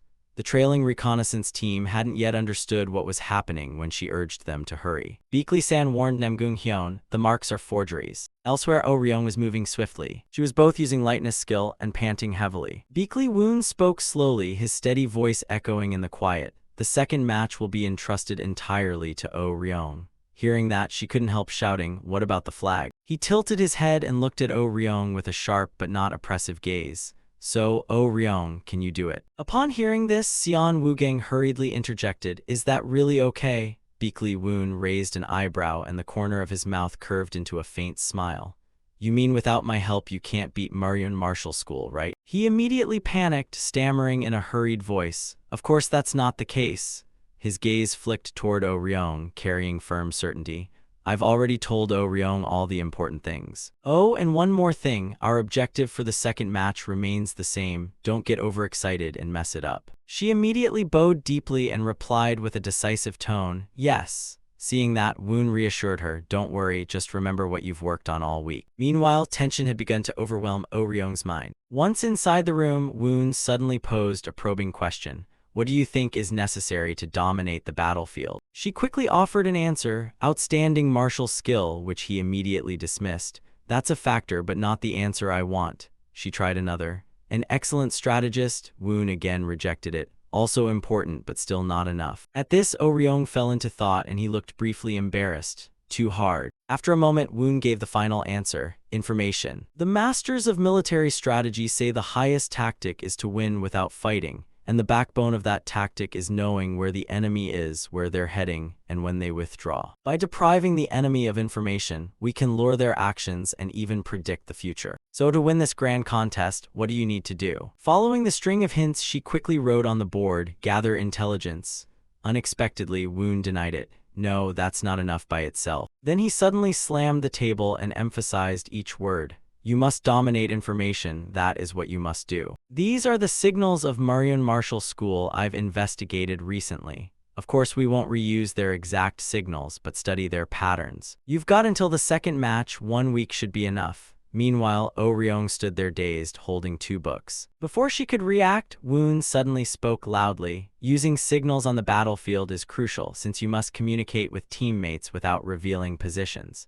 Not only Marion Martial School, we must use this well too. If you can decode Marion Martial School's signals, you can hold the entire grand contest in the palm of your hand." Having said that, he stepped closer to Oh Ryong. His tone was gentle and reassuring. "Don't be afraid. With your observational skill and carefulness, you'll decode them for sure." Just then, the system screen lit up in front of Woon. Temporary disciple Oh Ryong's observation increased, reasoning increased, and use of essence enhanced. Oh Ryong's new temporary disciple skill deployed a minor decoding ability. After a while, Oh Ryong was pushed into another dimension. Her eyes flew wide. "I see it, the pattern." In a different development, a madman tore through the mountains and forests, cursing as he ran.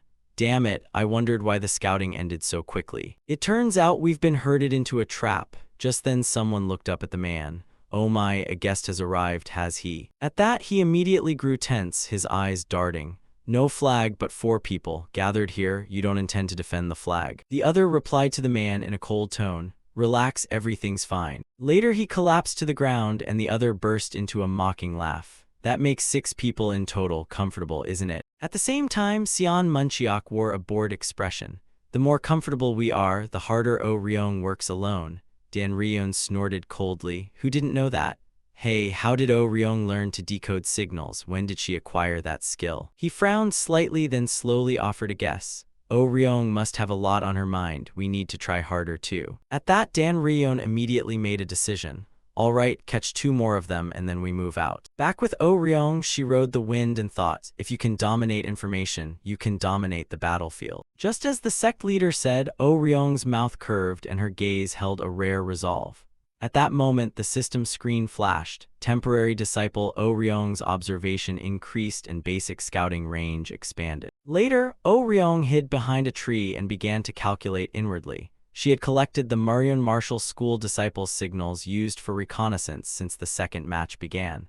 After confirming the patterns to a degree and decoding them, this time she used their own signals to lure them, leading them one by one to where my fellows were waiting to deal with them. From here, it proceeded according to plan. "Now we'll regroup to go find Marion Martial School's flag." Just then, a familiar figure flashed past Oh Ryong. She paused for a moment. Beakley San. Yes, Marion Martial School had also noticed a reconnaissance team and likely sent someone out to confirm.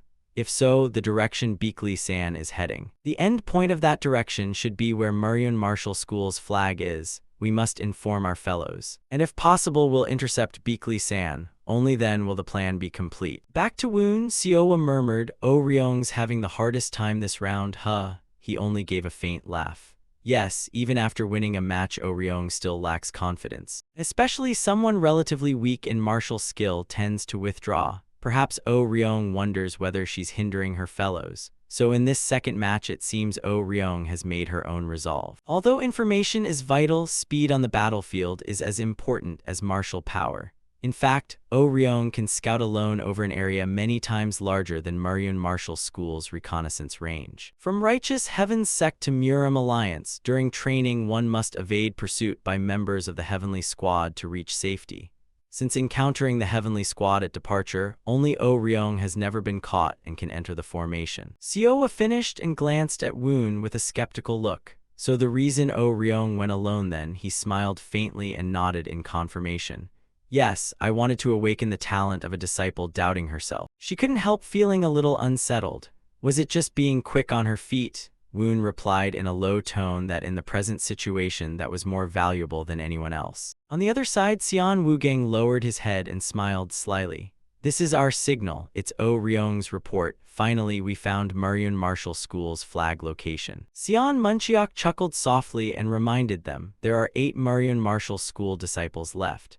I'd like to confirm a bit more, but now's not the time to be greedy. Looks like Beakley-san has noticed and is searching for Muryeon Martial School's reconnaissance team. Our turn now? Dan Ryun immediately turned, gaze set on the endless void. Let's go smash that Muryeon Martial School's flag. At the same time, Beakley-san still raced madly through the wind. The girl's mind subconsciously sensed something off, something strange. I've checked all the places with signals and found no one. Maybe we should consider those not found as already taken down. It's too late to retreat now. Go deeper toward the unexplored direction. Just then Beakley-san suddenly stopped, her feet skidding across the grass. The girl turned, eyes fixed on one spot. Was this left on purpose? Having said that, Beakley-san immediately sensed something unusual. She hissed through her teeth. Those bastards turned out to be to the south. Beakley-san focused her mental energy on analysis. If Hyo Chong and Sun Wukang are still alive, then there won't be a flag in the south.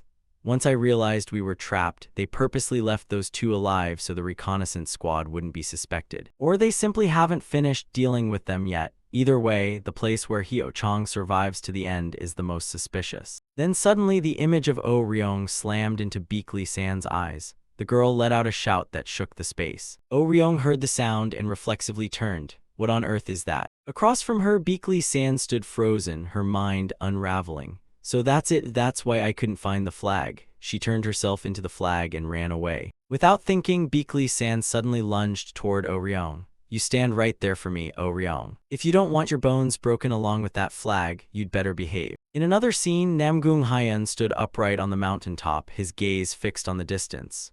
They're late, aren't they? From behind, Ping-juk strolled up nonchalantly and joked foolishly. Joking again? Already taken down, right? Hearing that, Namgung Hyeon spun around. Are you really joking in this situation? Ping-juk suddenly became serious and stared ahead in surprise. Wait, that's Beakley-san going to confirm, not a scout. Isn't that a bit odd? He paused for a moment. It is a little strange. Beakley-san has been gone half an hour. Putting scouts aside, wouldn't Beakley-san have returned by now? On the bright side, maybe she found the scouts and is coming back with them. After a brief silence, Namgung Hyeon suddenly ordered increased vigilance.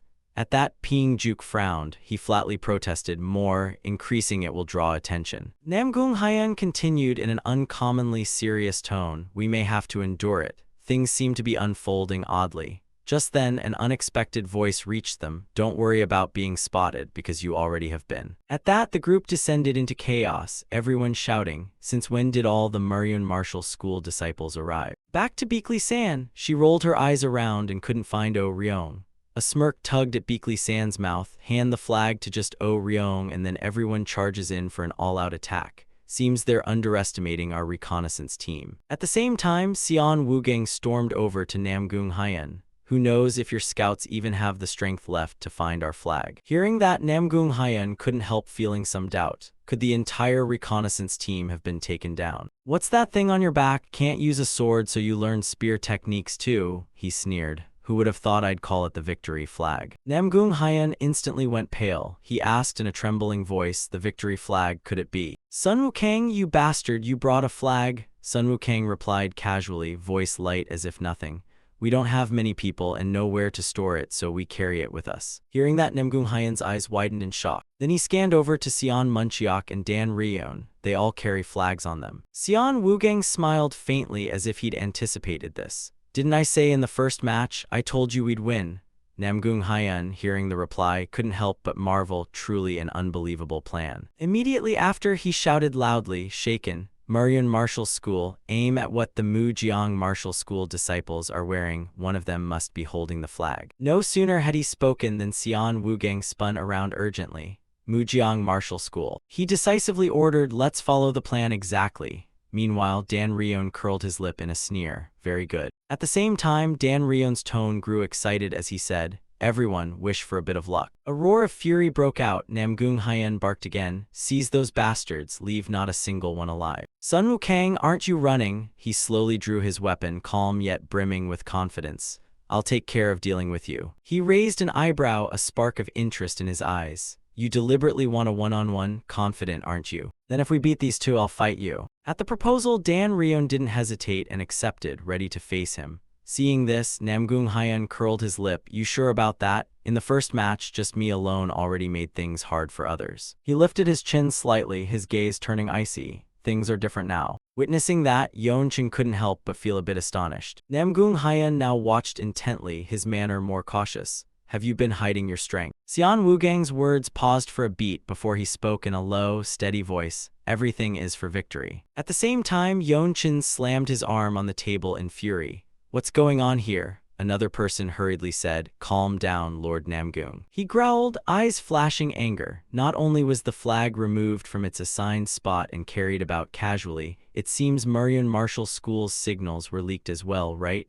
At this point, do we have a spy in the military office? The martial office suddenly interjected. Please choose your words carefully, Lord Namgung. Yeonchen, what did you say just now? He questioned in a deep tone, his gaze sharp. Even if Muryan Martial School has strong backing, would you accuse Mujiang Martial School of planting an insider in the military office to steal signals?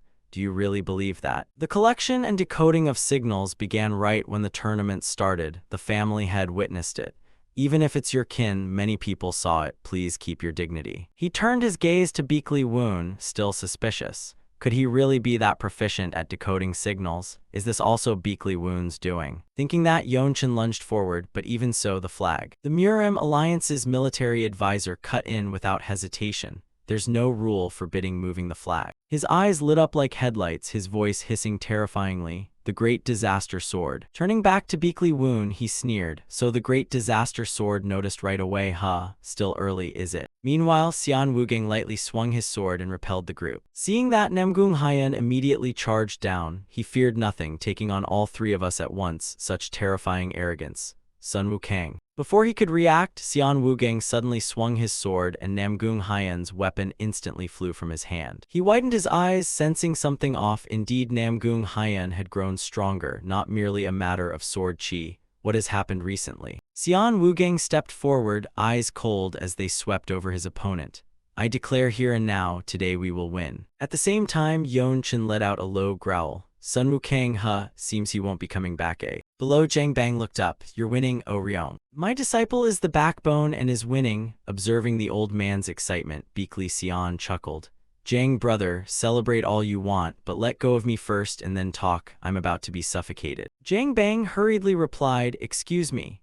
In that moment, he calmly offered analysis. Didn't I say from the start that collective strength isn't decided by martial power alone? Along with strategy, maximizing each individual's ability is also crucial. The disciples' martial skills, O Ryong's observational ability, and the cohesion of the Mujiang martial school. When these fine ingredients are shaped by a seasoned craftsman like Beakley Woon, such excellent results are only to be expected. But for now, the important thing is to calmly reassess the current situation. Zhang Bang heard this and felt suspicious. The situation? A chill ran down his spine. What would happen if the Mujiang Martial School won? Zhang Bang's voice trembled. Wouldn't they truly be branded traitors if this victory leads to the truce being broken instead of the evil alliance losing the bet? Beakley Xian stifled a laugh in his throat, then added, if the Mujiang Martial School's victory causes the evil alliance to lose the wager because the schools aren't, Zhang Bang grew uneasy.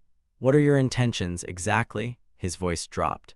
Besides, wait and see how Oh Ryong fights. At the same time, Beakley San was still crazily chasing after her. The girl yelled, eyes full of irritation at Oh Ryong's evasions. How long do you plan to run? Weren't you waiting for me here? Hearing that, Oh Ryong unconsciously turned around. To face Woon Jin again, he gave a faint, lazy smile. San has also poured all her energy into scouting in every direction, so her stamina is greatly reduced. She must be anxious. Beside him, Siowa grew curious. Does the sect leader really not know who is actually carrying the flag? Woon Jin said casually, yes, I entrusted the plan details to Oh Ryong, but it's highly likely the flag is with Oh Ryong because she's fast. Getting the flag matters, but not letting it be taken is even more important. As long as we can stop Beakley San, who accounts for most of Marion Martial School's fighting power, Oh Ryong's plan will have succeeded. Meanwhile, Beakley San snarled, you think you can run forever. Oh Ryong kept frantically fleeing, when suddenly her steps halted at a cliff wall. Seeing that, Woonjin frowned slightly. Oh Ryong. At the same time, Jang Bang's voice shook with worry. Ryong. Beakley San watched her leisurely and taunted. Now you decide to fight for real, or are you exhausted? At that moment, Oh Ryong's hand tightened on the sword hilt, just as Beakley San said, merely running won't win. She slowly raised her sword, her voice cold as ice. I've thought it through. In return, I'll finish you right now. At the same time, she silently decided she must change signals for the future. Meanwhile, Ping Juk and Dan Ryeon were locked in a direct confrontation. After a fierce struggle, he suddenly let go of the flag. If this is what you wanted, I'll grant your wish. Seeing this, Ping Juk shouted excitedly. Dan Ryeon spotting the flag flying toward him, Ping Juk broke into an elated grin. Thanks then. Watching him madly sprint toward the fake flag, Dan Ryeon couldn't help but laugh. No, I'm the one who should thank you for your stupidity. Immediately after, Ping Juk's body was yanked away. On the other side, Sion Munchiok wildly thrust his spear toward the enemy. The group only had time to utter a shout before the metal tip lunged forward. Wait, Sion Munchiok. He looked at them coldly, his voice deep and authoritative. Even though our side lost all the flags, everything's essentially over now. I wonder if Oh Ryong made it out. At the same time, Oh Ryong bowed her body low, panting like mad. Then Oh Ryong raised her head to look at Beakley San. She couldn't help but exclaim, she's really strong. Across from her, Beakley San narrowed her eyes and looked at Oh Ryong with an indifferent gaze. Is that all you've got, Oh Ryong? Her insides trembled involuntarily. Beakley San. If I keep running and dodging Beakley San forever, I will never forgive myself. With that thought, Oh Ryong deliberately threw the flag to the ground. She immediately lowered her center of gravity, gripping the sword hilt tightly. I must move forward for the sect leader and for myself. Beakley San let out a soft laugh, eyes flashing with interest. The girl raised her sword too. Nice stance, Oh Ryong, I'll take you seriously as well. Over here, Namgung Hyun looked at Sion Woogang in horror. Did he handle both of them by himself just now? If the flag that man holds is real, he wouldn't be so carefree. If that's the case, he's crazier than I thought after the first match. He gritted his teeth, eyes full of regret. Damn it, if only I were certain the flag he holds is genuine. At that very moment, a shout rang out, Sun Wukang. Sion Woogang quickly spun around. Brother, you've handled them all. Sion Munchiok nodded slightly. Yes, our side has lost all the flags too. Hearing this, Namgung Hyun yelled in astonishment. Unbelievable, have they all been defeated? He hurriedly calculated in his head, eyes darting about. Wait, if all the flags are gone, the only ones left are Sun Wukang in front of me and Oh Ryong. But I don't know where Oh Ryong is. If only I hadn't sent Beakley San to find the scout team, wouldn't all this been pointless? If only Beakley San were here now. Then suddenly a yell arrived. Namgung Hyun reacted at once. Hyo Chong, Yeagle, the group dashed over immediately. What's happening? Seeing them, he unconsciously smiled. You're still alive. The others quickly reported, we returned because Beakley San said she had to go back. She said our signals were exposed. His expression changed instantly. Signals, so that's why we couldn't contact them, so they were all taken out. What about Beakley San? She said she'd go find more and then return. It seems she was certain of Oh Ryong's location. Another person added solemnly, the remaining flags are only 2, held by Sun Wukang and Oh Ryong. Namgung Hyun flinched, his expression turning serious. Really? Could those people be carrying the flags on them? Let Beakley San deal with Oh Ryong. We'll concentrate on seizing Sun Wukang's flag. Sion Woogang stepped forward, his eyes lighting with battle intent. He looked into the distance, voice deepening. If any Marion Martial School disciples survive, I hope they can see this signal and return. Then Namgung Hyun decisively fired a flare into the sky. A loud shout rang out as he coldly pointed the sword tip toward Dan Ryeon. Come on. In that moment, Namgung Hyun fell into thought. The longer time drags on, the more disadvantageous it is for us. Don't worry about anything else. Just aim for Sun Wukang's flag. Immediately afterwards, Namgung Hyun lunged straight toward him without hesitation. On this side, Xian Wugang worked hard to weave his body through, not forgetting to offer a compliment. Namgung Hyun, you're strong. At the same time, he suddenly swung his sword into the air. Running is useless. Namgung Hyun's gaze was fixed intently on Xian Wugang's retreating back. Then he coldly brought his blade down in a killing strike. Seeing that, Namgung Hyun smirked with delight. Got you now. Then suddenly Xian Munchiok came rushing from behind, decisively thrusting his spear through Namgung Hyun's body. You were careless, Namgung Hyun. He took the killing blow, and inside he could only scream in despair. Beakley-san owes you one. At that moment, Beakley-san's face showed tension. The girl clicked her tongue, then decisively swung down. The ground cleaved in two at once. She stood motionless and slowly assessed. I admit you're fast, but you won't be able to scratch my head. Then Beakley-san startled and turned around. When did she get behind me? Oryong seized the chance and hurriedly swung a slash toward the girl. Pain hit immediately. Beakley-san's face twitched slightly, and the girl's body overturned like a tree uprooted. Seeing that, Oryong grinned. My strike worked. Beakley-san's eyes flashed with madness. She ground out, Oryong, you. Then Beakley-san snapped, turned, and a signal ordered a return to the Marion Martial School. Is the main group under attack? Right now what's in front of me is more important. Saying that, the girl turned again to face Oryong head-on. Beakley-san lunged at her in fury. Don't play tricks. Do you think you can escape? I'll chop you along with that flag. The sword blade grazed Oryong's throat. On the other side, the great disaster sword soothed. Go ahead, leader. It seems the Marion Martial School has won. Xian Wugang heard this and gave a faint laugh. Oh, so we've already won. He frowned slightly, thoughtful. This has been a long battle, with both sides exhausted. We must end it here. This wager is meant to secure a ceasefire without damaging the Murim Alliance's face. But oh well. He turned back to Woon Jin. He exhaled softly. That is a disappointing outcome. Then suddenly Xian Wugang grabbed the wooden plank tightly. Without hesitation, he snapped it in two. On this side, Beakley-san's blade remained pressed to Oryong's neck. In that moment, Xian Wugang kept yawning short and loud, and someone couldn't resist reminding him, please keep your dignity. Suddenly, Oryong waved the flag vigorously through the air. Seeing that, some couldn't help but feel a bit bewildered. What the heck is this? Did she personally break the Mujeong Martial School's flag? Over here, Xian Wugang abruptly burst into a chuckle. He roared thunderous, you really excite me, Beakley Woon. Meanwhile, he didn't answer. The corner of his mouth lifted into a sly smile. The entire stands erupted in jeers and astonishment at the unbelievable turn of the match. Beakley-san was stunned when he saw Oryong suddenly snap the flag with his own hands. She froze, completely unable to comprehend the absurd scene unfolding before her eyes. Xian Wugang sat casually on the cliff watching, his expression serene as if everything lay in the palm of his hand. The incident threw the crowd into chaos. They couldn't believe Marion School would choose such a humiliating way to concede. The referee sighed in exasperation, knowing he was about to play the villain by announcing this ridiculous result. Just as he was about to declare Mujeong School the winner, a commanding voice rang out ordering him to stop.